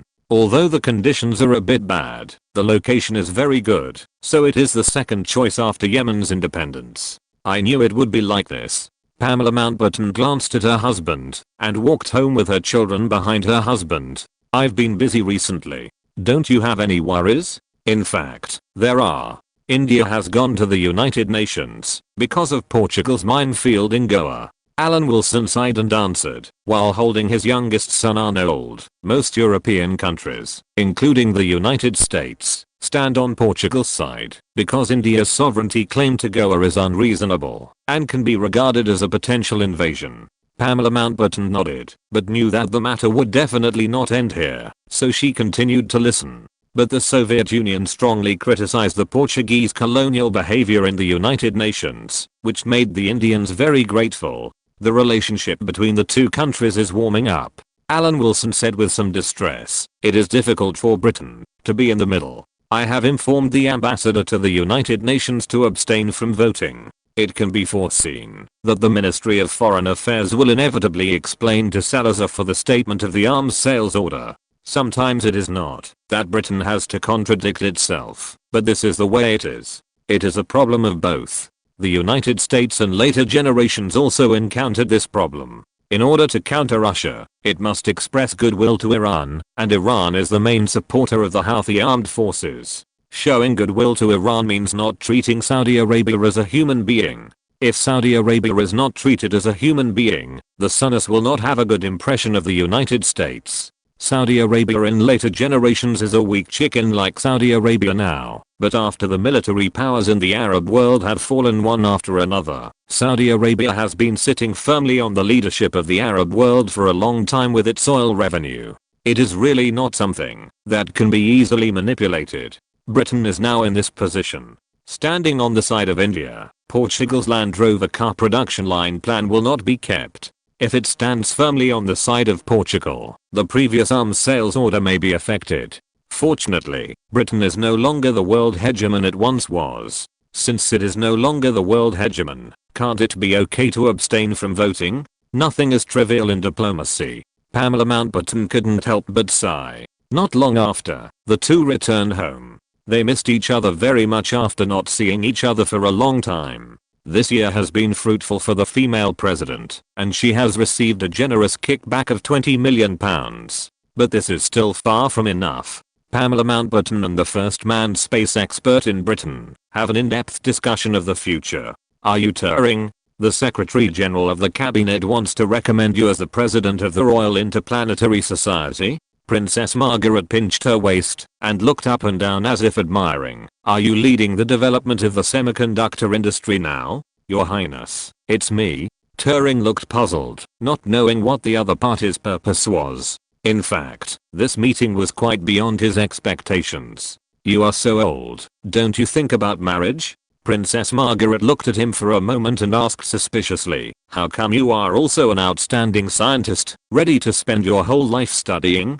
The next day, facing Turing's complaints, Alan Wilson was like Britain facing the dispute between Portugal and Goa, India. He wanted to say something, but it seemed that it would be better not to say it, and he was very troubled. The princess doesn't yearn for marriage, but the pressure of the royal family is objective. Alan Wilson stammered. The Secretary General of the Cabinet even wanted to ask the first two supreme authorities for instructions and conduct a surprise training on speech skills. In view of the fact that he rescued Turing in the past, can he take over for the Secretary General of the Cabinet? Chapter 12:22 Enemies in the White House. Alan, you know my situation. Turing didn't want to mention privacy issues, but the other party was the Queen's sister. Of course I know. Alan Wilson thought to himself, if you hadn't, he would have let Turing go long ago. Why would he have arranged it this way? In fact, the current social environment is still too unfriendly to your privacy. Your Royal Highness is also suppressed by this kind of public opinion. In a sense, you are the same kind of people. Alan Wilson frowned and said with a heavy heart, in fact, for you, this is also a kind of relief. Alan Wilson had no choice. This was not as easy as time management. First of all, he couldn't divorce Pamela Mountbatten and then turn around and marry the princess, because the royal family would not approve of a divorced person marrying a princess. Moreover, if he dared to do this, not to mention others, Hepburn would be the first to disagree. If the relationship was not deep enough, they would break up. If the relationship was too deep, it would be more troublesome. Hepburn would definitely quarrel. The most urgent task now was to persuade Turing to agree to take over as the cabinet secretary general. Alan Wilson was indebted to Turing anyway. Without him, Turing would have turned into ashes now. How can there be any titles like the president of the Royal Interstellar Society, the leader of the semiconductor industry? This is a life-saving favor, and now Turing is just asking for a little help. Is this too much? Anyway, Alan Wilson thinks it is not too much. If the other party disagrees, Alan Wilson will feel the dissatisfaction of Her Royal Highness, and then he will think it is too much. As for the age issue, it is not a big deal. Princess Margaret is already 33 years old, and it is not unreasonable to like a man who is more than 10 years older. Maybe her reputation for being a maverick will be improved after this. There is no problem in all aspects. The only problem is that Turing should agree to this matter. On the one hand, Alan Wilson wants to stabilize Turing first, and on the other hand, he also hopes that Princess Margaret will be honest and directly point out that it is a nominal marriage. This may avoid many misunderstandings. Of course, the most important point is that this matter should be kept secret from Pamela Mountbatten, at least for the time being. The female president knows Turing's privacy. When the day comes that it can no longer be concealed, the princess's wisdom will be considered. In the UK today, the cabinet secretary cannot say that he can cover up the truth with a snap of his fingers, but it is not a problem to cover up the truth of some things. Besides, Turing's privacy is a heinous crime for ordinary people, but is it a problem for the upper class? For the ruling class, let alone privacy issues, even if they treat killing as entertainment every day, it is not a problem. As long as they work hard to cover it up, ordinary people will know nothing. Isn't it nonsense? It's never a bad thing to meet and have a sincere talk. Alan Wilson persuaded for a long time, feeling that he was running on the front line more than an 80-year-old. After sending Turing away, Alan Wilson breathed a sigh of relief and took out 2 books to refresh his mind. They were Barefoot Doctor's Manual and Militia Training Guide, published in 1959. The books were good books. Alan Wilson picked up the phone and ordered to ban these 2 books in Hong Kong and Malaya. At the same time, within the Commonwealth, strictly check whether there are any English gangs circulating. Once found, no matter what the reason is, they will be severely punished. In his spare time, Alan Wilson also used public tools for private purposes in the name of the cabinet secretary to investigate India's grain production. The result was very gratifying. It was still so half dead. India's natural conditions are actually far inferior to its northern neighbor. Of course, in the eyes of a certain major country's junior politicians, the countries in the world are either good or bad, and their own country has the worst conditions. If possible, they can say where Niger has good conditions. In terms of agricultural conditions, the synchronization of rain and heat is actually much more important than any other conditions. But India is not like this. The only place in India that can barely be considered to have simultaneous rain and heat is Punjab. India's arable land needs high temperatures without rain, and when it rains, it is not the most suitable season for planting. Princess Margaret opened a banquet, which was as grand as usual. Her Royal Highness was still dressed luxuriously and adorned with jewelry, happily accepting the guests' attentive compliments. Pamela Mountbatten had just signed several contracts. She was very satisfied with the continuous expansion of her company in the admiring eyes of all important people in Britain. Alan Wilson yawned. This was originally a good occasion, but his wife insisted on joining in the fun, and Turing had better not show up. No one knew that he had already grasped the supreme power in his hands. Although he was nervous, he had always been very patient. Now the long-suppressed excitement was rising day by day. Soon, those who opposed him would be severely punished, and those who supported him would be rewarded. The timing was getting more and more favorable for him. While the banquet was in full swing, dark clouds had already covered the sky outside, and it seemed that a storm was about to come. A large thick cloud from the north will soon cover the sun. People and animals have become nervous, insects have become rude, waiters are running around in a panic, and cooks have lost their composure. I almost forgot that this is still the season of storm surges, but in recent years there have not been such a big disaster as the last time. Princess Margaret was very unhappy and seemed to be complaining about the bad weather, but when she saw her brother-in-law coming, she smiled again. "Dear Secretary General of the Cabinet, I'm so glad that you can come. Look at our Princess Royal, she is simply the brightest star in the night sky." Alan Wilson complimented, but it was absolutely from the heart. "You are the pride of the entire British Empire. I believe that the subjects all hope that you can live happily. The sister-in-law is happy, and the Secretary General of the Cabinet is happy. As one of the 50 million citizens of the United Kingdom, how can Alan Wilson not represent the British people? That's great. I hope your words can come true." Princess Margaret smiled happily. "Of course, my power as the Secretary General of the Cabinet is unlimited. But considering the atmosphere of the banquet, Alan Wilson thought it would be better to say this in a private setting. Some people are happy and some are sad. Although the weather in London is bad, this banquet can definitely be described as a peaceful and prosperous one. On the other side of the Atlantic, Washington, although the sky is clear at this time, it can be described as a storm for some people. In the White House, Kennedy was very rude to call the representatives of ADM, Bunge, and Cargill of the United States, and angrily denounced these grain traders who were alarmist in the international market. What is this year's abnormal climate? It may be true for some countries, but to say that it can cause a surge in global food prices is absolutely bullshit. There are so many American spy satellites in the sky. How can he, the President of the United States, not know about the abnormal climate? Why are you three American companies joining in the reform of Britain's grain reserves? You obviously want to take advantage of the opportunity to make a profit.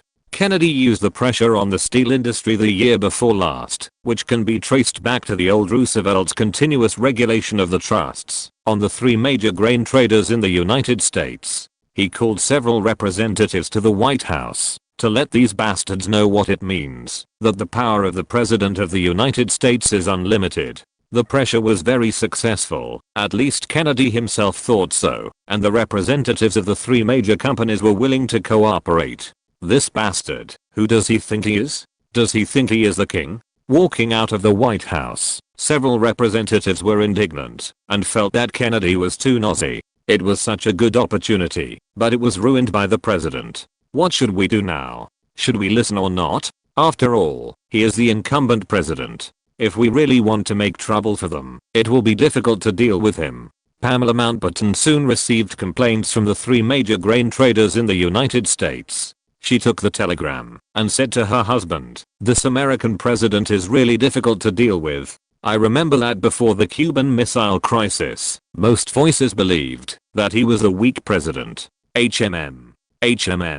The ups and downs in the tone made Pamela Mountbatten concentrate. She had been sleeping with this man for many years, and she could feel what her husband seemed to be thinking from his tone. Alan Wilson raised his eyebrows at this probing look. "We have to trade with the Soviets immediately. Originally, this matter could be done like this, taking advantage of the rising grain prices, but not raising the price, to complete the transaction with the Soviets. Although the top management has long known that the contract has been signed, and the selling price cannot be changed, in the environment of rising international grain prices, we can establish an honest and trustworthy corporate image, and have opportunities for future cooperation with the Soviets. But this matter can also be done the other way around. If we start a transaction with the Soviet Union at this time, we can create such an impression that this transaction was originally a part of the other four major grain traders, but they were tied up, and the British had to do it themselves."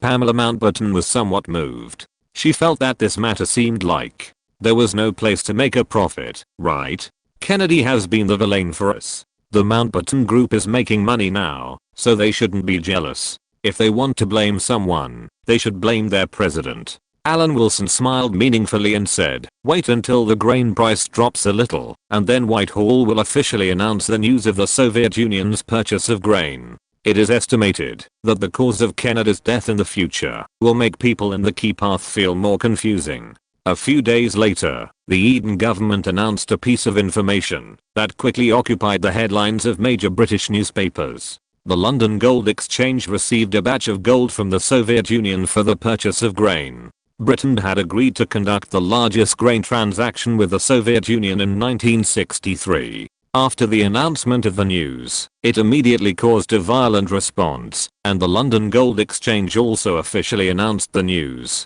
The wheat that was originally used by the Eden government to reform the British grain reserves was directly transferred to St. Petersburg, completing a gorgeous turn. How much gold the Soviet Union took out to buy grain also became the focus of heated discussion. Chapter 12:23. To defeat foreign aggression, we must first stable internal affairs. In order to stabilize the value of the pound, it is rumored that the amount of gold the Soviet Union took out is higher than the actual amount.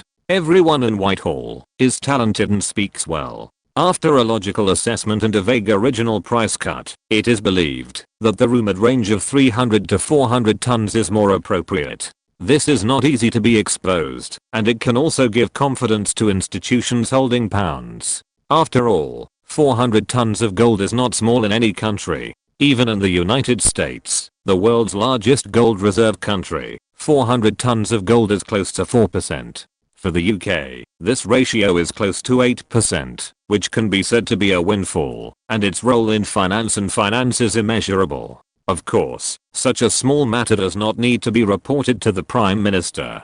After all, it is a rumor, and the government does not need to come forward to confirm whether the news is true. At least the newly appointed Chancellor of the Exchequer Reginald Madden is happy to see this situation, and even has a hint of the idea of implementing the Grand Blueprint. There is a saying that money is not omnipotent, but without money, nothing can be done. The two world wars destroyed the European economy. Without money, one cannot speak with strength, which led to the decline of Europe.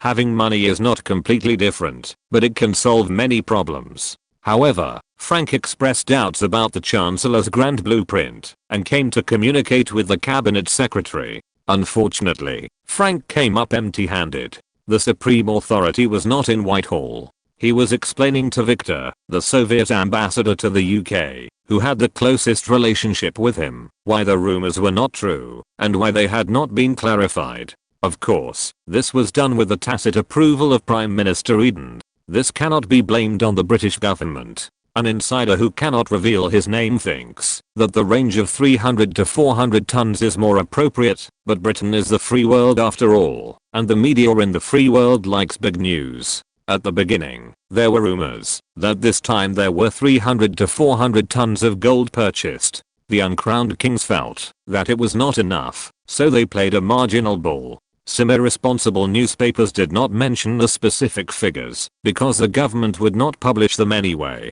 But the gold used by the Soviet Union to purchase food became 1/3 of the Soviet Union's gold reserves. This is very cunning.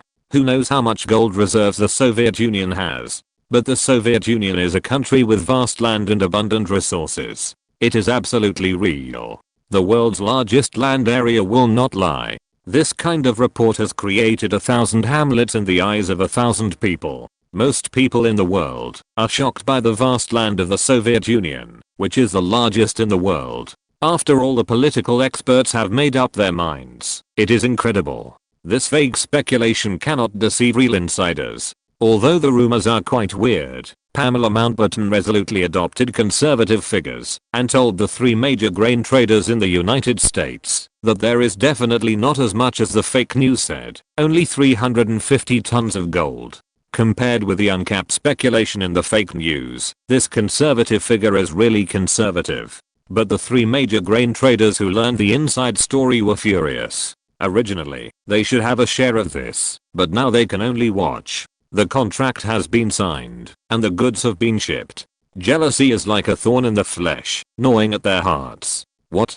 Doubt the reliability of the news? Grain traders, please put hundreds of tons of gold in the gold trading market and deceive us vulnerable groups. Alan Wilson and the respected gentleman, Mr. Victor, the Soviet ambassador, were standing on the seashore and looking far away. Not far away, a huge ship was leaving the port. Its destination was naturally Leningrad. Of course, the British sometimes still called it by its old name, St. Petersburg. The sea is ever changing, with a different scene every day, and few are the same. Besides, this sea is far different from what we saw in Malaya. Perhaps it was spring, and there were often strong winds and rains. Perhaps, even if it was the same ocean, it was more changeable due to different climates, causing this area of the seashore to lose its lazy, foggy, and fragile sea surface. If we knew that food prices would rise as a result, we might not have signed the contract so early. In fact, I might even bear some responsibility for it. Alan Wilson made a bitter face to gain sympathy. Although Britain got 220 tons of gold, the Soviets got precious food. People can't live without food. Life is priceless, especially the lives of Soviet people. As for Africa and the Far East, they are naturally not in the ranks of priceless lives. Everything has a price. While Alan Wilson was talking to half the world leaders, the Japanese were enduring smaller lunch boxes. Korean women were holding their hungry babies, looking at the latest food prices at a loss, and the martial law on Scam Island was becoming more stringent. But what the hell did he care about these? There were so many miserable places in the world. How much could he, a British cabinet secretary, manage? It was the Soviet Union, not Britain, that wanted to liberate the world. Alan Wilson had a flexible and unfathomable bottom line, and no one understood strategic determination better than him. Think about it carefully. Even if the famine really broke out, it would not affect European and American countries. But if the Soviets were hungry and caused trouble for Europe, it would be bad. Excluding the military orders from India and Arab countries, and the 220 tons of gold from the Soviet Union this time, the economic situation in Britain was so difficult that the cabinet secretary didn't know what was difficult, and the chancellor of the exchequer had a grand blueprint. The Soviet ambassador didn't know all the suffering, and the Soviets didn't know how many colonial farmers had to sweat and pay in order to sell a little food. How could the leading country in half the world understand this? Alan Wilson, with his sincere attitude, finally fooled the Soviet ambassador. Then he attacked the Sukarno government of Indonesia fiercely in the Ministry of Foreign Affairs, accusing the dictator of greater Indonesianism, which would undermine regional prosperity and stability. At a time when public opinion is focused on food and gold, it seems a bit inappropriate to criticize the Sukarno regime in Indonesia, but this is a very obvious signal of action. If the cultural czar in Moscow noticed this report, he would know that the cabinet secretary general, who always keeps his word, would fulfill his promise. If he was not determined to push Indonesia into the Soviet bloc, it would be a good opportunity in the current situation. Kennedy will be very happy this year. The Soviet Union is in a state of food shortage and can't take care of itself. It is not impossible for Britain to get rid of the Sukarno regime. But who wants that kind of chance? In some things, winning is losing, and losing is winning. Just like Kennedy felt that he had dealt with the three major grain traders in the United States. He won, but it only added another heavyweight member to the already huge opposition forces. After the Cuban Missile Crisis, Kennedy's approval rating was quite high, changing his previous image as a weak president. If nothing unexpected happens, there will be no problem in either the midterm elections or re-election. You have been in office for only 3 years and you have already made so many things happen. If you are allowed to be president for 8 years, wouldn't it be the darkest moment for the world's citizens who have finally waited for the death of Roosevelt? Especially the silver bill, which is in name only, has to be really used. It can be said that it is going to dig up the ancestors of the world's citizens. Compared with the British side, which has just swallowed 300 or 400 tons of Soviet gold, Wall Street has never felt so bad. But there is one thing that is the consensus of all countries in the world, that is, to resist foreign aggression, but not to stabilize the country first. How can the common people who think the president is very good know such things? Ordinary people only talk about the preheating of the epic blockbuster Cleopatra, which is about to be released, the 3-year shooting cycle and the scandals of the male and female protagonists, and they are very happy about it. In the UK, Princess Margaret met with Turing once and frankly expressed her appreciation for Turing's talent. The pressure from the Queen's sister and the Queen Mother finally made the princess, who was over 30 years old, experience the cruelty of the real world.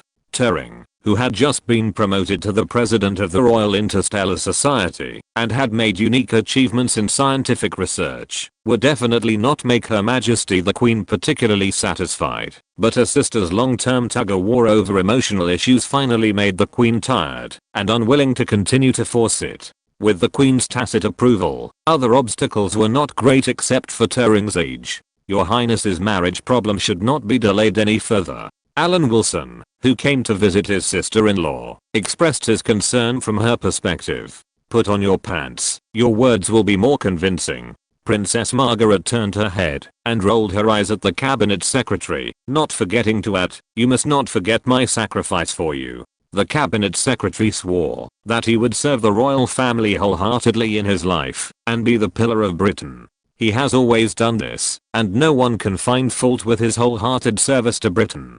Sometimes the means may be questionable, but the original intention is good. I heard that there was a famine in southern Rhodesia. What's wrong with famine in that part of Africa? Isn't that a daily routine? The High Commissioner of Southern Rhodesia has already said in a telegram, the problem is not serious, it can be prevented and controlled. Prime Minister Eden even regretted that he should have held a general election after the news of doing business with the Soviet Union spread. For this reason, he also apologized to the conservative ministers at the cabinet meeting in the tone of self-punishment of 3 cups, and then naturally said that this page has passed and should not be mentioned again in the future. In the field of diplomacy, Alan Wilson, who is temporarily serving as the permanent Undersecretary of the Ministry of Foreign Affairs, continues to implement the core diplomatic concept of dragging down France and informs the United States through the United Five Eyes Alliance that France is a country of disloyalty. I hope that the well-deserved beacon of the free world can stop the French from being disunited. The reasons put forward include, but are not limited to the fact, that a certain major power is anti-imperialist and anti-feudal, and France, as a colonial country that actually occupies Algeria, should not conduct such politically incorrect diplomacy, etc. What? Britain is also a colonial country? Britain has not established diplomatic relations with a certain major power, and has always been loyal to the free world. Chapter 1224 The Journey of the Tsar's Son. Hong Kong is a historical issue in the hands of the British. We must believe in the wisdom of future generations, and we will definitely solve this problem by then. We have never ignored this fact. Alan Wilson made his position clear in front of Dixon. This has nothing to do with the trade of more than £200 million a year. Please ask the de Gaulle government not to discuss the two things together. In the final analysis, France's current unusual diplomatic actions may cause problems in the unity of the free world. After repeating the British diplomatic position, Alan Wilson did not forget to sow discord. From the perspective of values, don't forget that a certain big country has always refused to recognize Algeria as part of France. Secretary General, we don't recognize it either. Dixon had to remind him in a low voice that Britain did not recognize France's rule over Algeria, but took the same position as the United States. Delete what you just said, and we will start from the beginning. Alan Wilson did not feel ashamed at all. Can a person with a sense of shame do diplomatic work? It is simply ridiculous. It is not appropriate for Britain and France to recognize each other's colonial sovereignty, at least at present. This will have to wait until the United States rushes into Vietnam with a beastly heart without looking back. Only then will the two countries have room for mutual recognition. Moreover, Britain's decolonization should continue, and it would be best to get rid of some colonies of little value. For example, Yemen in the Middle East has nothing to offer except its strategic position. It cannot be said that it has no oil at all, but it does not have much either. The next step of shrinking the Persian Gulf is to retreat to places centered on Kuwait and the UAE, including Qatar and Bahrain. British power cannot decline. If the power is not enough, it is not impossible to withdraw from Yemen early. Colleagues have discussed this, and some colleagues think that division is better. Dixon talked about the Yemen issue. Yemen naturally has the basis for division. Shiites and Sunnis not only have similar populations, but also occupy almost half of the living area. If you want to divide it, it will be easy. So we will not choose division. Alan Wilson vetoed the decision discussed by the Ministry of Foreign Affairs. The report on maintaining the sovereignty, independence, and integrity of Yemen will be handed over to the minister as the only feasible report. Division is not the tradition of Britain in managing colonies. There are many countries merged by Britain in the world. Not to mention anything else. South Africa was merged. The example of British India is just an isolated case. It was because Ali Jinnah did not want to live in the same country with Hindus. This is the truth. But now it seems that, even if we look at this issue from the perspective of the United Kingdom, we must admit that Ali Jinnah's insistence is good for the whole world, except for hurting India. If the Prime Minister has no objection to this, negotiations with the local elites in Yemen can start at any time. Of course, my personal suggestion is to have a good talk with the Shiites. And although we take the attitude of preserving Yemen's sovereignty and independence, but if Yemen itself has a civil war, it has nothing to do with us. Alan Wilson can conclude that once Yemen becomes independent and there is a civil war in the future, this pot will definitely be put on the head of Britain, at least in the mouths of the countries in the Soviet bloc. This is almost inevitable, because Britain is really the sovereign of Yemen. Otherwise, colonialism is really a mess. If you adopt divide and rule, people will say that you are deliberately dividing. If you adopt merger, people will say that you hope that the other party will fight internally. No matter how you deal with it, it will be a mess. The Ministry of Defense's opinion is that the 6,000 troops stationed in Yemen will be transferred to Oman. That's it. Is it to contain the Soviet Union's attempt to move south? Dixon asked. After all, no one paid attention to the Baghdad Agreement. The cooperation between Britain and the United States in the Middle East is still at a very low level. The root cause lies in Israel and Iran. It is to let the locals know that Britain is containing, but in fact we don't have this ability. Alan Wilson corrected Dixon's self-satisfaction. The Soviet problem is destined to be a long-term problem. The struggle is best limited to the diplomatic and economic levels, but the military cannot be considered.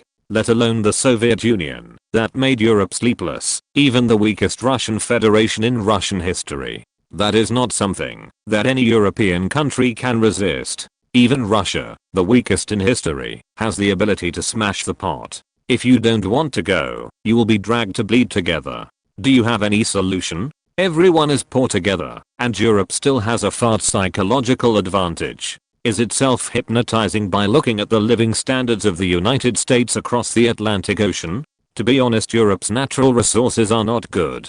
Even if it has the level of a certain big country, it will not be so afraid of the Soviet Union. But the problem is that the natural resources of the European Great Plains are at the level of India. If you don't consider Eastern Europe, can you believe that Britain is a country with the most balanced natural conditions in Western Europe? There are coal mines, iron mines, and North Sea oil in the country. If it is limited to Europe, it can be said to be gifted. But the quality of Britain's iron ore is only 30%. The quality of coal mines is also below the world average, and the cost of North Sea oil is also higher than that of the Middle East and North Africa. Even this level stands out in Western Europe. Western Europe cannot compare with Eastern Europe in terms of natural resources. If you have to compare, it is probably similar to comparing natural resources between a powerful country and a certain big country. In Moscow, the capital of the mortal enemy, in the words of the cabinet secretary, in a high-end apartment, a majestic female voice shouted, "Alexiev, you can't go." This emotional voice belongs to the most powerful woman in the Soviet Union, Furtseva, a member of the Central Presidium. The boy who was scolded by the cultural czar stood upright. His eyes were piercing, but he unconsciously tilted to one side, which was obviously a deaf ear. Furtseva had been the Minister of Education.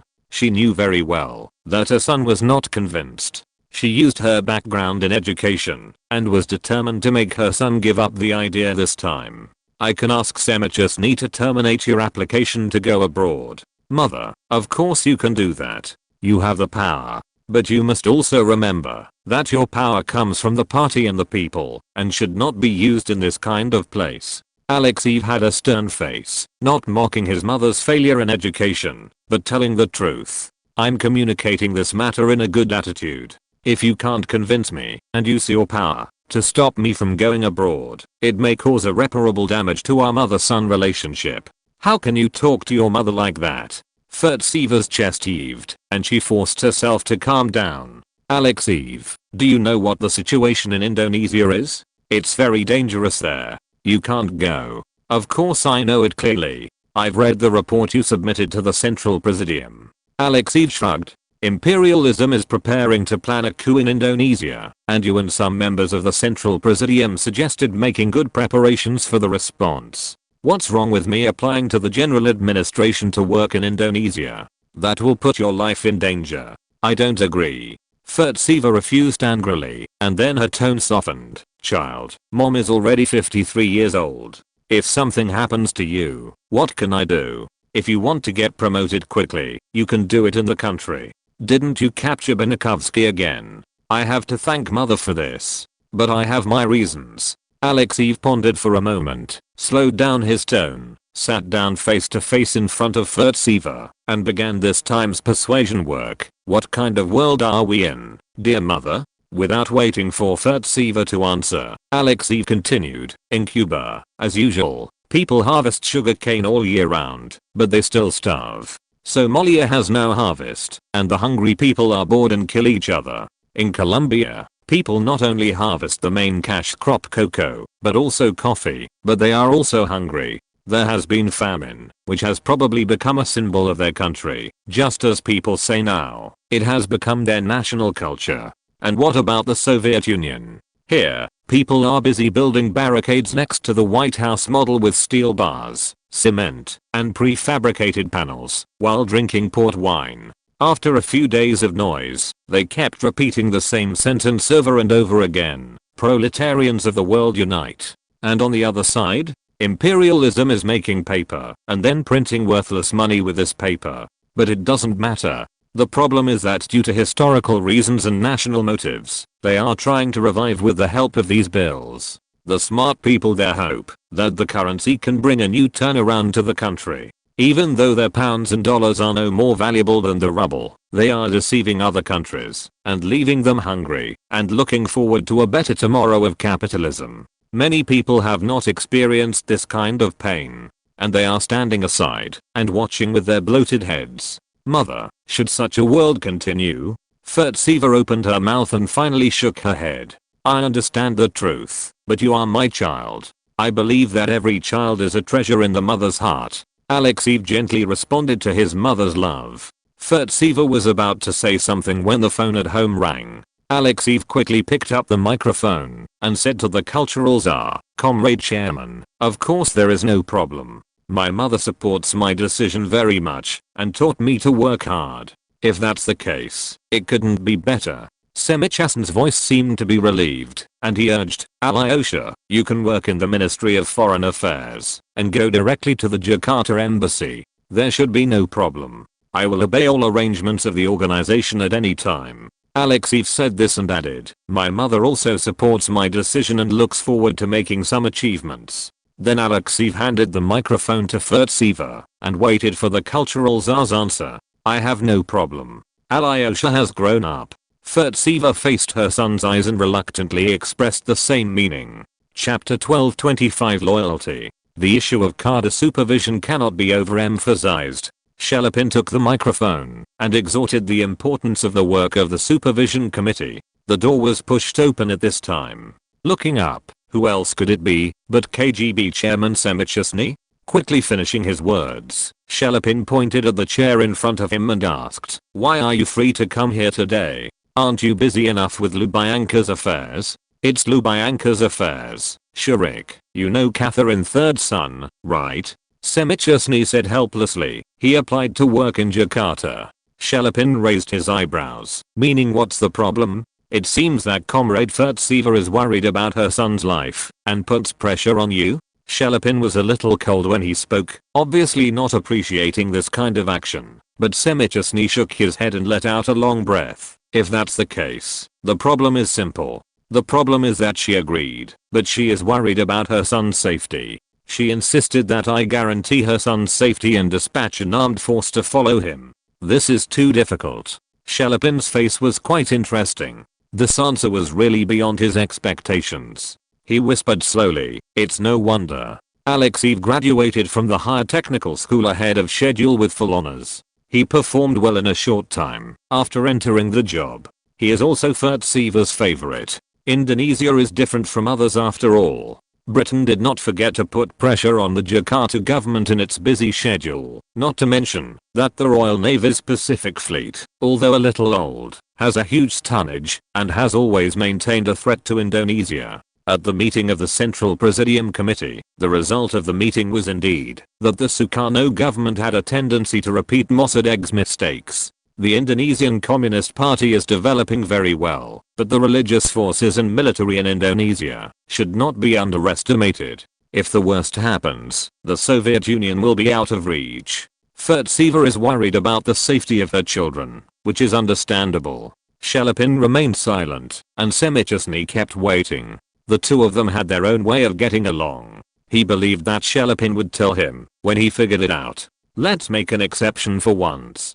The Central Presidium has decided to give Indonesia some warships. A battalion of armed forces from the Dzerzhinsky division will be dispatched to Indonesia on the warships. By the way, how big is the Jakarta embassy? At this point, Shelepin asked his loyal supporter, and Semichesny immediately replied, "We are naturally aware of the development trend of the Indonesian Communist Party. Jakarta's status has been valued, and the embassy has just completed its expansion, which can accommodate its 1,200 people to carry out diplomatic work at the same time. That's no problem. One batch will enter the embassy, and the rest will be sent as Indonesian naval instructors." Shelepin nodded and said, "I think Comrade Fertseva should be relieved now. The Soviet Union has always been quite generous in military aid, especially the fact that Indonesia now has nearly 3 million members. It is the most powerful Marxist party in the world except for the Soviet Union and its restless Eastern partners.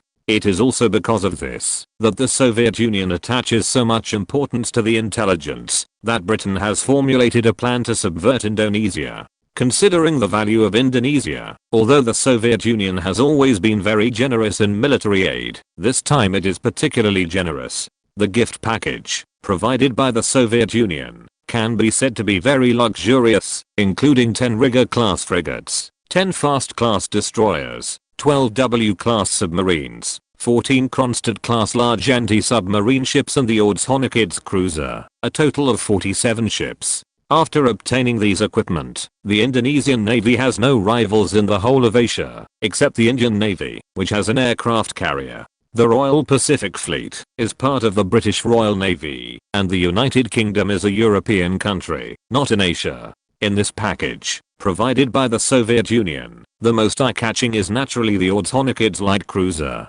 This light cruiser is the third ship of this Sverdlov-class cruiser, with a displacement of 16,600 tons, and equipped with 12 152mm large caliber naval guns. Whether it is against the sea or against the land, it has very strong combat capabilities. According to the current situation, most of the military leaders of the Indonesian army are unreliable. It may be very difficult to find an agent from the army, and the Jakarta embassy needs to identify them. So let's start with the Navy and Air Force. This is an ordinary day. Soon it was noon, and bursts of appetizing aroma wafted from the kitchen. It was time for lunch. Fertseva brought out the dishes, and interrupted her son's deep thoughts. "Alyosha, take this with you." "What is this?" Alexei was stunned. He thought he was asked to take food to Indonesia, but what caught his eye was a stack of documents with a list of senior Indonesian military officials and annotations. He didn't know where his mother got it from. "This is a confidential document. You can't have access to it at your level. It also contains the hard work of senior overseas agents." Fertseva muttered with concern. "I told you not to go, but you didn't listen. What should I do if something really happens? They are all big figures in the Indonesian military." Alexei commented calmly. "Why did Suharto circle it in particular? He seems to be the lowest ranking one among them. Don't let any of them go." Fertseva seriously criticized her son's fluke mentality, "Otherwise you may be in danger in turn." After a full meal, Alexei took the document issued by Moscow in his hand, and went back to his room, to lie down for an hour or two. There were a few lines in the document, excerpted from the Times, and the rest were related materials compiled by Lubyanka's people, which had been summarized. All the places that Alexeyev might be interested in were listed separately, and it was obvious that he was a professional veteran. Alexeyev read the clippings over and over again, and then received a call from Lubyanka. Before leaving, Alexeyev tried his best to act like a worker on the secret front. He was very cautious even when meeting with a few friends. He drove around a few times and made sure that no one was following him. Then he drove along the river, hoping to find a restaurant with a beautiful view on the roadside. The food in the KGB restaurant is good, but you will get tired of it after eating it for a long time. Before going abroad, Alexeyev tried to relax as much as possible. The female instructor at school also came. She was full of charm when facing her favorite student. Just a glance at her contained all kinds of charm. As a professionally trained person, Alexeyev could not retreat when faced with the instructor's invitation to inspect the course, otherwise it would be disrespectful to refuse and waste the cultivation of the motherland. Before taking off from Moscow to Crimea, Furtseva came to see her son off in person. Looking at the Damascus steel knife in her son's hand, she felt relieved for some reason. "You are a diplomat. Don't walk around in military uniform when you arrive." "I know, mother." Alexeyev, standing at the door of the terminal, kept waving his hands. "I believe this is a good experience. I will come back when I get things done. The main thing is not to be stubborn." Furtseva's eyes were filled with tears. At this time, she was no longer the cultural czar, but just a mother who was worried about her son's safety. Alexeyev nodded, put the Damascus steel knife in his hand on his belt, and disappeared from Furtseva's sight with his suitcase. Alexeyev turned around with a relaxed look on his face and muttered without any tension, "I will crush you for the motherland." Happy people are all the same. Unfortunate people have their own misfortunes, and the joys and sorrows of life are not the same. Admiral Maxwell Taylor, chairman of the Joint Chiefs of Staff, who had just walked out of the White House, frowned. He didn't know how to appease the generals in the Pentagon. How to explain the fact that President Kennedy had rejected the US intervention in the Vietnam War. There are currently 16,000 US troops stationed in South Vietnam, helping South Vietnam train its troops to resist the invasion of North Vietnam and even a certain big country behind North Vietnam. The Pentagon believes that the current military deployment is not enough and cannot play a deterrent role. It is necessary to increase military investment, at least to the scale of the US military stationed in South Korea, but this very necessary suggestion was rejected by Kennedy. Originally, the military's attitude towards Kennedy was very good. Increasing aid to South Vietnam and increasing the number of troops stationed to 16,000 satisfied the Pentagon. This time, the Pentagon had high hopes for the president's attitude, but it did not expect the previous goodwill to come to an abrupt end. Kennedy did support the Pentagon's suggestion, but it was limited support, which would definitely not satisfy the Pentagon. At almost the same time, Alan Wilson was also muttering similar words. Incomplete loyalty is absolute disloyalty. He did not suddenly become omniscient and omnipotent, knowing that there was a new situation in Washington. It was a new evolution of an old problem. Pamela Mountbatten was receiving representatives of the three major grain traders in the United States. The sale of grain to the Soviet Union had already started, and he was not worried about any more twists and turns. He was just moved by the three major grain traders coming to show their goodwill. They were warned by the US president, but they still did not give up and came to Europe. Isn't it just that loyalty is not absolute?